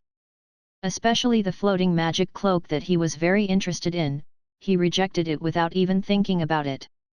Well, it seems that this cloak with the ability to fly and self-consciousness is destined to belong to Doctor Strange. After living and studying in Camartage for a month, focusing on some knowledge about magic and the multiverse, Rogge left Camartage and used the portal magic to return to Konoha's headquarters in Washington. Before leaving Camartage, he thought about it seriously, and finally told Ancient One about the possibility that Casillas might fall into the arms of Dormammu. Everyone has their own destiny, just like you came to this world. For Casillas' future, Ancient One only replied to him with an ambiguous sentence. Since Ancient One said so, Rogge naturally didn't continue to worry about anything. He said goodbye to Ancient One and Modu and returned to Konoha. Although it hasn't been long since he left Konoha, when he walked out of the golden portal, he suddenly felt like he had returned home. After letting Hinata inform the news of his return, Rogge returned to his office, leaned back in his chair, and sighed. After fighting Mephisto, the Lord of Hell, he finally understood the difference in power between him and a heavenly father. His fight with Mephisto seemed to have ended in a draw, but he knew that he had already lost. That unprecedented immortal spell, Super Jade Rays Nan, was the limit of his current power, and the core of the energy storm created by Mephisto was obviously just an ordinary ultimate move. If he hadn't immediately left Hell on Johnny's ghost motorcycle, he would have been the one to die in the end. Aside from figuring out the difference in strength between himself and the Heavenly Father tier, his other gain was that he had roughly deduced the limits of the system. Without adding in other factors, the Heavenly Father level should be the limit that the system could reach. In other words, the immortal of the six paths had the power of a Heavenly Father. If he wanted to break through the Heavenly Father level and obtain universe level or multi-universe level power, he had to create his own path of ninja based on the foundation provided by the system, which was different from Sennin Rikudo's path of ninja. Using the ninja power of the Naruto world as a foundation, integrating the power of the Marvel world, and finally creating his own path. This was the path that belonged to him as the god of ninja. This seemed difficult, but he had already started part of it unconsciously. If the spiral electromagnetic gun opened the way for him to develop his own ninjutsu, then Hellfire Release and Hell Mode were equivalent to opening the door for him to integrate the power of two worlds. As for what was behind the door, and what kind of scenery there would be, he didn't know yet. Forget it, he didn't want to think about it. Anyway, this world wouldn't be destroyed for a while, and he still had a lot of time to slowly think about his future. Thinking of this, he opened the system's property panel and took a look. Unspent ninja coins, 230. Johnny's commission was judged to be completed by the system, and the corresponding ninja coins reward has been sent. Looking at his current unspent ninja coins, and looking at the various icons on the exchange page, he closed the system with some helplessness. I'm still too poor, work hard, work hard. Because he had already rested in Camartage for a while, after returning to Konoha, he didn't intend to continue to rest, and directly opened some of the documents and commissions that he had accumulated before. Just as he browsed through the commissions registered by Hinata, he saw two familiar names. The client was Tawny Stark, and the content of the commission was to rescue the kidnapped Banner Bruce. What's going on? Banner was kidnapped?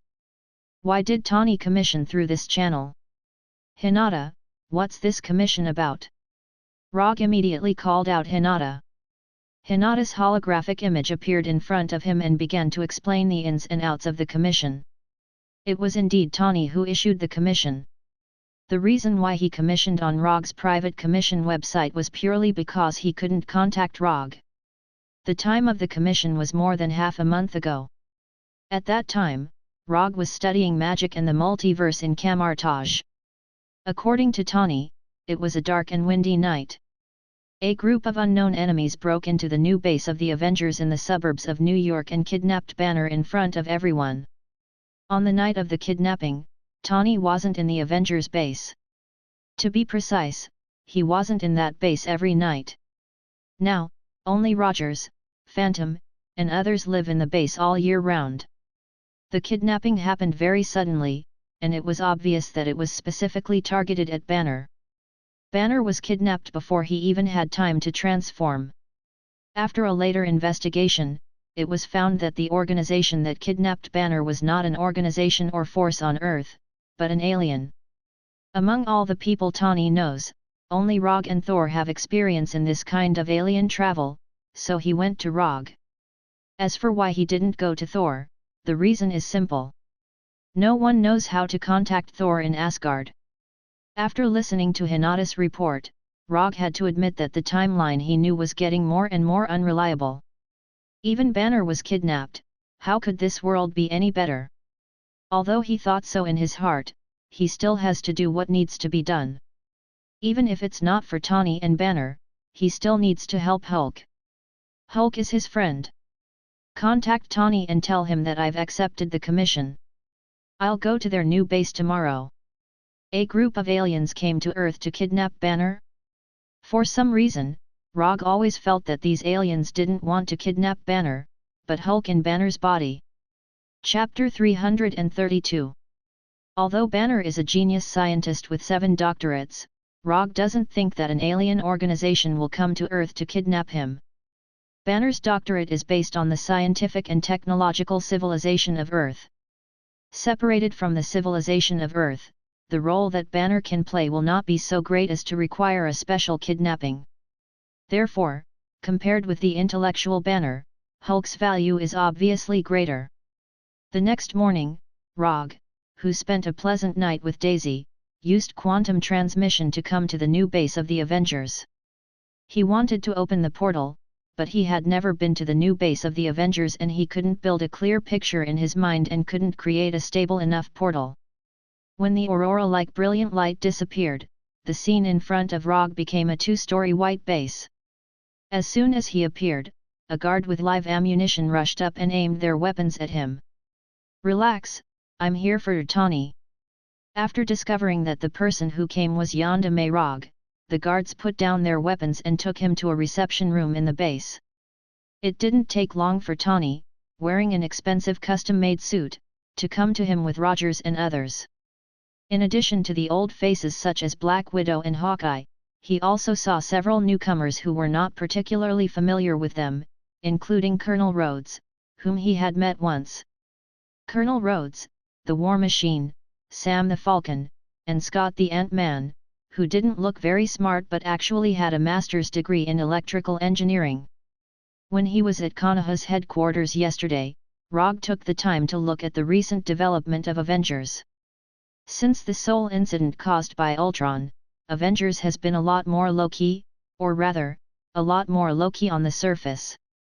After suffering several losses in the mouth of the media and public opinion, Avengers finally learned to act in a low-key manner. This includes but is not limited to Tawny's direct acquisition of several news media and newspapers. It seems that you have been developing well recently. Not only have you added several new members, but you have also inherited the legacy of S.H.I.E.L.D. very well. Not bad, well done. S.H.I.E.L.D. has been officially disbanded since the helicarrier incident in Washington. Most of the intelligence network and intelligence personnel were absorbed by Konoha, while the operational personnel and logistics support were absorbed by the replicas. In a sense, S.H.I.E.L.D. was dismembered by Konoha and Fulian. The guards just now had a very obvious S.H.I.E.L.D. style. If nothing unexpected happened, they should be former S.H.I.E.L.D. agents. Enough with the pleasantries. Banner has been kidnapped for more than half a month. We need to rescue him as soon as possible. None of us have any experience in extraterrestrial operations, so if you don't mind, I hope you can lead the rescue team this time. Tawny sat on the sofa opposite Rogge and said with a serious face. Obviously, before Rogge arrived, the Avengers had already communicated in advance. Just by looking at their current attire, one could tell that they were ready to set off at any time. Except for Tawny and Colonel Rhodes, who did not wear Iron Man armors, everyone else was basically dressed for action. Of course, Illusions were an exception. The clothes on Illusions were all changed by him, so things like operational attire have no meaning to him. Well, I'll interrupt you for a moment. You may be underestimating the danger of extraterrestrial operations. To put it bluntly, all of you here, except for Illusions, don't have the ability to act on extraterrestrial planets. Rogge was not deliberately attacking the members of the Avengers, he was just telling the truth. Let's not talk about whether you have a spaceship or not, just the strange natural environment on an extraterrestrial planet may kill you. Although not every planet is unsuitable for human survival, but to be honest, the human body is really fragile. On the Earth, this may not be obvious, but once you leave the Earth and face an extraterrestrial race, this will be particularly obvious. So my suggestion is that I will go alone to rescue Banner. As soon as Rogge finished speaking, there were several objections on the opposite side. Among them, the most intense objection was not from Tawny, nor from Captain America, but from Black Widow Natasha. Of course, Tawny and the others also considered what Rogge said. For this reason, Tawny also specially designed equipment to fight in an extraterrestrial environment.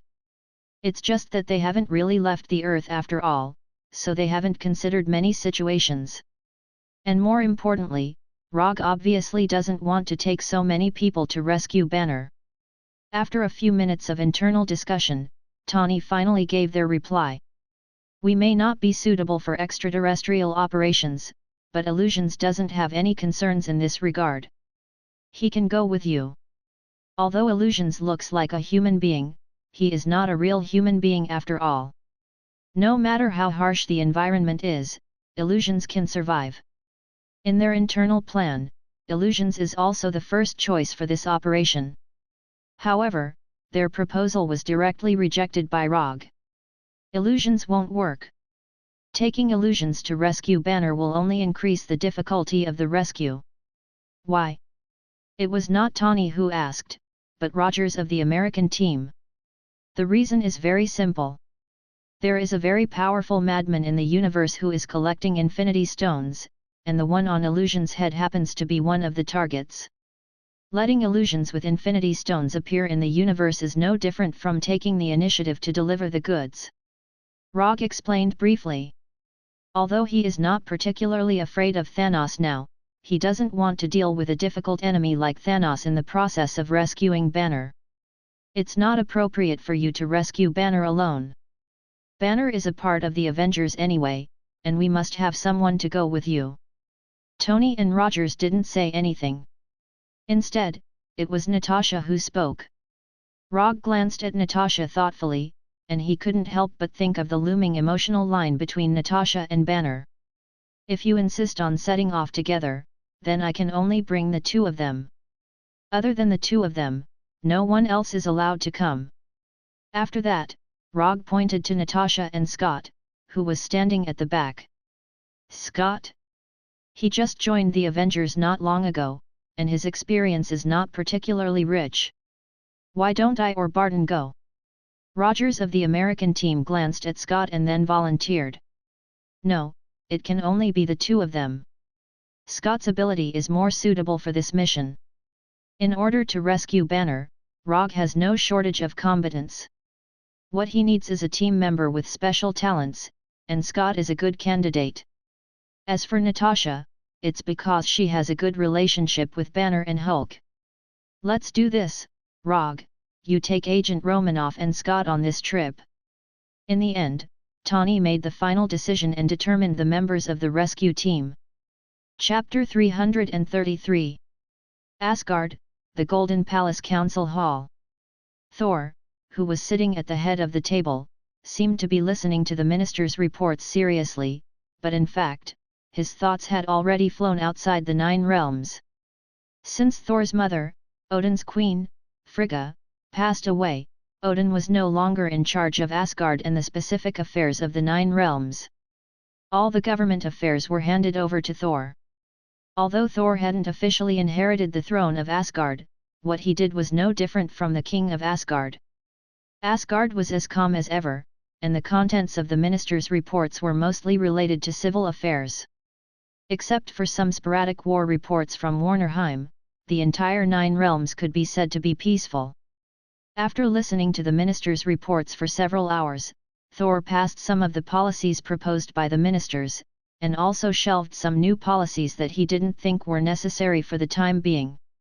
When he was the only one left in the magnificent council hall, Thor leaned back on the golden chair and sighed tiredly. After really taking over the government affairs, he found that it wasn't easy to become a qualified and respected king. For him, it was dozens of times more difficult than fighting the flame giant Surtur alone in Muspelheim. If it weren't for Loki's paranoid personality, he would have thought of giving the throne to Loki. But this thought only lingered in his mind for a few minutes before it was completely thrown to the back of his mind. Thor, who was leaning back on the chair, closed his eyes and enjoyed this rare time of relaxation. He summoned Thor's hammer, Mjolnir, that he hadn't waved for a long time, and waved it casually in his hand. Half an hour later, he had to inspect the barracks and set new assessment standards for Asgard's palace guards. I really want to fight. Since returning from Svartalfheim, the kingdom of the Dark Elves, he hadn't engaged in any battles, and he didn't even fly with Thor's hammer more than a few times. Just as he was considering whether to include himself in the list of assessment instructors for the palace guards, the door of the council hall was pushed open. 2 adult males, firm steps, reasonable strides, stable frequency, good skills. Through the sound of footsteps, Thor quickly judged the strength of the 2 visitors. Because he didn't have any chance to fight personally, he could only use these little tricks to satisfy his inner desire for battle. Thor, long time no see. Before Thor opened his eyes, a familiar voice sounded. "This is Rogge's voice?" After hearing Roger's words, Saul suddenly opened his eyes. He quickly came in front of Roger and gave him a strong hug. "Rogge, why are you here? Forget it, these are all trivial matters. Since you are here, then accompany me for a few moves." As he spoke, Thor did not forget to pat Rogge on the shoulder excitedly, and a long-lost smile appeared on his face. In order to maintain the so-called majesty of the king, Thor had to put on a serious face when facing his ministers and other subordinates. Only when he saw Rogge and other friends would he show a sincere smile. "There's no hurry. I came here this time to ask you for help." As soon as Rogge finished speaking, Thor's face changed from excitement to nervousness, and he quickly asked, "Is there something wrong with Jane?" Looking at Thor's rapid change of face like a Sichuan opera, Rogge silently criticized him in his heart for valuing women over friends. "Jane is fine, she is fine and safe. It was Banner who had an accident. Banner was kidnapped by a cosmic force. I came here this time to borrow the Bifrost. I need to bring that big green guy back to Earth safely." Rogge briefly explained the ins and outs of the matter, including the fact that he was going to take Natasha and Scott to rescue Banner, as well as the spaceship and weapons used by the kidnappers at the time. After listening to Rogge's description, especially after watching the pictures taken by the surveillance of the restoration base, Thor frowned slightly and said slowly, "Judging from the personnel and equipment, these kidnappers should be space pirates or criminals. As for which force they belong to, I can't tell for the time being. But don't worry, I will ask Asgard's intelligence personnel to pay attention to these people. Once I find anything, I will inform you immediately." After that, Thor pulled Rogge and left, and without saying a word, they came to a training ground in the Golden Palace. "I can lend you Bifrost, and I will ask Heimdall to assist you. But in return, you will have to fight with me." As soon as his voice fell, Thor's hammer Mjolnir flew into Thor's hand.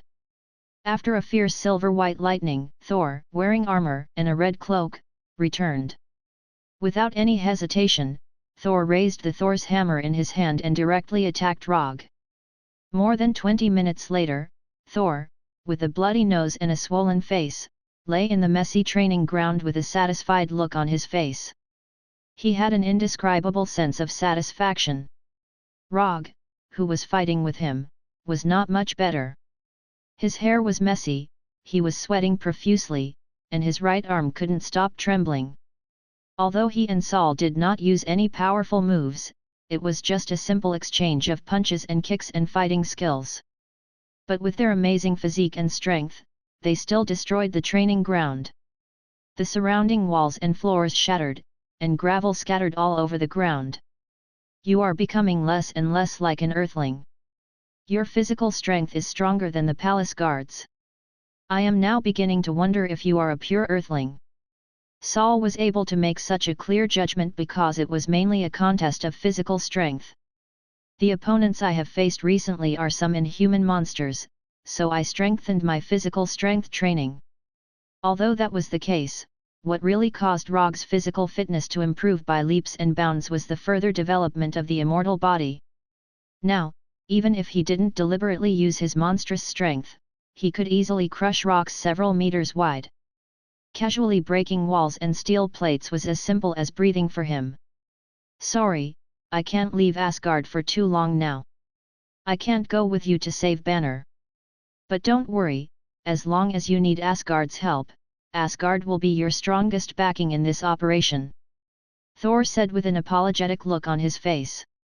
"It's okay, I'm very satisfied that you let me use Bifrost." Because Thor still had a lot of official business to deal with, Rogge didn't continue to disturb him and returned to the restoration base through Bifrost. He wanted to use the portal to return to Earth, but he soon found that using the portal spell from Earth to Asgard had consumed most of his magical power. After coming out of the rainbow-like teleportation beam, Rogge didn't let Heimdall wait for too long and immediately took Natasha and Scott to Asgard. Then, he directly teleported from Asgard to the Land of Nothingness. Rogge didn't accept the spaceship and Asgard gold coins specially prepared by Thor, because this time, he intends to use a barbaric way to complete this commission. Commission content: bring Banner back to Earth. Commission status: incomplete. Commission reward: 300 ninja coins. Chapter 334. This is a land of nothingness. It's different from the planet you think of. This is the brain of a huge ancient creature. We are now in the brain of this ancient creature. Rogge did not explain to Natasha and Scott what the celestial group was. He simply described it as the brain of an ancient creature. Even in the universe, not many people knew about the celestial group. Therefore, instead of wasting time to explain the celestial group, it was better to just use the common impression of the universe. As for why Rogge knew about this, it was all thanks to Ronan's selfless contribution. In the Kree battleship left behind by Ronan, there was a large amount of knowledge about the universe. Rogge had just browsed through it. Don't ask too many questions. This is my first time here too. This is the Universal Language Translator. It was provided by a kind person. Most of the universal languages are recorded in it. Bring it with you and you will be able to communicate with other alien races. After that, Rogge passed 2 universal language translators to Natasha and Scott and gestured for them to wear it. Also, let me remind you. Although this is a chaotic land without any laws, there is one thing you must pay attention to. Do not provoke the Dyphon group. Dyphon group? What's that? Ant-Man Scott asked curiously. Do you see those robots that look like they are absent from work? Those are the Dyphon group's collection robots. A few hundred years ago, the Dyphon group sent people to mine the organic substances in the skulls. The collected bones, brain tissue, spinal fluid, etc. are all rare resources. They are very valuable in the black market. Rogge pointed at the collection robots that were working hard like worker bees and said calmly. He had obtained the above information from the Kree battleship. The Dyphon group was established by the collector Talia Dyphon. The collector was one of Rogge's targets. Oh right, let me remind you. There are many intelligent races in the universe. Some of them are exactly the same as the humans on Earth. However, they are not from Earth. After hearing Rogge's reminder, Natasha and Scott nodded silently. Then, they continued to observe this magical place that was like a sci-fi city. It was their first time leaving Earth and coming to such a magical place. This was an unprecedented experience for Natasha and Scott. However, while they were sizing up the land of nothingness, many intelligent humanoid creatures were sizing them up as well. There was nothing wrong with Asgard's Bifrost. It was reliable for both civilian and military use. If there was a flaw in the Bifrost Bridge, it would be that the teleportation of the Bifrost Bridge was a little too gorgeous, so gorgeous that it was eye-catching. Why are they looking at us like that? Are they here to cause us trouble? Although they all had humanoid bodies, Scott couldn't help but gulp when he saw these aliens. He quietly walked up to Rogge and asked in a low voice, "What are you doing?" Our entrance was too ostentatious. As for whether they are here to cause trouble for us, I'm not sure yet. Unlike Scott, who was extremely nervous, Rogge had a calm look on his face. It was as if the people gathered in front of them were not aliens, but a group of pet dogs. What should we do now? Attack them, or just leave? Scott was indeed inexperienced. Not to mention Rogge, even Natasha, who was also experiencing an alien trip for the first time, was much calmer than him. Either is fine. If your hands are itchy, you can go up and play with them. As soon as Rogge finished speaking, Scott shook his head vigorously and retreated behind Rogge. Not only was this guy inexperienced, but he was also not brave enough. He didn't have the demeanor of a superhero at all. Newcomers, which planet are you from? Do you know that you have to pay a toll to come to the land of nothingness? You can only move freely in the land of nothingness after you pay the toll. Do you understand? It seemed that he could tell that this was the first time Rogge and the other two had come to the land of nothingness. A burly man with a height of more than 2 meters, dark red skin, and sharp teeth walked out of the crowd and said arrogantly. Before Rogge could say anything, the burly man of unknown race spoke again. Look at you guys. I don't think you've prepared a toll. But you're in luck. I'm in a good mood today, so I won't argue with you about the toll.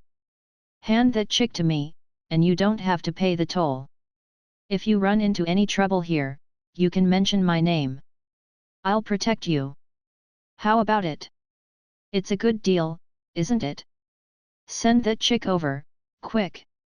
The burly man held a gun thicker than Rogge's thigh in his hand, as if he was certain that they would be defeated. He waited confidently for Rogge and the others' reply. Rogge did not expect that the first trouble he encountered in the land of nothingness would be caused by Natasha. However, even if Natasha wasn't here, the burly man would probably find other excuses to cause trouble for them. Thinking of this, Rogge couldn't help but think of an alternative statistic he saw on the Carey battleship. According to the statistics, the intelligent races in the universe had a surprisingly consistent evaluation of the attractiveness of the opposite sex. In other words, if a blue-skinned Carey woman was popular in the Carey Empire, then this Carey woman would also be popular among the green-skinned Skolo people. Because there were as many intelligent races in the universe as there were stars in the sky, most of the races in the universe were extremely tolerant of the opposite sex of other races. According to what Rogge knew, there was a certain marauder from Earth who would not reject anyone in this aspect. Because they were all wearing universal language translators, Rogge and the others could clearly understand the burly man's meaning. Thus, Rogge gave his own answer. Bang! The sound of a gunshot instantly rang out. The light blue chakra bullet instantly pierced through the burly man's head, completely exploding his head.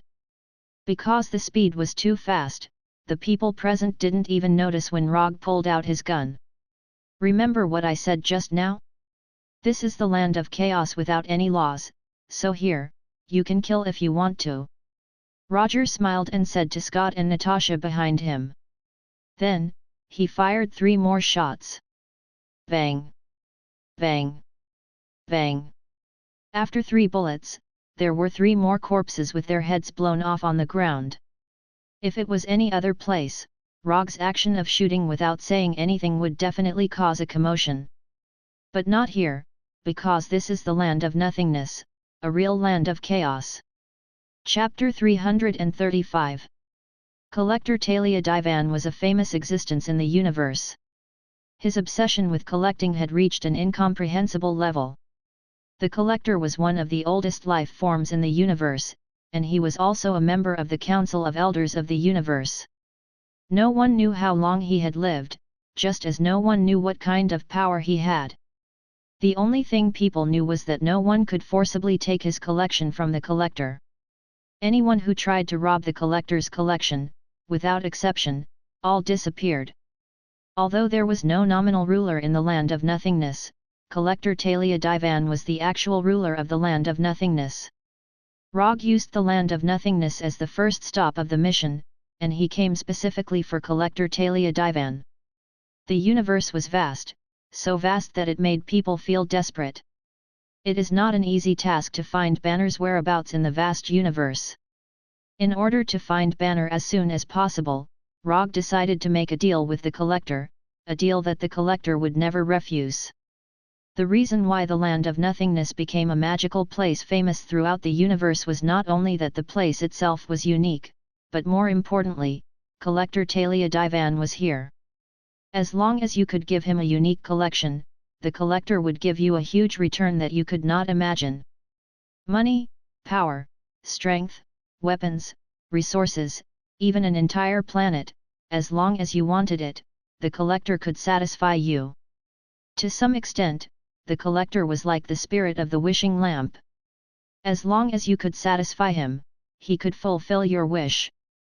Because of this, the land of nothingness attracted gold diggers from all over the universe, trying to harvest their own gold mines in the land of nothingness. Of course, not everyone was here for the Collector.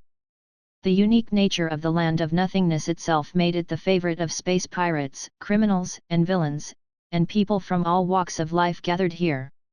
Under the guidance of several enthusiasts, Rogge and the other two successfully arrived at the collector's residence. We have collected the most races, treasures, antiques, remains, and so on in the universe. Anything you can imagine can be found in the master's collection room. An alien maid wearing a short white maid uniform with wine-red skin confidently introduced to Rogge and the other two. Rogge didn't agree with the maid's introduction. At the very least, he knew that there were a few collectors who wanted to get their hands on this treasure, but they never got their hands on it. For example, the Infinity Stone. Coincidentally, in the original timeline, the Reality Stone was handed over to the collector by Asgard. But because of his appearance, the Reality Stone was intercepted and fell into his hands. Although he came to do business with the collector, he had no intention of handing over the Reality Stone. If he wanted to impress the collector, other things besides the reality gems would also work. For example, the northern cold saber that was modeled after the Black Death sword, which was Xiao Hei. Or maybe he was the only one in the entire universe who could make ninjutsu bullets. The key to moving collectors had never been their value, but whether or not they were rare enough.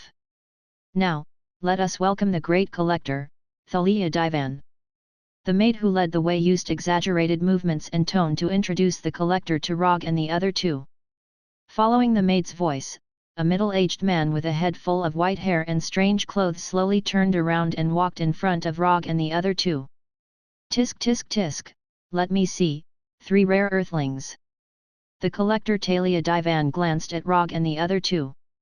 He then took off his strange glasses and focused his gaze on Rogge. When the collector said rare, he didn't mean that earthlings were rare, but that earthlings rarely appeared in the universe. Not to mention intergalactic voyages in the universe, the Earth civilization couldn't even travel to planets in a reliable way. Therefore, to other space civilizations, Earthlings who hadn't mastered the technology of intergalactic travel were considered to be a backward civilization. Because of this, Earthlings rarely appeared in the universe. I wonder what kind of collection you 3 rare Earthlings have brought me. If it's too ordinary, I'll be angry. The collector's mental state seemed to be a bit abnormal, but this was his normal state. I believe you will like this. As soon as the voice fell, Rogge took out a rectangular box from the summon scroll. Whether it was Blackie or ninjutsu bullets, Rogge didn't plan to trade them. Although Blackie is unique, he doesn't have the habit of trading his partners. And ninjutsu bullets may not be enough to tempt the collector. After all, ninjutsu bullets can be mass-produced. In order to impress the collector and successfully obtain information about Banner, he deliberately spent 20 ninja coins and exchanged a branch of the god tree from the system. When Rogge opened the metal box and took out the branch of the god tree that was more than 1 meter long, the collector's face suddenly changed, and his right hand reached out uncontrollably to the branch of the god tree. Before Rogge could introduce the branch of the god tree in his hand, the collector grabbed it and carefully looked at it. It wasn't until 2 or 3 minutes later that the collector reluctantly looked away and slowly said, "What kind of plant is this? Where did you get it?" "I can only tell you that this is a special tree called the God Tree. This is a branch of the God Tree that I got by chance. As for the rest, I have no comment." Although facing the collector, who is famous in the universe, Rogge still has no intention of revealing his secrets. He came here to make a deal, not to make a confidant. "Tell me, what do you want to exchange this branch of the God Tree for, wealth or power?" The collector looked at Rogge with a serious expression and said, "That's right." Since Rogge doesn't want to say it, he won't force anything. He is a collector, and collecting rare existences is his interest. He is not interested in secrets. "I want to know the whereabouts of this person, or the whereabouts of this group of kidnappers." Rogge handed the tablet that he had already prepared to the collector. "No problem, I will give you accurate information in 7 Earth days." The collector didn't take the tablet handed over by Rogge, but let the maid next to him take it. Except for those rare existences, he doesn't want to take anything. Although the collector doesn't know who Rogge is talking about, it won't be a problem for him. Even if the person Rogge is looking for is one of the 5 gods of creation of the universe, the collector will give him accurate information. It's just that the time needed for the investigation is not as simple as 7 Earth days. Chapter 336. On a balcony of the Exciting Night Hotel. Exciting Night is a famous hotel in the land of nothingness, famous for its all-inclusive services. As long as you can afford it, you can not only spend any exciting night you want here, but you can even spend an exciting life here. In fact, strictly speaking, there is no night in the land of nothingness, and there is no so-called day. After all, this is the head of an ancient creature, not a normal planet, and there is no rotation. What are we going to do next? Wait here for 7 days. Scott stood beside Rogge with an unknown drink like a cocktail and asked. We won't go anywhere until we get accurate information. If you feel bored, you can find some fun in the hotel. The casinos and entertainment venues here are still very fair. Rogge didn't look at Scott. He is now admiring the bright starry sky outside the land of nothingness. Through the huge eyes of the head, you can directly see the starry sky outside with the naked eye. This is one of the reasons why Rogge chose to stay in the Exciting Night. Although they have just arrived and don't have more recognized common currencies such as Crete coin, this doesn't affect them staying in the Exciting Night Hotel. The 4 aliens who tried to blackmail them before provided them with a small amount of startup capital. Relying on this startup fund and Sharingan, Rogge went to the casino outside for more than 10 minutes, and then earned enough money to make them fall for a week. Although the casinos in the land of nothingness are completely different from the casinos on Earth, and the gameplay is also different, all of this is not difficult for Rogge. Gambling, in a sense, is also a game, and it is a high-risk high-return game. And Rogge happens to be a game master. Therefore, winning money was not a problem for him. Can the collector really find the whereabouts of Banner? The universe is so big, it's not easy to find a person. Scott raised the glass in his hand and took a sip, then coughed violently. What kind of wine is this? It's too bad to drink, even gasoline tastes better than this. Scott said with a disgusted look on his face. Have you drunk gasoline? Rogge's curiosity suddenly came out. No. Scott quickly shook his head. He would never admit that he had drunk gasoline. Don't underestimate the collector. Although he looks quite crazy, the promises he makes are still very reliable.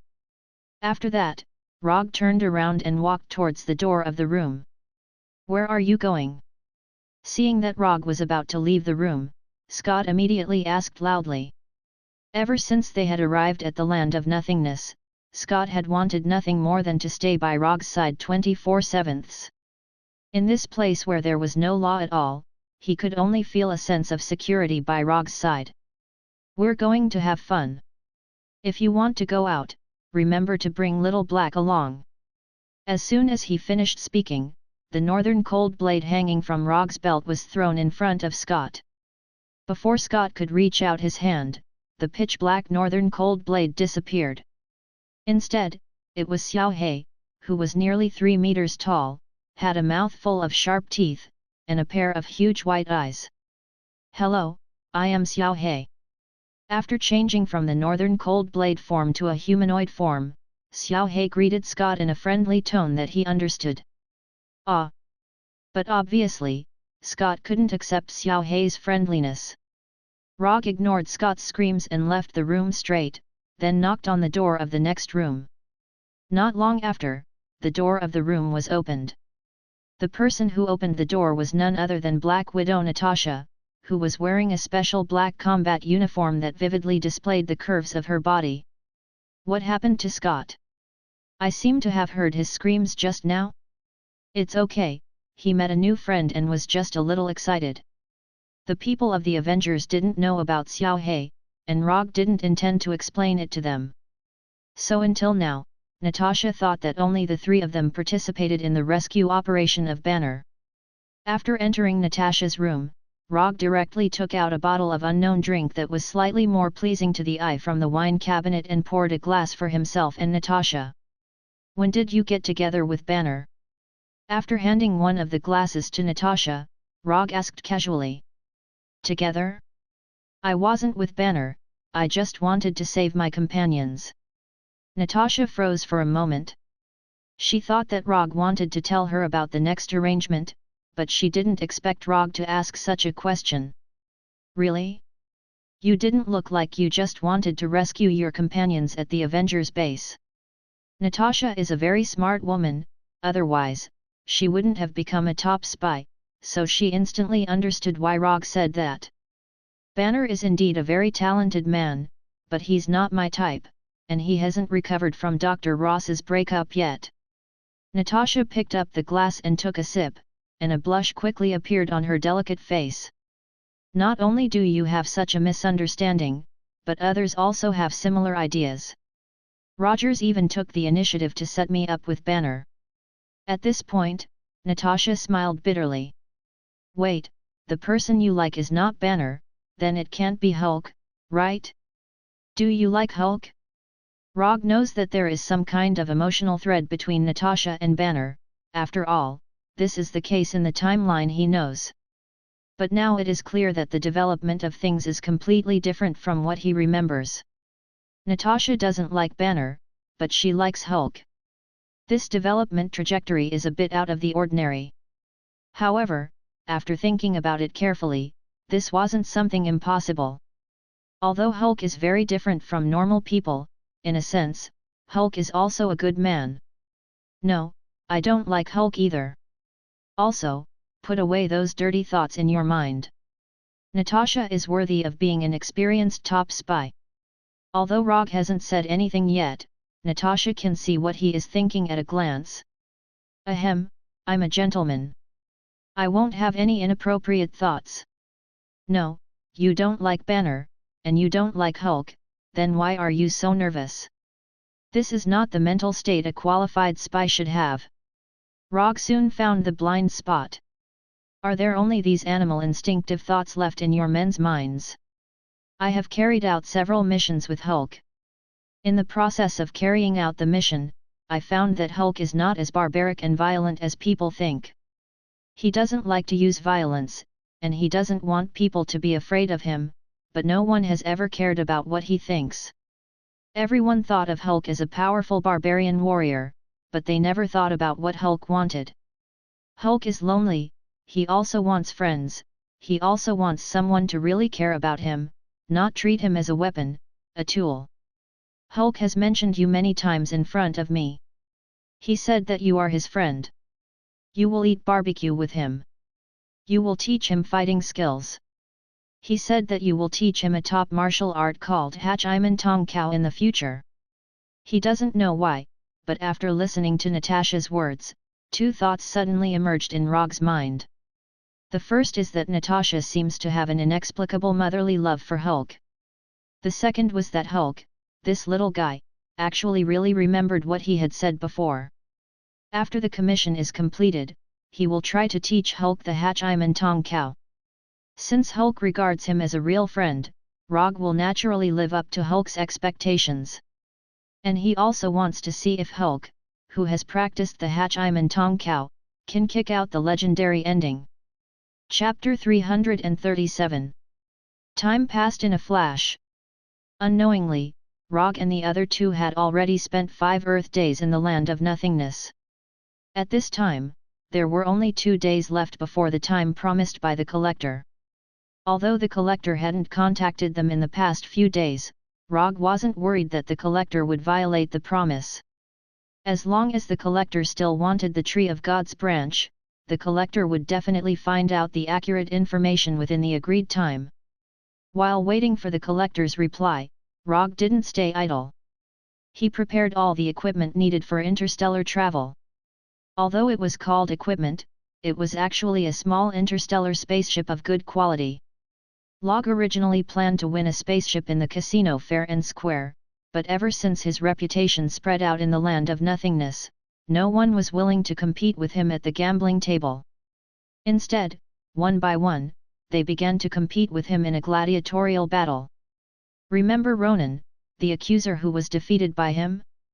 After knowing the death of Captain Marvel Carroll, the accuser Ronan brought A.K.A. fleet to Earth in an attempt to fish in troubled waters. In the end, he was defeated by Rogge and left with his tail between his legs. At that time, Rogge didn't kill the accuser Ronan. Instead, he intentionally let him go. The fourth Hokage of Earth, Rogge, defeated the accuser Ronan of the A.K.A. Empire. Of course, it was impossible for the A.K.A. Empire and Ronan to deliberately announce a lost battle, but the people in the universe still learned about this matter through some secret channels. Thus, the reputation of the fourth Hokage of Rogge began to spread in small to medium-sized areas of the universe. On the third day after Rogge and the other two came to the Land of Nothingness, someone recognized him, and then the entire Land of Nothingness knew about it. It was also from that day onwards that people were no longer willing to compete with Rogge on the gambling table. Instead, they changed the venue of the duel from the casino to the arena. Some people wanted to gain more reputation by defeating him, some people simply wanted to compete with him. Of course, there were also some gamblers who wanted to win more wealth through the duel. Rogge didn't refuse these gladiator invitations, but he had his own requirements. The challengers had to put up a sufficient bet before he would accept the challenge. The small interstellar spaceship he had now was one of the spoils he had won from the arena. As for loot of similar value, he still had 8 more. There would only be 3 matches a day, and the highest bidder would win. This was the second rule of Rogge's gladiator fights. In these 3 days, he fought a total of 9 battles and won all 9 battles. None of the 9 matches lasted more than a minute. The one with the best result lasted until 52 seconds.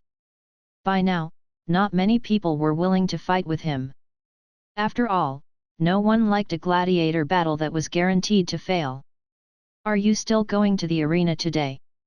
After witnessing Rogge's heroic fighting style, Scott fell into a state of blind worship for Rogge. Now, he even began to consider whether he should leave the Alliance and join Konoha after returning to Earth. I don't think so. So far, I haven't received any gladiator invitations. Rogge lay on the sofa on the balcony and answered casually, his eyes still looking at the bright starry sky outside. Can I ask you something? Scott got rid of Xiao He, who was frantically ravaging his hair, and asked Rogge with difficulty. What do you want to know? Have you been sleeping in the room next door for the past few days? I heard that Agent Romanoff and Dr. Banner are a couple.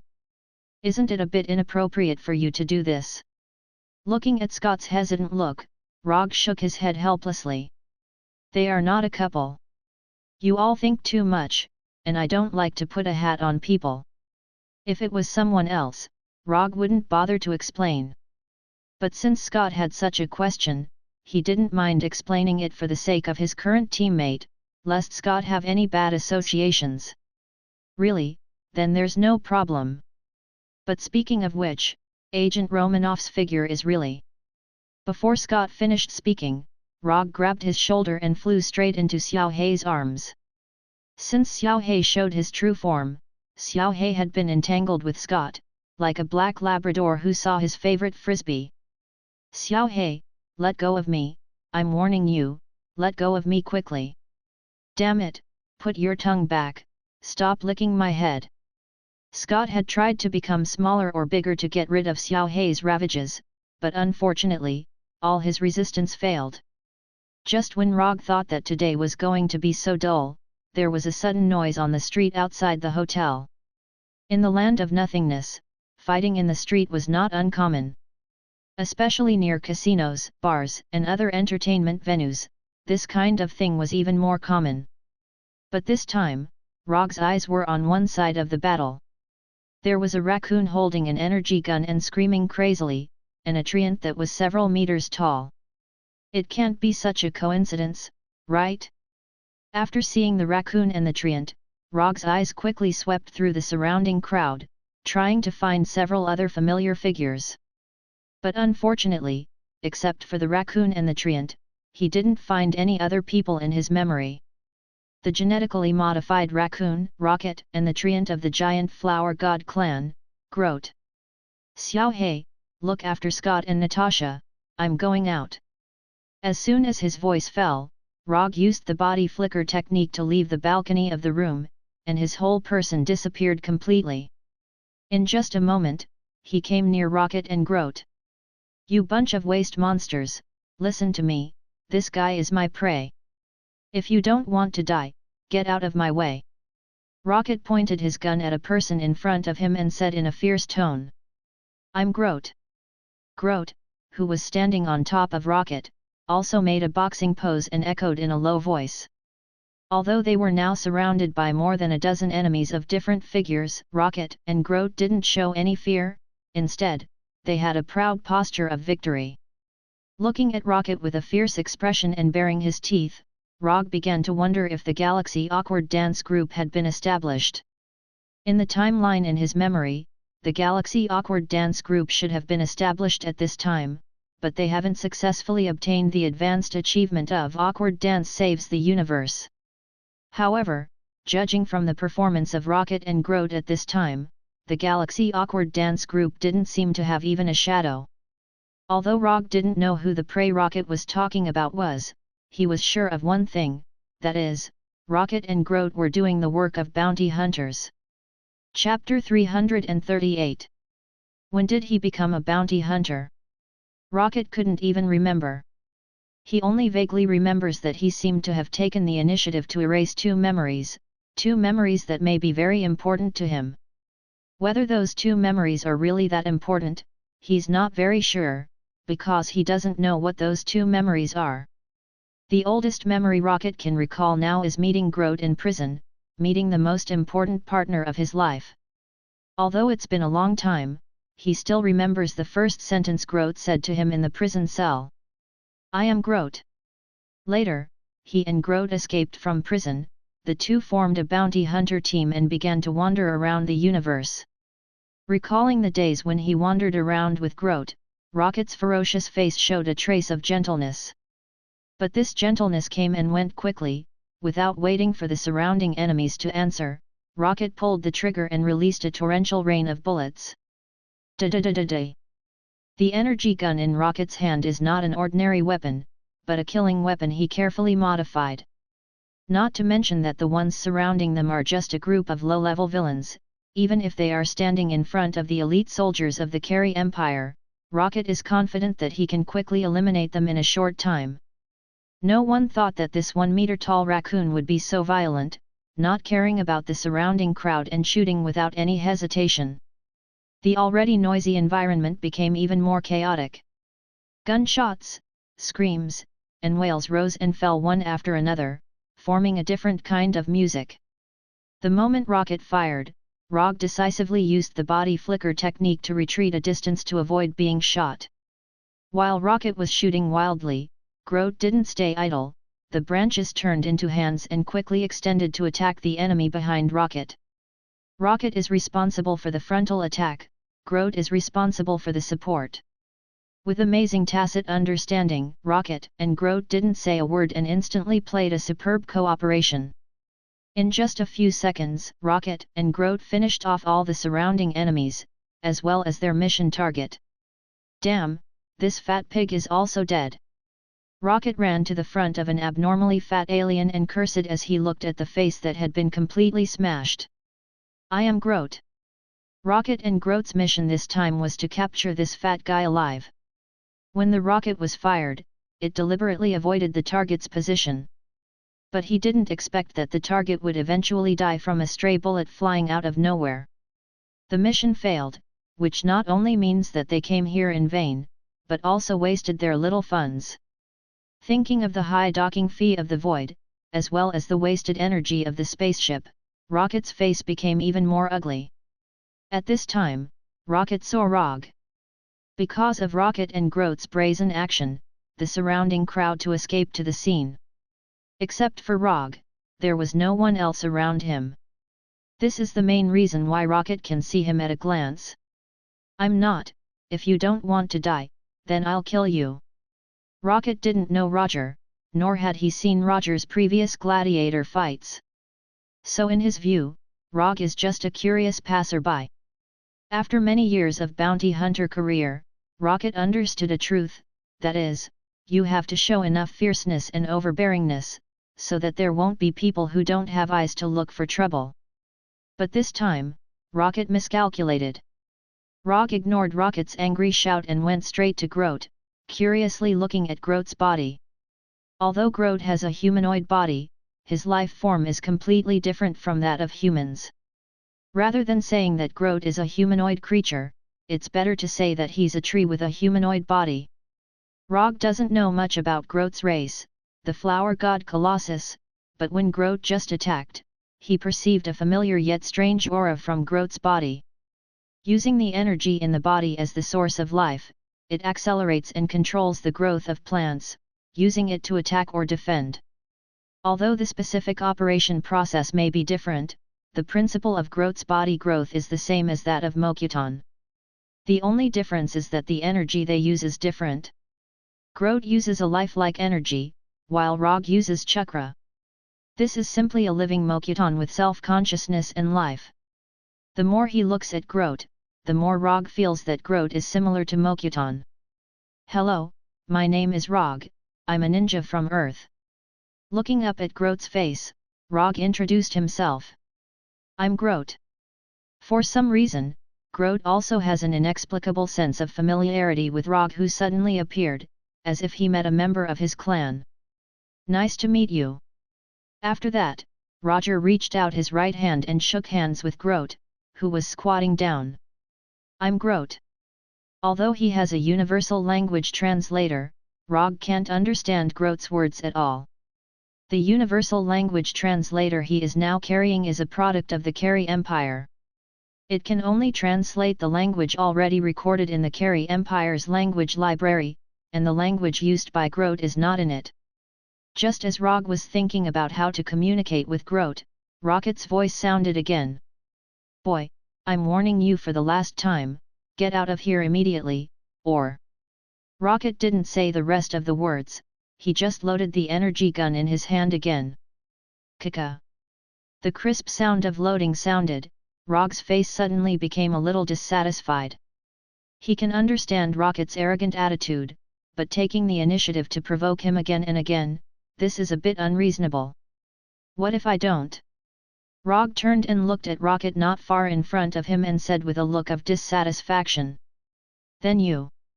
Before Rocket finished speaking, his neck was grabbed by the bright red chakra's hand, and his whole body was lifted up.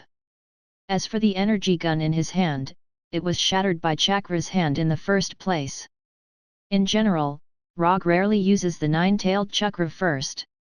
But in some cases, the nine-tailed chakra is better than his own chakra. For example, when it's used to mimic objects. After seeing Rocket being lifted up by the blood-red chakra's hand, Groot hesitated for a second or two, and then his huge right fist directly smashed towards Rogge in front of him. Although Groot felt an inexplicable sense of familiarity from Rogge, compared to the safety of Rocket, this is nothing. Groot's attack can't be said to be slow, but Rogge's counterattack is faster. Would release Great Forest technique. Rogge's right hand's 5 fingers instantly turned into wooden vines, like 5 vipers attacking their prey. They instantly knocked Groot away and firmly tied him up. "What's going on?" After seeing Rogge's 5 fingers turned into wooden vines and flew away and tied up Groot, Rocket's face was full of disbelief. He couldn't believe what he saw in front of him. "I'm Groot." However, the most surprised person was not Rocket, who was pinched by Chakra's hand, but the tied-up Groot. "I'm Groot." Chapter 339. Exciting Night Hotel, First Floor Bar. Rocket and Groot sat opposite Rogge, looking at Rogge with a complicated look. More than 10 minutes ago, they were still fighting on the street outside, but now, they are sitting together in a bar. Rocket and Groot's strength is not bad, and they are also a little famous among the bounty hunters. However, in front of Rogge, their strength is still a bit too weak. Just casually using a few ninjutsu, Rogge easily defeated the two of them, making them come to the bar willingly. "Who are you? What do you want to do?" Rocket asked Rogge with a vigilant look. Rogge's strength is very strong, but what Rocket really cares about is not his strength, but the Mokuton he just used. Rocket is also a knowledgeable bounty hunter, but he has never met someone like Rogge. Making the body grow like a tree, except for Groot, this is the first time Rocket has seen this ability in other people. And unlike Groot, Rogge's Mokuton is obviously more magical. Groot is a giant flower god, his body is originally a tree, so even if his body suddenly grows, it is not a particularly strange thing. But Rogge is different. Rocket is very sure that Rogge is a human, a real flesh and blood body. "I said before, my name is Rogge, a ninja from the earth." Rocket is curious about Rogge's Mokuton, and Rogge is also curious about Groot's life form. If it weren't for the current conditions, he really wants to do a detailed physical examination for Groot. And his intuition tells him that Groot is hiding the secret to further improve his Mokuton. After meeting Groot, he finally understood why Orochimaru, one of Konoha's Sannin, embarked on the path of a mad scientist. "I have no malice to you, I'm just a little interested in Groot, or Groot's race. But don't worry, I'm not some Frankenstein monster. I won't do something like dismembering people and soaking them in formalin." Rogge didn't explain to them what Mokuton was, nor did he hide his interest in the Groot race. "Please don't say that you just want to make friends with us," Rocket said disdainfully. "I don't care if you believe me or not, but I do intend to make friends with you. What happened just now can only be considered as an exchange of blows leads to friendship. I still have some things to do, so I can't tell you too much for now. This is the contact code of my spaceship. If you are interested, you can contact me at any time." After that, Rogge took out a small piece of metal from his pocket. The metal plate was engraved with the internal communication code of his small spaceship. As long as the distance wasn't too far, any spaceship could use this communication code to contact Rogge's spaceship. To put it simply, it was a communication number between spaceships. After handing the metal plate to Groot, Rogge went on to say, "If you like, you can play here for a few days. Just put the bill under my name." Because of the bet, Rogge now had a considerable amount of wealth on him, which was enough for Rocket to indulge in debauchery for a long time. After saying that, he directly left the bar. Meeting Rocket and Groot was purely an accident. But since he met them, Rogge didn't mind greeting them in advance. It would be more convenient to deal with them in the future. When Rogge's figure completely disappeared behind the bar, Rocket took the metal plate from Groot's hand and put it in his pocket. "He's a weirdo." "I'm Groot," Groot replied silently. After spending another exciting night with Natasha in the hotel, the collector's exaggerated maid finally appeared in front of Rogge's group again. "I didn't expect you to be the one who defeated Ronin, the fourth Hokage. When I met you last time, I felt that you weren't an ordinary person." As soon as the voice fell, the white-haired collector, Tanya Divan, came in front of Rogge. His fingers danced excitedly as he said in a greedy tone, "Your eyes are simply a masterpiece. When you die, please let me pay for your eyes." Rogge silently stepped back, widening the distance between himself and the collector. He didn't like a male creature so close to him, especially a male creature with an unstable mental state. "Let's talk about the eyes later. I just want to know, did you collect the information I want?" Rogge psychically summoned the metal box where the branch of the Tree of God was placed, and casually took out the branch of the Tree of God. "You should be more careful when dealing with rare existences." The collector took the branch of the Tree of God from Rogge's hand and signaled the maid next to him to return Rogge's tablet to him. The ones who captured Bruce Banner were a group of slavers called rope catchers. They don't belong to any faction.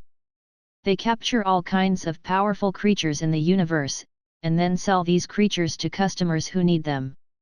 As far as I know, my brother Onsaka bought a lot of interesting creatures from the rope catchers. Collector Tanya stroked the branch of the sacred tree in his hand with exaggerated movements, then continued, "Your tablet has the information and the latest location of the rope catcher slave hunters. If you're fast enough, you should be able to find them before they sell banner."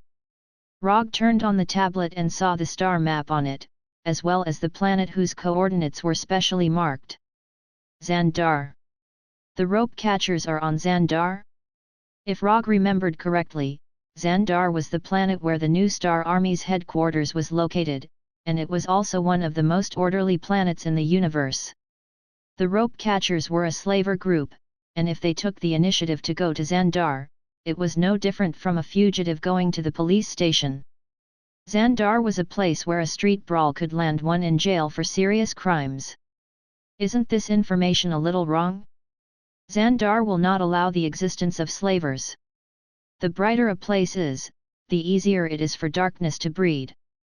The collector replied with a smile, then signaled the Burgundy maid to see him out. At first, Rogge thought that Banner would be captured to Sokka, which was ruled by Lord Gao. After all, Lord Gao was the one who liked to organize gladiator fights. He did not expect Banner to be sent to Xandar, which was famous for its civilized order. At the same time, he also had a question. How did Banner, who had never left Earth, get targeted by the slavers? Chapter 340. More than 3 hours later, Rogge and the others arrived at Xandar from nothingness. Originally, it only took more than an hour to travel from nothingness to Xandar, and there were enough space jump points between the two places. The problem was with the pilots. Neither Natasha nor Scott had any experience in flying small spaceships. Although Rogge had experience flying a small dark elf fighter, a fighter was not the same as an interstellar spaceship, and the manufacturers of the two were completely different. So before they set off, they had to take a temporary spaceship driving course. Fortunately, Rogge was an experienced pilot. With his past experience and reasonable guesses, or rather recklessness, he successfully learned how to fly a spaceship. Although it was not perfect, he still managed to drive the spaceship to Xandar and land it at the docking port. Halden City, according to Xandar's evaluation standards, was a first-class city only one level lower than the capital. According to the information provided by the collector, the rope hunters who kidnapped Banner had just arrived in Halden City a day ago. Although Rogge and the others did not have any legal identification documents, they did not have any wanted or bad records, so under the charm of money, they successfully obtained 4 temporary identification documents. That's right, 4. Even Blackie needed to get an identification document. Blackie in the form of the Northern Frostblade could fool ordinary people, but he could not fool the port's immigration scanners. Therefore, on the immigration records, Blackie was a creature that must be identified, not an item. Where are we going next? Scott was still wearing his classic Ant-Man uniform, and he did not even take off his helmet. According to him, he was worried that the air here would contain substances harmful to humans. However, in Rogge's view, Scott was not worried about the air being harmful, but he did not want Blackie to continue ravaging his hair. Let's find a place to check in first, and then exchange these things for new star coins. Except for the small spaceship, Rogge's other winnings could not be directly exchanged for new star coins, the common currency of Xandar. Therefore, whether it was to find Banner or for their own journey, they needed to exchange the things in their hands for new star coins. Rogge originally intended to give these things to the collector directly, but unfortunately, the collector had no interest in them. Because of the New Star Army, Xandar was more orderly than most planets in the universe, and the civilization level of the inhabitants was also higher. If the civilization of the inhabitants of the Land of Nothingness was equivalent to the Middle Ages on Earth, then the civilization of the inhabitants of Xandar was equivalent to the 21st century on Earth. And to a certain extent, Xandar was a bit like Earth after the rapid advancement of technology. However, as the collector said, the brighter the place, the easier it was for darkness to breed. Even Xandar, with its perfect laws and strict order, had an inescapable dark side. Rogge, on the other hand, was very good at dealing with these dark forces hidden in the shadows. In a certain black market that was not welcomed by the officials, Rogge successfully exchanged the spoils in his hand for Nova coins and exchanged them for a number that satisfied him. 132.68 million new star coins. Rogge had just inquired that the most expensive suite in the most luxurious hotel in Halton City was only 100,000 new star coins per night. So, he was not dissatisfied with this number. In addition to solving the financial problem in the black market, Rogge and the others also successfully inquired about the rope hunters. To be precise, it was Natasha who inquired about it. People who could not control their rationality in the face of beauty were not only on Earth, but also on Xandar. The rope hunters just arrived yesterday. I heard that they sold a few good prey. In tonight's Bloody Gladiator, one of the rope hunters' prey will be fighting. I got 4 tickets, Natasha said calmly. At the same time, she took out 4 black tickets with only a red skull and a string of numbers printed on them. Then let's go take a look tonight. If everything goes well, we might be able to return to Earth tomorrow. Although that was what he said, Rogge did not think that they would be so lucky. The fact that the rope hunters could make a name for themselves in this industry was enough to prove that they were not rookies. Rogge had read the information provided by the collector. Although the rope catchers were just a group of slave hunters, their strength was not inferior to a regular army. In fact, they were even a bit stronger. If not, they would have been wiped out by the armies of other planets long ago. Xandar's environment was very similar to Earth. Not only did the rotation time was similar, even the gravity and air were similar. What surprised Rogge even more was that Xandar, which was a technological civilization, had a high concentration of natural energy. Although the concentration of natural energy was not as high as Asgard or Warnerheim, it was still not bad. It was at least a few times higher than Earth's.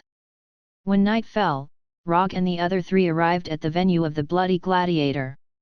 The Bloody Gladiator in Halton City was quite famous in the underworld of Xandar. The organizers behind it were said to be the upper echelons of Halton City. As for whether the organizers were the upper echelons of Halton City, there was no definite conclusion. The only thing that could be confirmed was that the Bloody Gladiator in Halton City had never been stopped by the New Star Army. Excitement and safety were the main reasons why the Bloody Gladiator in Halton City was famous in the underworld. After handing the tickets to the guard, Rogge and the other 3 successfully entered the venue of the Bloody Gladiator. It was an underground bar in the city. Before entering the bar, Rogge and the other 3 received 4 identical white masks. The masks were very ordinary. There was nothing special about them. It was just an ordinary white mask. Every audience member would receive a mask like this when they entered the venue. According to the organizers, wearing the masks was to protect the privacy of the audience. After all, no one would want to be recognized in the Bloody Gladiator, especially on a planet that pursued civilization like Xandar. The underground bar was larger than Rogge imagined. It was almost the size of a basketball court. The dance floor in the middle of the bar was modified into a special ring. There were metal pillars as thick as an arm around the ring. They looked like fences for the ring. All the audience members wore white masks. They were either sitting at the table or standing by the ring. Some were whispering, some were silent. Welcome to the Bloody Gladiator. Tonight, you will enjoy a fight for survival where fists meet flesh and blood splatter everywhere. Tonight, you will see the light of life bursting forth from living creatures under the threat of death. Tonight, you will hear painful howls that will cause you to be unable to sleep for the entire night. Now, let us welcome the 2 protagonists of tonight. They are the undisputed superstars of tonight. The host in an unknown corner was frantically stirring up the audience's emotions. At the same time, he did not forget to remind the audience not to miss the final betting time. Rogge also received a betting slip from a waitress who was wearing an alluring outfit but a red mask that covered half of her face. Although he did not understand Xandar's language, it was not a problem on the technologically advanced Xandar. A real-time translation system could solve all the problems. After putting on the real-time translation glasses, he bought and adjusting his language to Earth's English, which was rare but still included in the dictionary. Rogge casually browsed through the contents of the betting slip. Although there was only one gladiator battle, the contents of the betting slip were extremely rich. In addition to the simple victory and defeat, there were also bets on how many minutes the battle would end, whether the defeated party would live or die, whether they would be crippled or seriously injured, and even how many fingers would be lost in total. Depending on the content of the bet, the odds were completely different. Even for the simplest bet, the odds were not 1-to-1. On the betting slip, there was also a general introduction of tonight's contestants. One was a four-armed ape of an unknown race, and the other was a human. Of course, the human here was not an earthling, but an Asari. Chapter 341. Rogge was no stranger to the Asari. When he was in Warnerheim, the Asari soldiers who died in his hands numbered at least a few thousand, if not 10,000. So when he saw that the contestant was an Asari, he could not help but recall the twins, Thor. 10 million on this Asari to win. Rogge handed an anonymous new star card to the scantily clad waitress and completed his bet. On the anonymous new star card, there was a deposit of 10 million new star coins. As long as one had this card, anyone could withdraw money from any bank without needing a password. This new star card was the favorite transaction method of the dark forces. It was simple and safe enough. One only needed to confirm the balance in the card to easily complete the transaction. Aren't you being too casual? That's 10 million new star coins. When the waitress left, Scott, who was wearing a mask, lowered his head and whispered to Rogge. Anyway, it's a win. If you lose, you lose. Take the betting voucher. If you win, you'll get the money. After that, Rogge handed the betting voucher to Scott. It'll be strange if he wins. The odds are 1/3.5. Anyone can see that this Asari is bound to lose. Scott said with some disdain, but he still silently kept the betting voucher handed by Rogge. It was better to be safe than sorry. If he wins, this voucher would be worth 35 million new star coins. A few minutes later, the lights in the entire bar dimmed, and the spotlights focused on a side door of the bar. The first to appear was the Asari. With just a simple glance, Rogge deduced the identity of this Asari.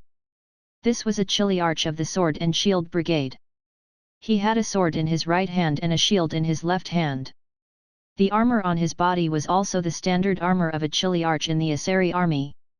Although a Chiliarch was not a general, he was only one step away from being a general. Even such an existence had become a gladiator. This bloody gladiator was not simple.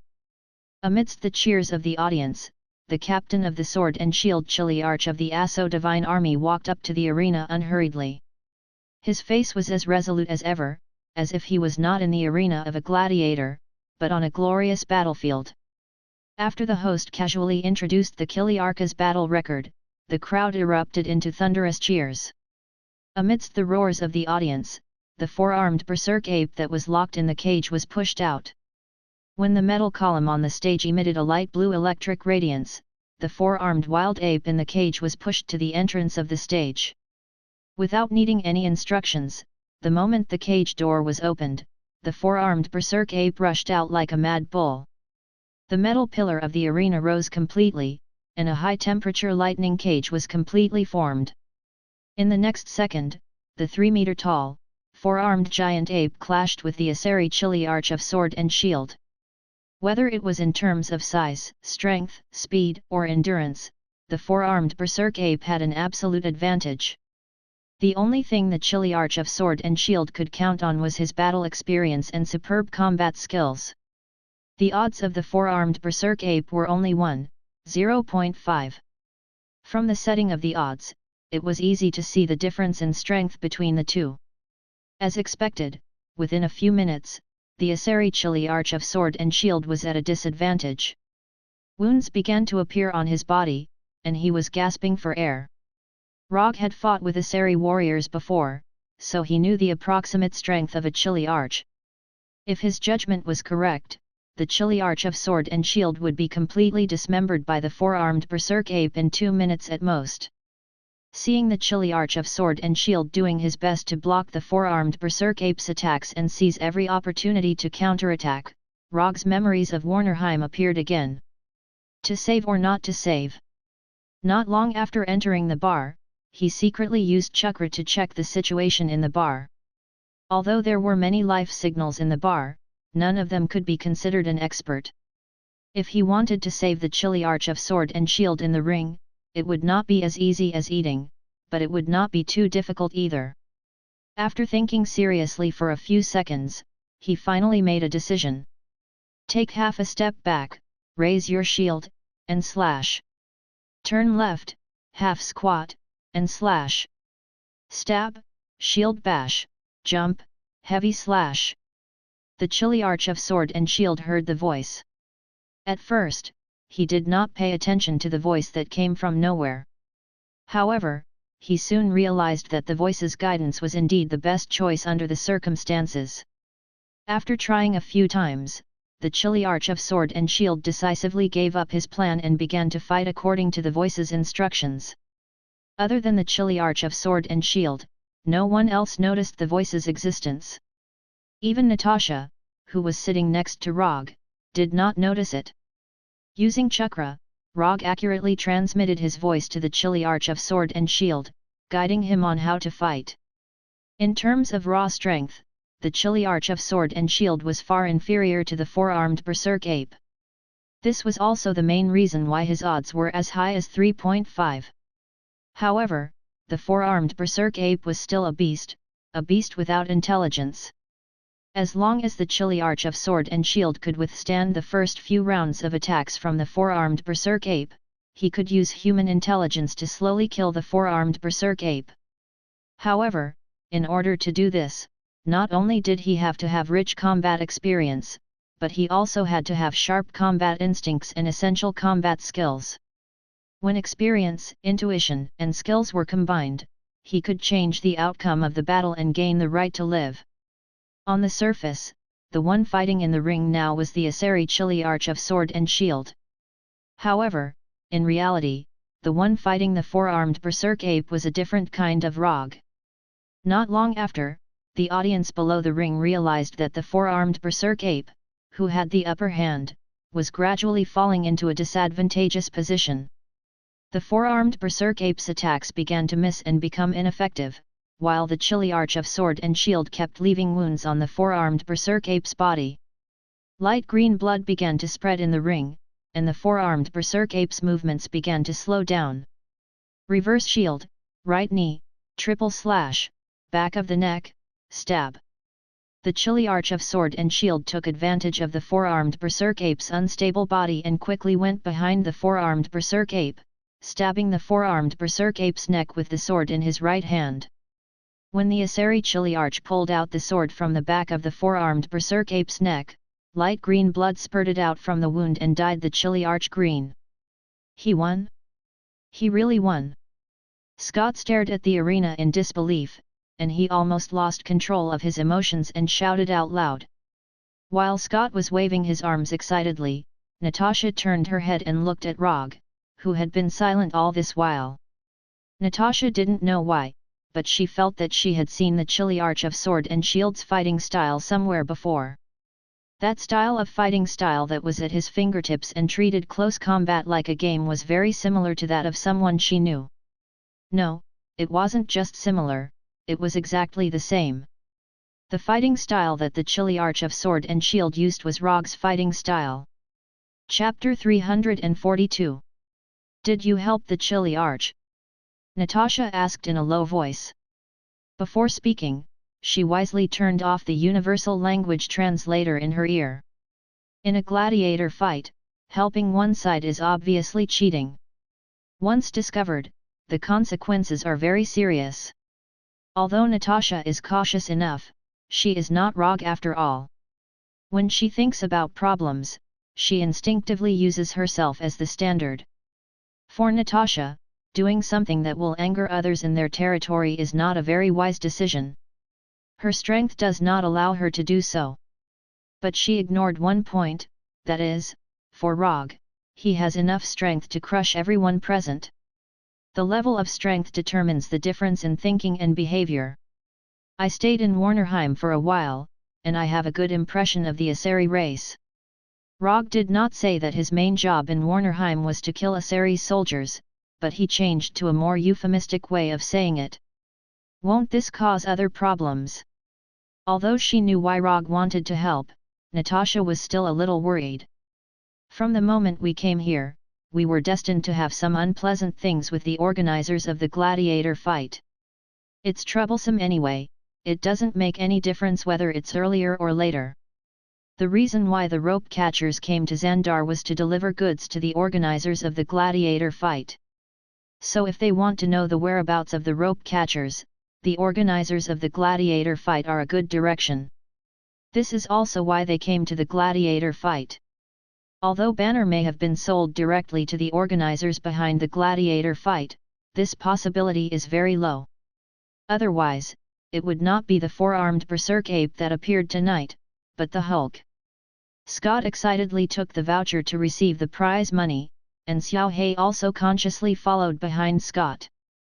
Because of the unexpected result, not many people exchanged for the prize money, and Scott, who exchanged 35 million new star coins, became extremely dazzling at this time. Scott did not notice the eyes gathered on him, and he was now immersed in the excitement of winning the prize. With the staff of the gladiator organization around, there would not be any public robberies in the bar. However, it was hard to say what would happen after leaving the bar. Especially Scott and Xiao He, both of them had eye-catching appearances. Needless to say, Xiao He could recognize him at a glance just by looking at his physique. It didn't matter if he wore a mask or not. Although Scott's body shape was similar to the people of Xandar, the Ant-Man uniform he was wearing was obviously not the style of Xandar. So, after leaving the bar, it was not difficult to recognize him. Under normal circumstances, the spectators who came to watch the gladiator fight would not wear too many different outfits to avoid being recognized after leaving the bar. As for Rogge and the other three outsiders, they obviously did not have such experience. But for them, they didn't need a similar experience because Rogge didn't plan to leave the bar normally in the first place. When most of the audience in the bar had left, Rogge took off the white mask on his face and went straight to the staff in charge of exchanging his bonus. "I'd like to see your behind-the-scenes boss. Please inform him." As soon as he finished speaking, several energy guns were pointed at Rogge, ready to fire at any time. "I'll repeat myself. I'd like to see your behind-the-scenes boss. Please inform him." Rogge continued to speak without changing his expression, as if he did not see the guns pointed at him at all. After he finished speaking, the staff in front of him still remained unmoved. The only change was that more guns were pointed at him. "Why do you have to force me to do it? Can't you solve it in a friendlier way?" Rogge shook his head helplessly. Then, he disappeared in an instant, leaving behind a silver-white electric snake as thick as a finger. Lightning blink. Although Xandar's technology was very advanced, the individual strength of the Xandar people was not very good. 2 or 3 seconds later, the guards who were pointing their guns at Rogge fell to the ground one after another. The guns in their hands were turned into scrap metal. No one thought that Roger would actually make a move. Even Natasha and Scott didn't think that he would do that.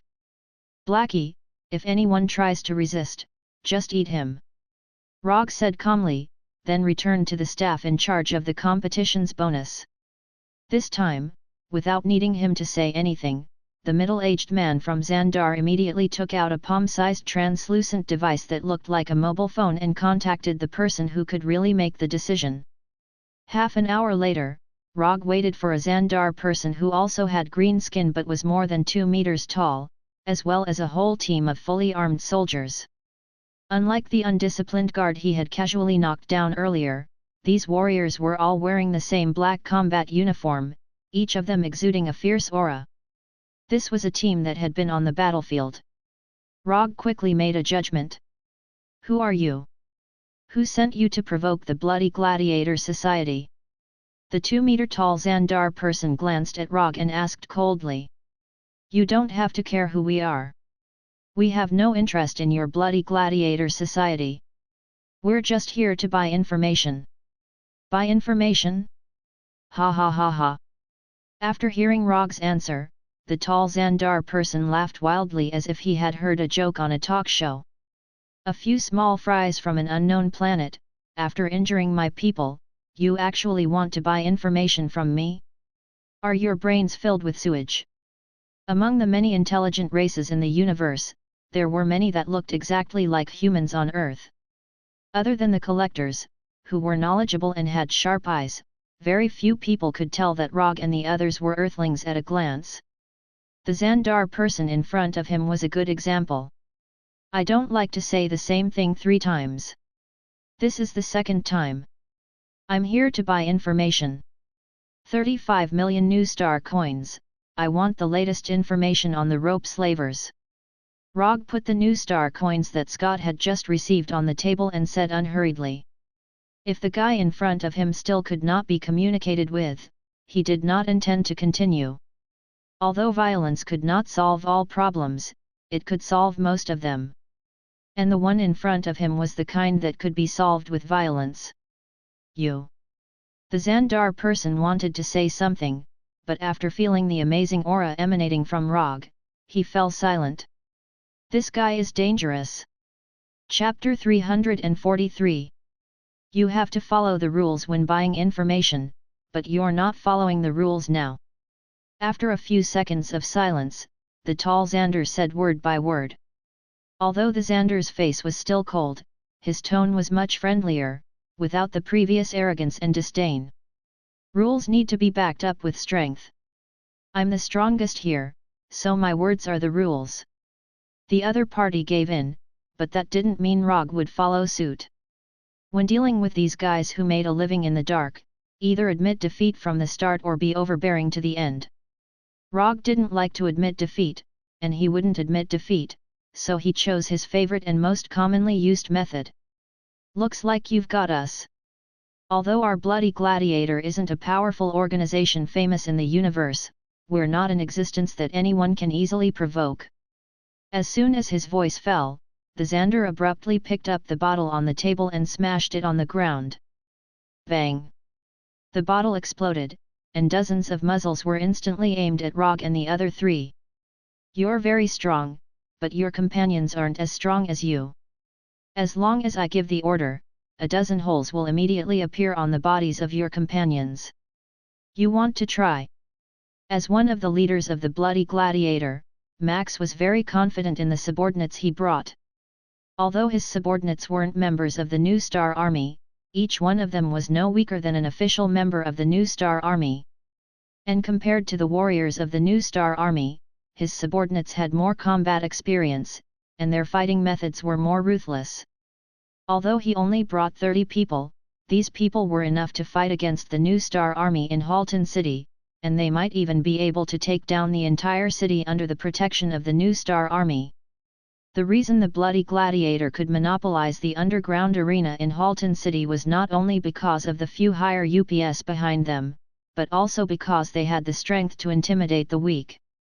But this time, they weren't facing the same kind of weak people who also made a living in the dark world, but Rogge, a fierce dragon from another planet. Threats and intimidation, as expected, these are the same old tricks. Don't you have any new tricks? Since you've already mentioned this point, then I'll cooperate with you. Give the order to open fire. If you're still a man, then give the order to shoot. Not only did Rogge not take Max's threat to heart, but he also provoked Max further. Threatening the safety of his companions might be useful against other superheroes, but it would not mean anything to Rogge. He had never taken this kind of threat to heart. You think I don't dare? Max's expression became even more unsightly as he silently raised his right hand. Rogge didn't answer Max. He just snorted disdainfully. Good, very good. Since you don't care about their lives, I'll satisfy you. As soon as he finished speaking, Max swung his right hand down forcefully. Then, nothing happened. What was going on? Didn't they see my gesture? The expected gunshot didn't sound, and Max's face turned even uglier. This team was personally led by him. He knew his subordinates very well, so he was very sure that his orders would be carried out immediately. However, the situation at this time was completely different from what he expected. He was ready to fight with Rogge, but his subordinates dropped the ball at this time. Do you find it strange that your loyal subordinates didn't shoot? I'll give you a chance to look back. I swear on my character that I will never attack you when you turn your head. Although Rogge made a promise, Max didn't believe a word of it. The bar was quiet again. Max's eyes were fixed on Rogge, and one guess after another flashed through his mind. After nearly 3 minutes of silence, Max finally made a decision. From the moment his subordinates didn't shoot according to the order, the initiative was no longer in his hands. After taking a few deep breaths, Max slowly turned his head to look at his subordinates, and then saw a phenomenon that he couldn't understand at all. Every one of his subordinates maintained the posture of aiming, motionless, aiming very seriously, aiming very carefully. Everyone's finger was on the trigger, ready to shoot at any time. However, they didn't shoot. They always maintained the posture of aiming, as if they were lifeless figurines, standing quietly and aiming quietly. Although Xandar's technology is developed enough and there are many dazzling inventions, Max has never heard of any weapon that can cause such a scene in front of him, which is completely beyond his understanding. Max wasn't the only one who was confused. Scott was just as confused as he was. Only Natasha, who had seen Rogge freeze shield agents, could roughly infer the truth of the matter. Sharingan Genjutsu. To be precise, it's the Golden Bind Genjutsu cast by Sharingan. Before he had the Sharingan, Roger liked to use ninjutsu to freeze those small fries who weren't very strong. After he had Sharingan, the way to freeze small fries changed from ninjutsu to Sharingan Genjutsu. And now, as his Sharingan Genjutsu became more and more exquisite, the ordinary Sharingan Genjutsu was replaced by Golden Bind Genjutsu. Instead of using ninja coins to exchange for Golden Bind Genjutsu from the system, Rogge relied on his own ability to forcibly research Golden Bind Genjutsu and successfully obtained the recognition of the system. Now, are you interested in trading according to my rules? After confirming that his subordinates had completely lost their ability to act, Max sighed helplessly. This time, he really lost. The next thing went smoothly. Max didn't even take the 35 million Nova coins that Rogge paid for the information and handed over all the information about the Venus flytrap slave hunters to Rogge. The situation is stronger than the person, even if Max tries his best, he can't change the fact of failure. Instead of making an indifferent resistance on a whim, which will lead things to a worse direction, it's better to admit defeat and control the loss within a controllable range. As one of the leaders of Bloody Gladiator, Max knows when to be tough and when to admit defeat. I've given you all the information you want. When can my subordinates recover? Max asked in a very kind tone, without the slightest dissatisfaction on his face. They'll be back to normal in an hour. After that, Rogge left the bar with Xiao He and others and began to go to the hiding place of the Venus flytrap slave hunters. Chapter 344. In a farm dozens of kilometers away from Halden City, Jaros, who had just celebrated his 20th birthday, pushed a cart full of food toward a secret detention room below the farm. This farm was the only one within more than 10 kilometers. It mainly grew a herb called blue potato. Blue potato was easy to grow, had a considerable yield, and had good nutritional value. Thousands of years ago, blue potato had become one of the main foods of Xandar. On the surface, this was an ordinary farm that grew blue potato. But in fact, this was one of the secret bases of the Venus flytrap slave hunters on Xandar. Unlike the other members of the slave hunters, although Jaros was also a member of the slave hunters, he had never left Xandar, let alone participated in specific slave hunting activities. Even his identity as a member of the slave hunters was inherited from his deceased father. Normally, Jeros's main job was to plant blue potatoes and be a responsible grower. When the Venus flytrap slave hunters came to Xandar, he was responsible for delivering food to the prey and providing other reasonable services to the other members of the slave hunters. This included, but was not limited to, cooking, cleaning, serving tea, and so on. I don't know when I can become a real slave catcher. Deputy Commander Noah has already promised me that as long as I take good care of Special Prey number 41, I will be qualified to be a trainee slave catcher and follow the team to catch prey in the universe. Thinking of this, the tired look on Jeros's face was suddenly replaced by excitement. No one wanted to be a nobody for the rest of their life, and Jeros was no exception. Now, Special Prey number 41 gave him the opportunity to change his life. There was a 3-story base under the farm. The first floor underground was the living area of the slave hunters, the second floor underground was the detention area for ordinary prey, and the third floor underground was the special detention area. Under normal circumstances, the detention room on the third floor underground was rarely used. In Jeros's memory, the last time a prey was locked up in the third floor underground was 3 years ago. Pushing the cart to the third floor underground, Jeros could not help but gulp. Then, he mustered up his courage and walked toward the detention room of Special Prey number 41. Jeros did not know much about Special Prey number 41. He only knew that this was a special prey captured from a planet called Earth. Compared to normal prey, there were not many creatures that the rope slavers could note as special prey. These special prey were either extremely rare or extremely powerful. Every special prey could bring a huge amount of profit to the slave hunters. However, the risks were equal to the benefits. These special preys could indeed bring unimaginable benefits, but the danger was also unimaginably high. Jeros remembered that his father had once told him that dozens of years ago, the slave hunters were almost wiped out because of a special prey. If it wasn't for the leader of the slavers using himself as bait to lure away the terrifying prey, the rope grass slavers would have long disappeared from history. Jeros had never seen a special prey before, and today was the first time he delivered food to Special Prey number 41. This job was originally done by the official members of the slavers, but after the death of 7 official members, the job of delivering food fell to Jeros.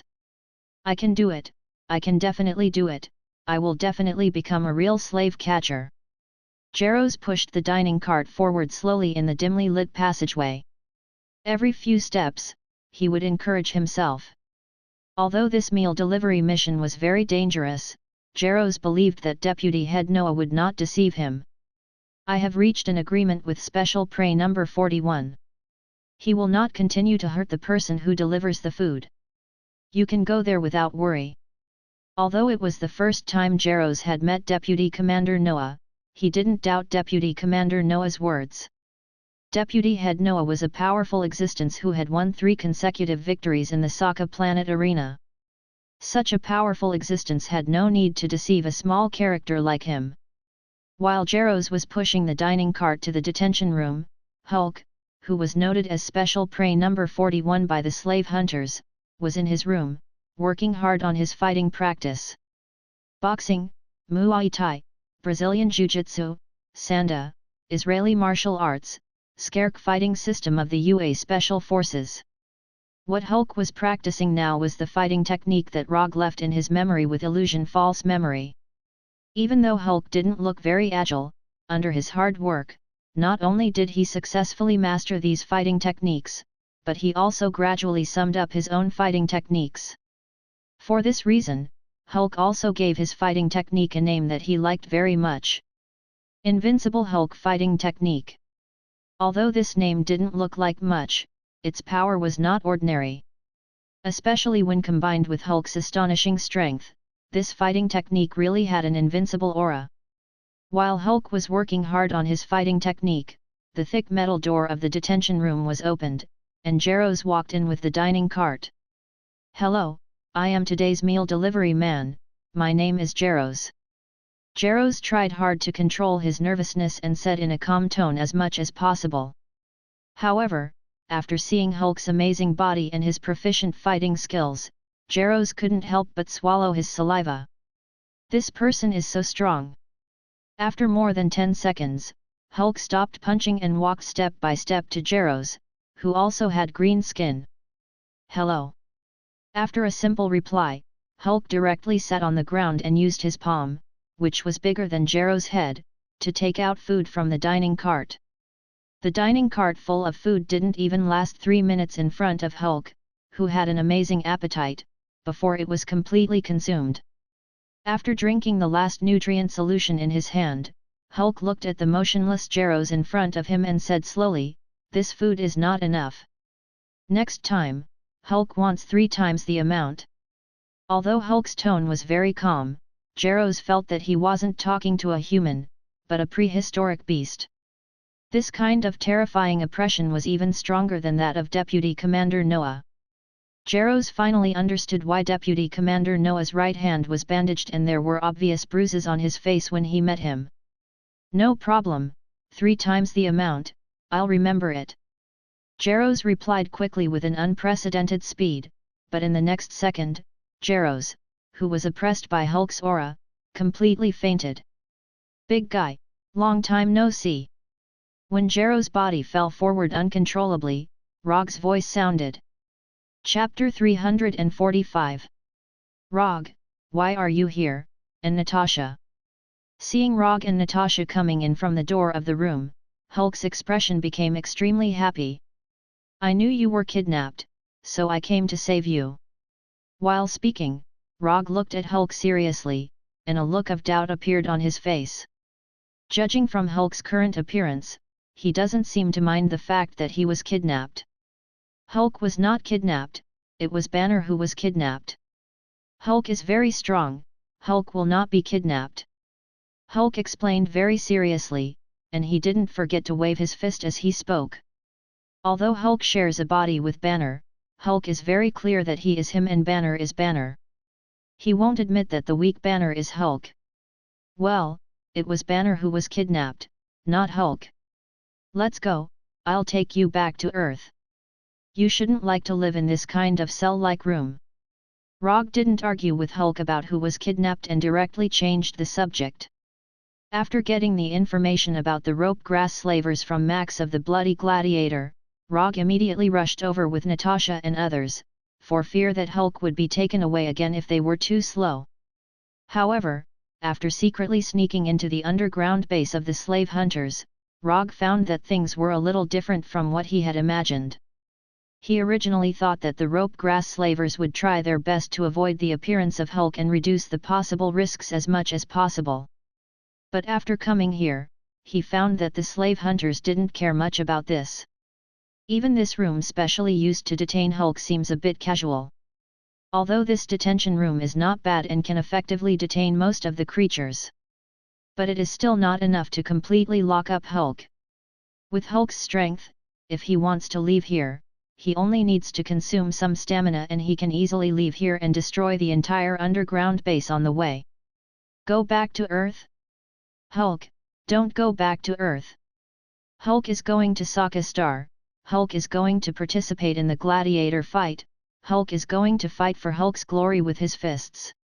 As soon as Rogge finished speaking, Hulk shook his head fiercely and decisively rejected Rogge's proposal. What was going on? Was Hulk brainwashed? Hulk's answer was not only out of Rogge's expectations, but even Natasha, who had been with Hulk for a long time, was also confused. Rogge and Natasha looked at each other and came to the same conclusion. The brainwashing techniques of the rope trappers were pretty good. Although they don't know when Hulk came out, it has only been more than 20 days since the day Banner was kidnapped. In less than 20 days, the rope trappers had managed to brainwash Hulk. Although this efficiency wasn't particularly shocking, it was still considered quite good. Compared to Banner, although Hulk is not smart, he is definitely not stupid, and his will is definitely stronger than Banner's. Although Hulk sometimes had a childlike mentality, it was just that he was too lazy to disguise himself. Rogge gave Natasha a look and asked her to persuade Hulk. Gladiators are dangerous, and the glory obtained from gladiators is not real glory. Don't you want others to be afraid of you? If you participate in gladiators and use force to fight for glory, it will only make others more afraid of you. If you want to get your own glory, you can do it on Earth.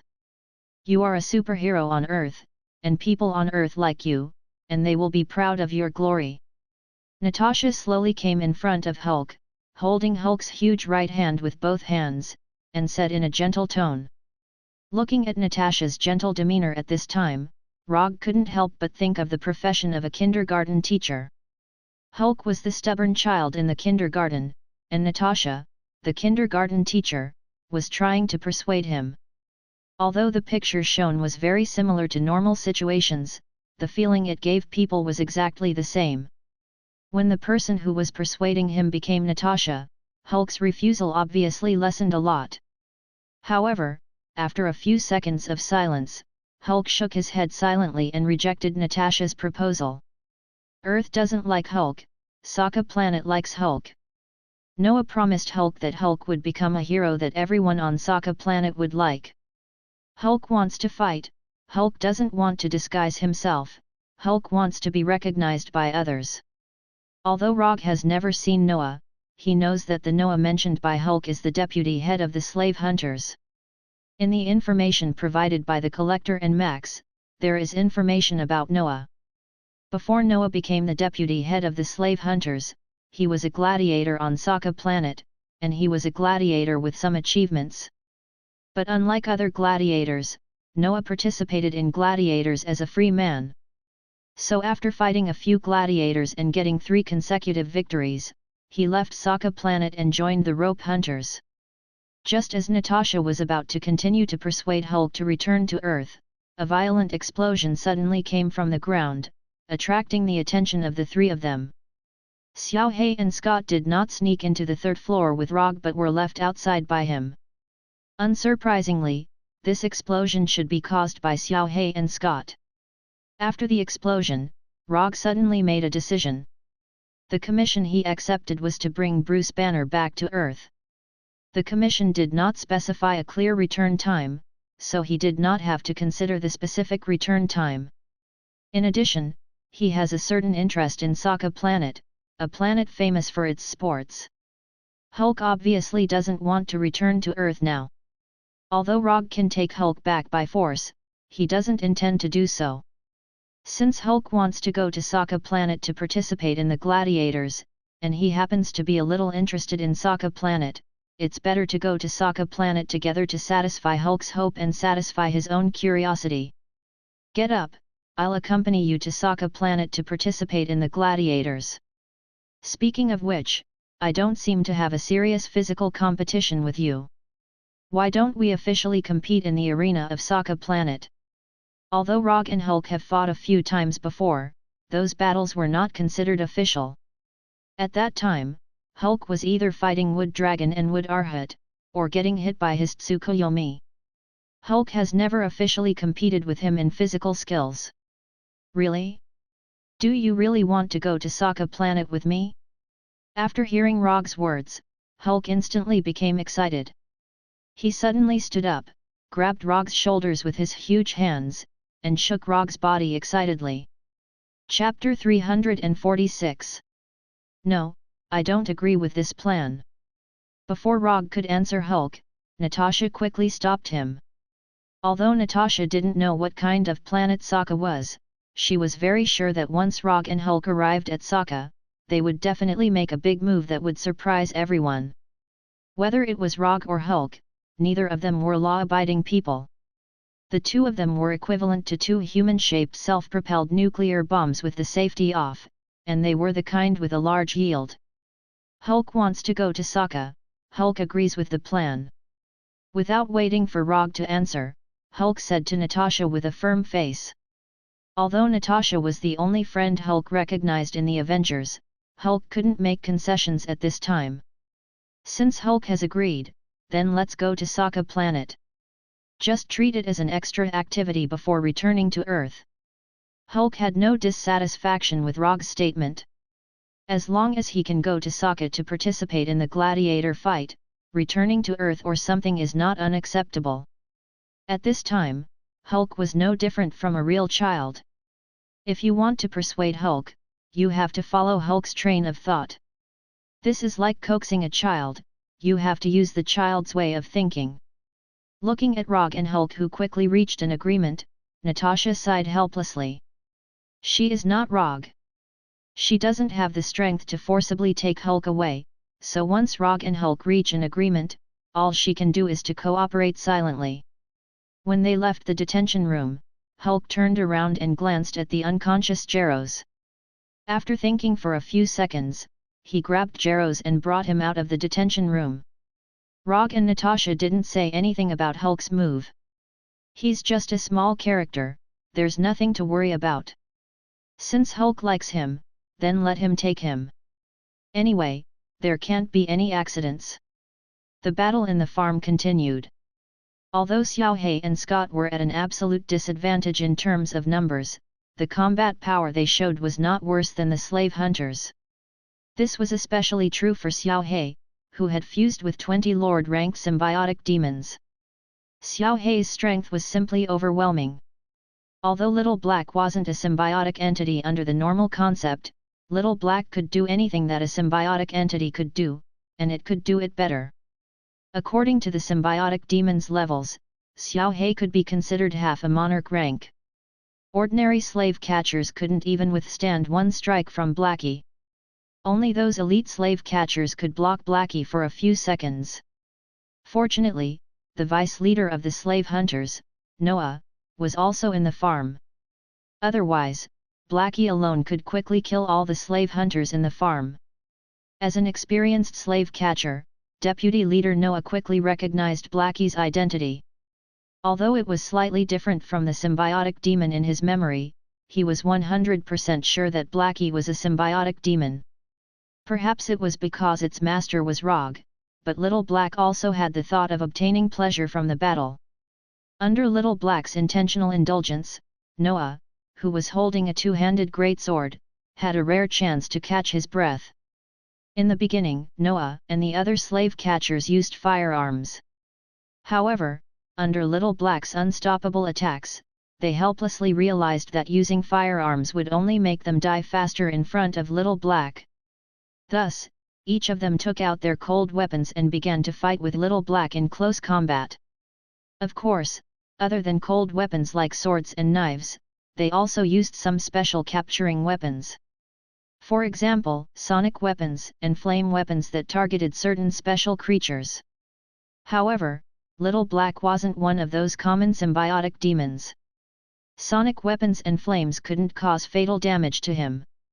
When Little Black quickly killed more than half of the slave catchers and directed the battle to close combat that he was interested in, Scott completely withdrew from the battle. It wasn't that Scott didn't want to participate in the battle, nor was it that he was lazy on purpose. It was just that Little Black stopped him from participating. Therefore, while Little Black was enjoying the thrill of the battle, Scott, who had shrunk to the size of an ant, could only sit on the leaves of some kind of plant and silently observe Little Black's battle. Although he had been with Little Black for some time and was often played by Little Black like a pet. However, after witnessing Little Black's battle posture, Scott finally understood how gentle Little Black usually was to him. Little Black's pair of seemingly ordinary claws were like divine weapons, easily tearing the enemy in front of him apart. Whether these people were wearing armor or not, in front of Little Black's claws, they would only end up being completely torn apart. Recalling the scene where Little Black often used his hands to ravage his hair, Scott couldn't help but swallow his saliva. Fortunately, we're on the same team. Fortunately. Little Black's happy battle didn't last long. It wasn't because all the slave catchers were dead, but because Rogge and the others came near the battlefield. Because of Little Black, most of the combat personnel in the underground base were attracted to come out. Rogge only dealt with a few logistics personnel who didn't have much combat power and left the underground base easily. When Little Black stopped, the slave catchers, including the deputy leader Noah, finally breathed a sigh of relief. In just a few minutes, they lost more than half of their members. If this continued, it wouldn't be long before all of them died here. Although Little Black stopped attacking, the deputy leader Noah didn't dare to put down the two-handed great sword in his hand. He looked at Little Black with vigilance, as well as Rogge and the others who had just arrived. After seeing Rogge, especially Hulk beside Rogge, Noah knew that they were in big trouble tonight. Blackie alone had the ability to wipe them all out. If Rogge and Hulk were added, their survival rate was less than 1 in 10,000. Although it was the first time Noah met Rogge, he was very sure that Rogge was the strongest in this group. This was his intuition as a warrior, and also his unique vision that was honed by many years of combat experience. Looking at you, you should be Hulk's friends. This time, we, the rope catchers, admit defeat. Tell me, what kind of compensation do you want? After confirming that his strength was far inferior to the other side, Noah decisively chose to admit defeat. Noah stabbed the two-handed great sword in his hand into the ground, silently stepped back a few steps, and motioned for the others to put down their weapons. From the day he became a slave catcher, Noah was mentally prepared for someone to come knocking on his door. So after seeing Rogge and the others, he didn't show any doubts. The slave trade was not welcomed by the mainstream, and it was an industry that licked blood from the edge of the blade. Not only did they have to face dangerous prey, but they also had to be careful of all kinds of revenge brought by the slave catchers. Chapter 347. In the meeting hall on the basement floor of the farm, Rogge and others, as well as the representatives of the slave hunters led by Noah, sat. Rogge, Hulk, and the other four sat on the left side of the meeting hall, while Noah and other representatives of the slave hunters sat on the right side, and the two sides looked at each other across the table. Under the absolute strength gap, Noah, the deputy head of the slave hunters, wisely chose to admit defeat and tried to resolve this incident in a relatively gentle way.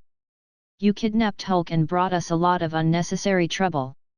According to common sense, we should kill you directly now and vent our anger. As soon as Rogge finished speaking, Noah and others sitting opposite him looked gloomy. Slave hunting is such an industry. Once you can't bear the other party's revenge, you are in danger of being destroyed at any time. The only thing Noah is now thankful for is that not all the members of the slave hunters are gathered on Xandar. The leader of the slave hunters and several other deputy heads are now performing missions on other planets. Even if Rogge really killed all of them, the slave hunters would not be completely destroyed.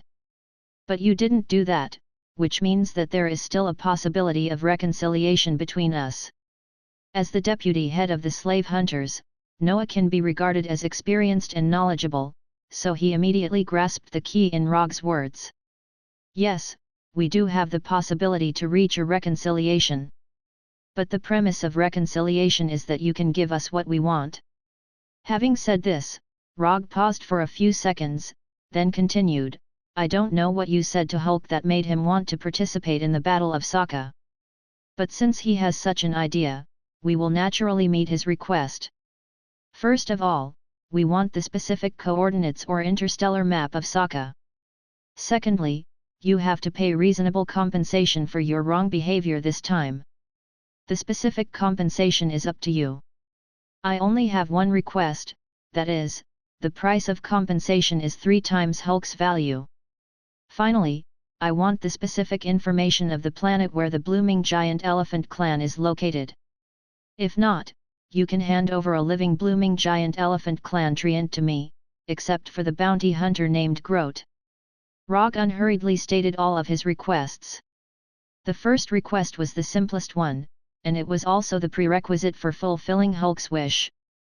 Although Sokka planet was very famous in the universe, not many people knew its exact location. In particular, the safe route to Sokka Star was a secret that only a few people and organizations knew. Unlike other planets, planet Sokka was surrounded by all kinds of known and unknown universes. It was impossible to enter and exit planet Sokka normally. Moreover, there were no public jump points near Sokka Star, so it was very difficult for ordinary spaceships to fly to the star field where Sokka Star was located. Whether it was entering or leaving Sokka Star, it wasn't a simple matter. If one didn't have enough information and rashly went to Sokka Star, the result was likely to be a crash. Noah didn't have any objections to Rogge's first request. It wasn't a difficult thing for them to do. The rope grass slavers had a lot of dealings with the ruler of Sokka Star, Gao Tianzun. They had information on how to safely get to Sokka Star. In addition to the first request, Noah also felt that the second request was very reasonable. The loser had to pay reasonable compensation. No matter which planet it was in the universe, this was a common practice. The only thing that gave Noah a bit of a headache was the last third request. The Flower God Colossus clan. Noah knew about this special race. He had done some research on this race before, and even planned some capture plans. Groot was once on their arrest list. But unfortunately, they didn't catch any Flower God Colossus clan treants in the end. Even Groot's traces were intermittent. They couldn't track him at all. As for Planet X, which was said to have a large number of Flower God Colossus clan treants, the rope grass slavers hadn't obtained any useful information so far. The first two requests are no problem. I can make the decision to agree to them now. But if you want the location of the Flower God Colossus clan's planet, or a living Flower God Colossus clan treant, I can't give you an accurate answer for the time being. Some customers have made similar requests before, but until now, we haven't caught any Flower God Colossus clan treants, let alone the location of their planet. Some scholars even believe that the Flower God Colossus clan has been completely extinct. The treant Groot may be the last Flower God Colossus clan treant in the universe. Noah didn't dare to directly reject Rogge's third request. He tried his best to explain the difficulty of the request. This is your business. I just need a result. If you're sure that this request can't be fulfilled, I won't force you too much. After all, I'm not a demon. Rogge answered calmly with an indifferent expression. Although he looked very easy to talk to now, Noah was 100% sure that if he said that he couldn't fulfill it now, they would definitely not be able to see the sunrise tomorrow. We will do our best to fulfill this request, but it will take some time, so I hope you can give us a little more time. That's not a problem. Before the third request is fulfilled, you can follow me. When your leader sends the information or a living treant, you can leave. After hearing Rogge's answer, Noah froze for a moment, then showed a wry smile. Rogge is obviously using him as a hostage, and at the same time, he is forcing the slave hunters to make a choice. If the slave hunters feel that their deputy leader is not as valuable as a Flower God Colossus clan treant, then of course, they will not pay attention to Rogge's request. At that time, Noah, who has been abandoned by the slave hunters, will continue to keep the secret for the slave hunters. This is also a problem. Noah is loyal to the slave hunters, otherwise, he wouldn't have become the deputy leader of the slave hunters. But no matter how loyal a person is, after being ruthlessly abandoned, there will be some dissatisfaction. This has nothing to do with loyalty, it's just simple human nature. Okay, I agree. Although he knows that this is a trap, Noah can only bite the bullet and jump down. The next thing is very simple. Under Noah's arrangement, the members of the slave hunters began to prepare for the compensation. The relevant information of Sokka was also handed over to Rogge for the first time. When receiving the information of Sokka, Rogge left a flying Thor technique on Noah's neck in front of him. This is just a safety device, but I believe that you are a smart person and will not let this device take effect. Rogge did not explain the role of the flying Thor technique to Noah, but simply reminded him. Chapter 348. Are you sure this is the normal way to travel? I feel like the spaceship is about to disintegrate. Rogge sat in the co-pilot seat of the spaceship and asked Noah doubtfully. Planet Sokka is surrounded by a large number of universe passages. These chaotic universe passages are Planet Sokka's natural barrier and the only way to get to Planet Sokka. Noah held the control stick of the spaceship and steered the spaceship to avoid the various messy things in the passage. Old spaceships, broken tools, meteorites attracted from God knows where, and a large number of household garbage thrown out from various planets. The passage you chose better be safe enough. Otherwise, no one will have a good ending. Although Rogge also knew how to pilot a spaceship, he decisively transferred the piloting authority to Noah when passing through this universe passage that was like a collapsed neutron star. The gravitational force of the singularity coordinates is about to break through the spaceship's tolerance limit. The main computer system is offline and has switched to an offline power system. Sitting in the co-pilot seat, Rogge was not in charge of the actual flight. Instead, he acted as Noah's assistant and handled the various control commands of the spaceship. Natasha and Scott sat at the back of the spaceship with serious expressions, while Blackie and Hulk were full of excitement. The crazily shaking spaceship did not make Blackie and Hulk feel any fear. Instead, it made them feel an inexplicable excitement. Unlike ordinary space jump points, piloting a spaceship through a universe passage was not something that could be done in the blink of an eye. In this universe passage that was filled with all kinds of garbage and gorgeous light, Rogge and the others' spaceship was like a fallen leaf in a turbulent river, being tossed up and down by the constantly tumbling water. Damn it! The auxiliary engine of the spaceship was hit and the power dropped. I'll start the backup engine now. The originally bad situation became even worse.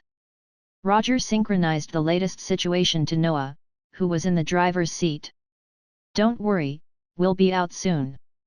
At this time, Noah had put all his attention on the control of the spaceship, making the spaceship move at top speed and avoid obstacle after obstacle. Just as the spaceship's outer shell was about to reach a critical point and was about to be completely torn apart by the omnipresent gravitational force, the spaceship that had been flying for a long time finally rushed out of the universe passage. The moment they rushed out of the universe passage, the various chaotic force fields surrounding the spaceship disappeared, and the spaceship stabilized again. However, before they could breathe a sigh of relief, the damaged main engine suddenly stopped working. The outage of the main engine had greatly reduced the flying power of the spaceship, and the spaceship began to rapidly descend under the influence of gravity. If it wasn't for the backup engine still working hard to provide the last bit of power for the spaceship, Rogge and the others' trip to Sokka planet would have started with the spaceship crashing.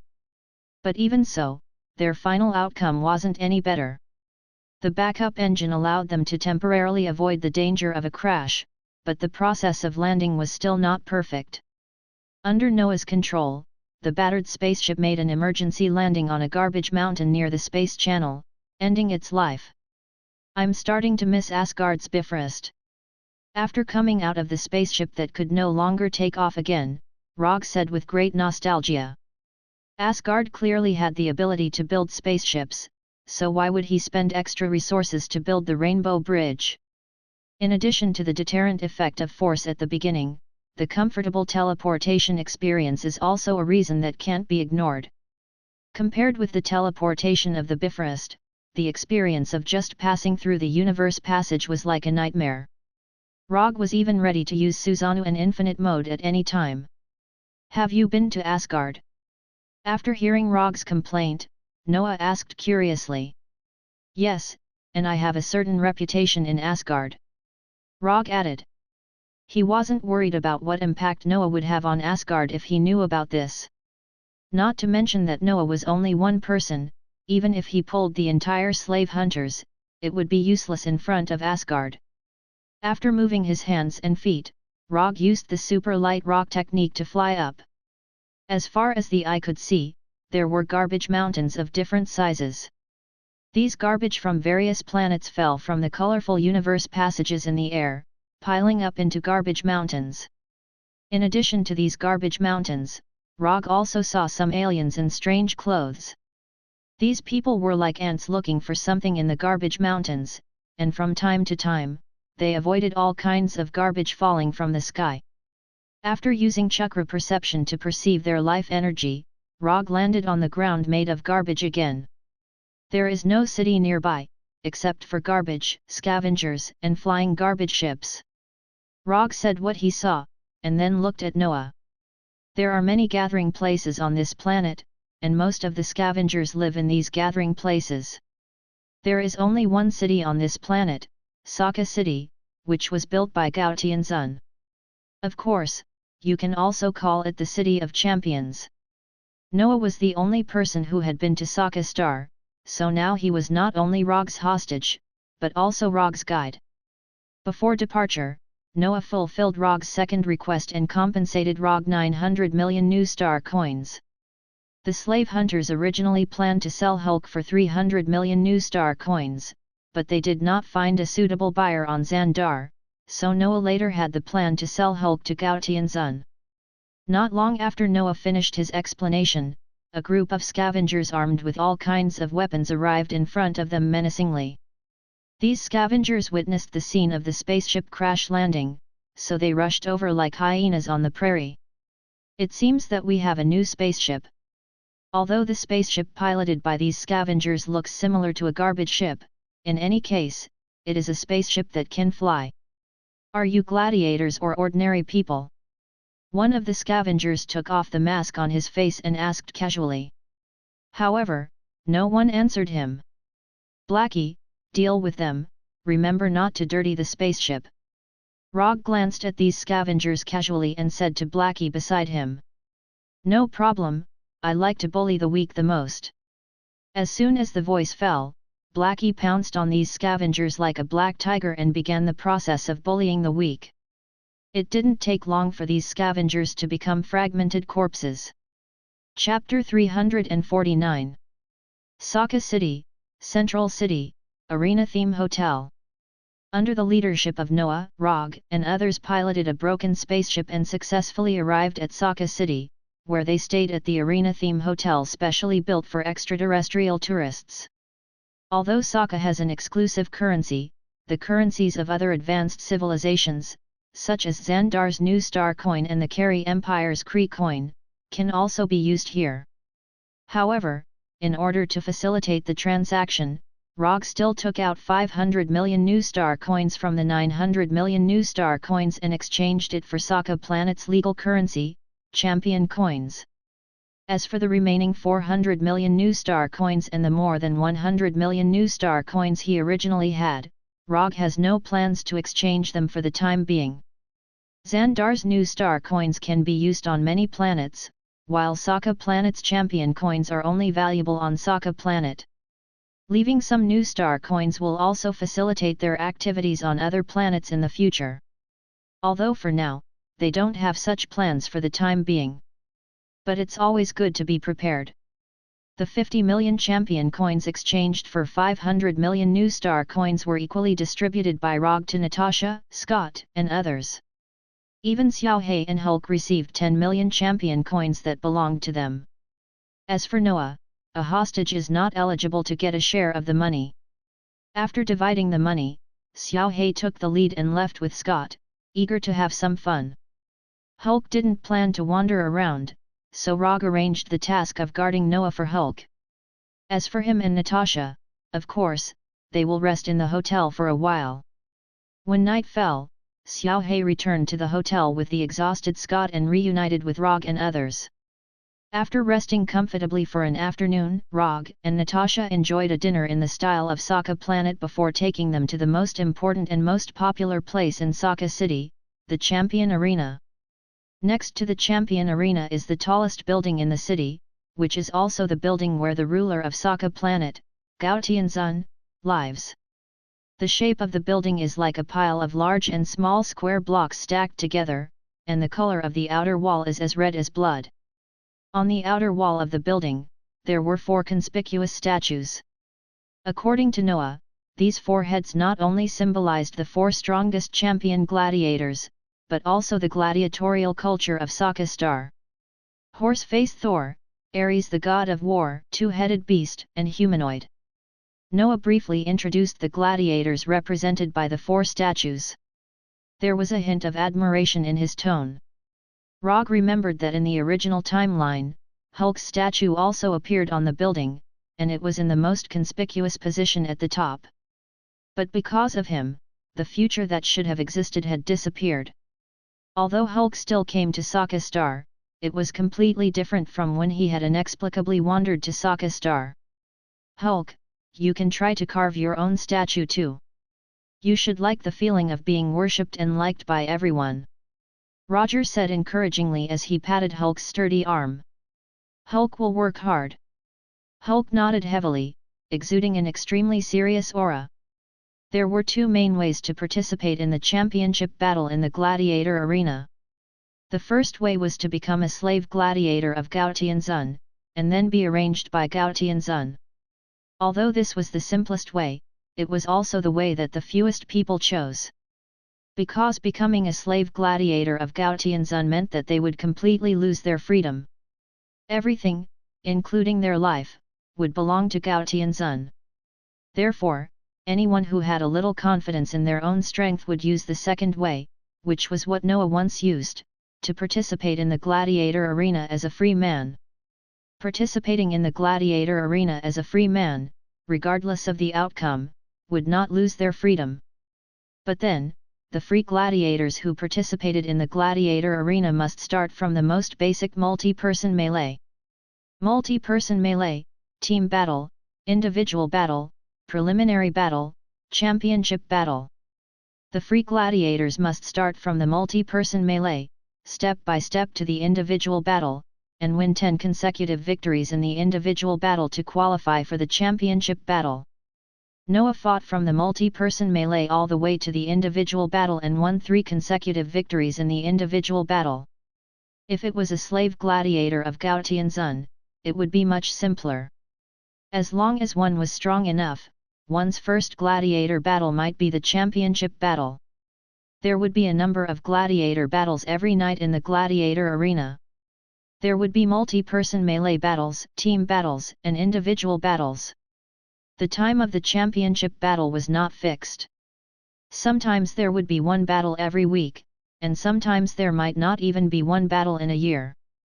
Therefore, every championship battle would cause a strong sensation in the city.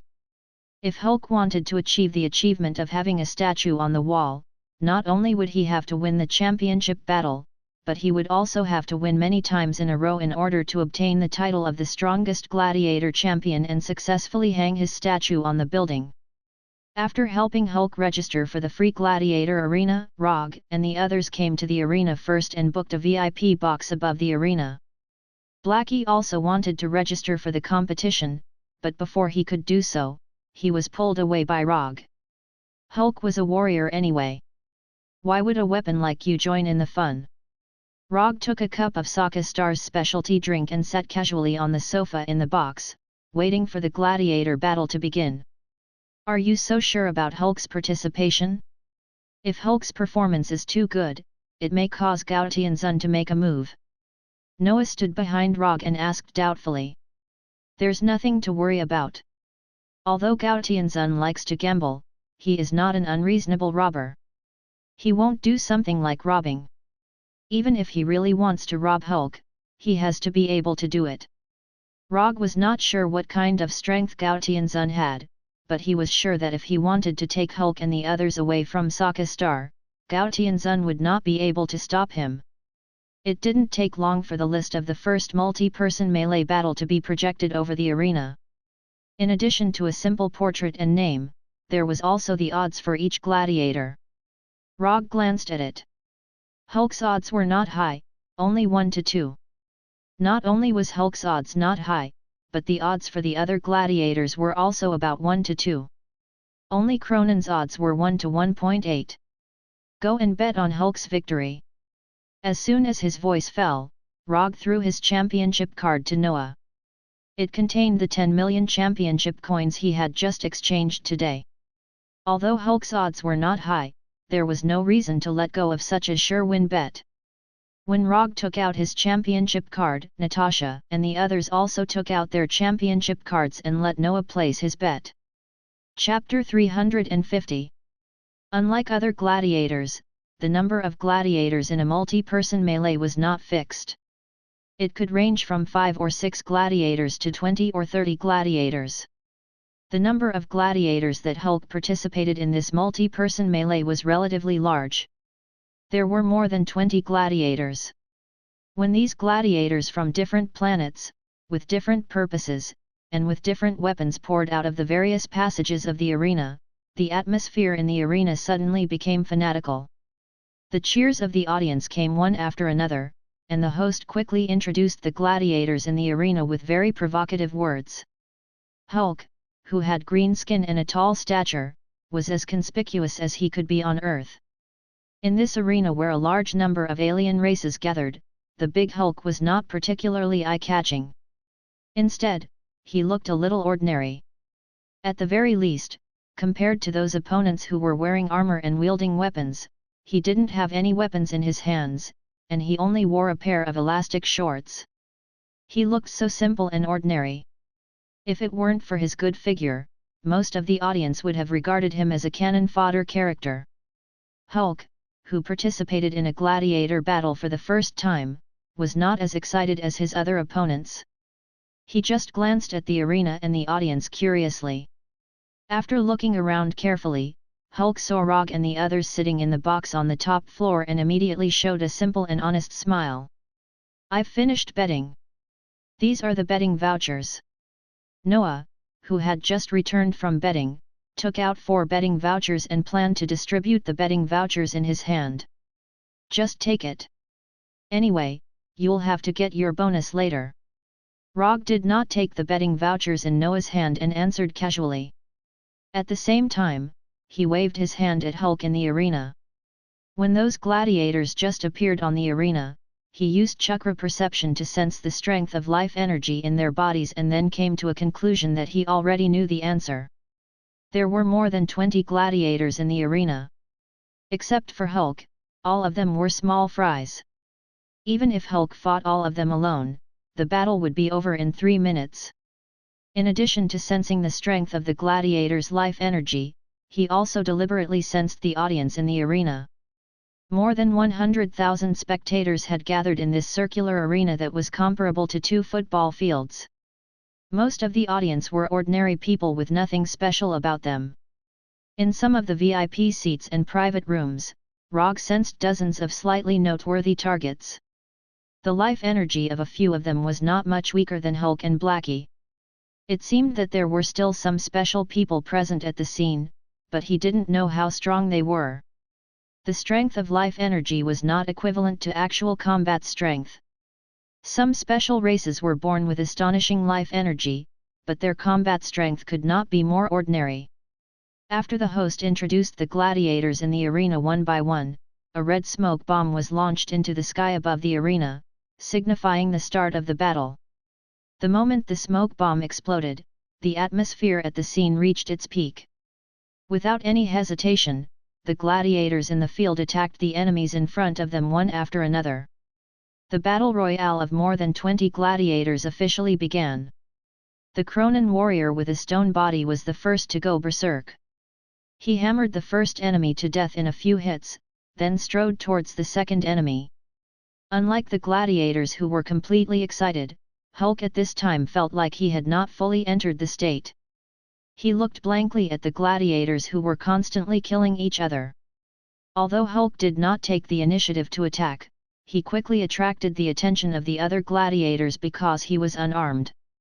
3 gladiators with different skin colors and races attacked him at the same time.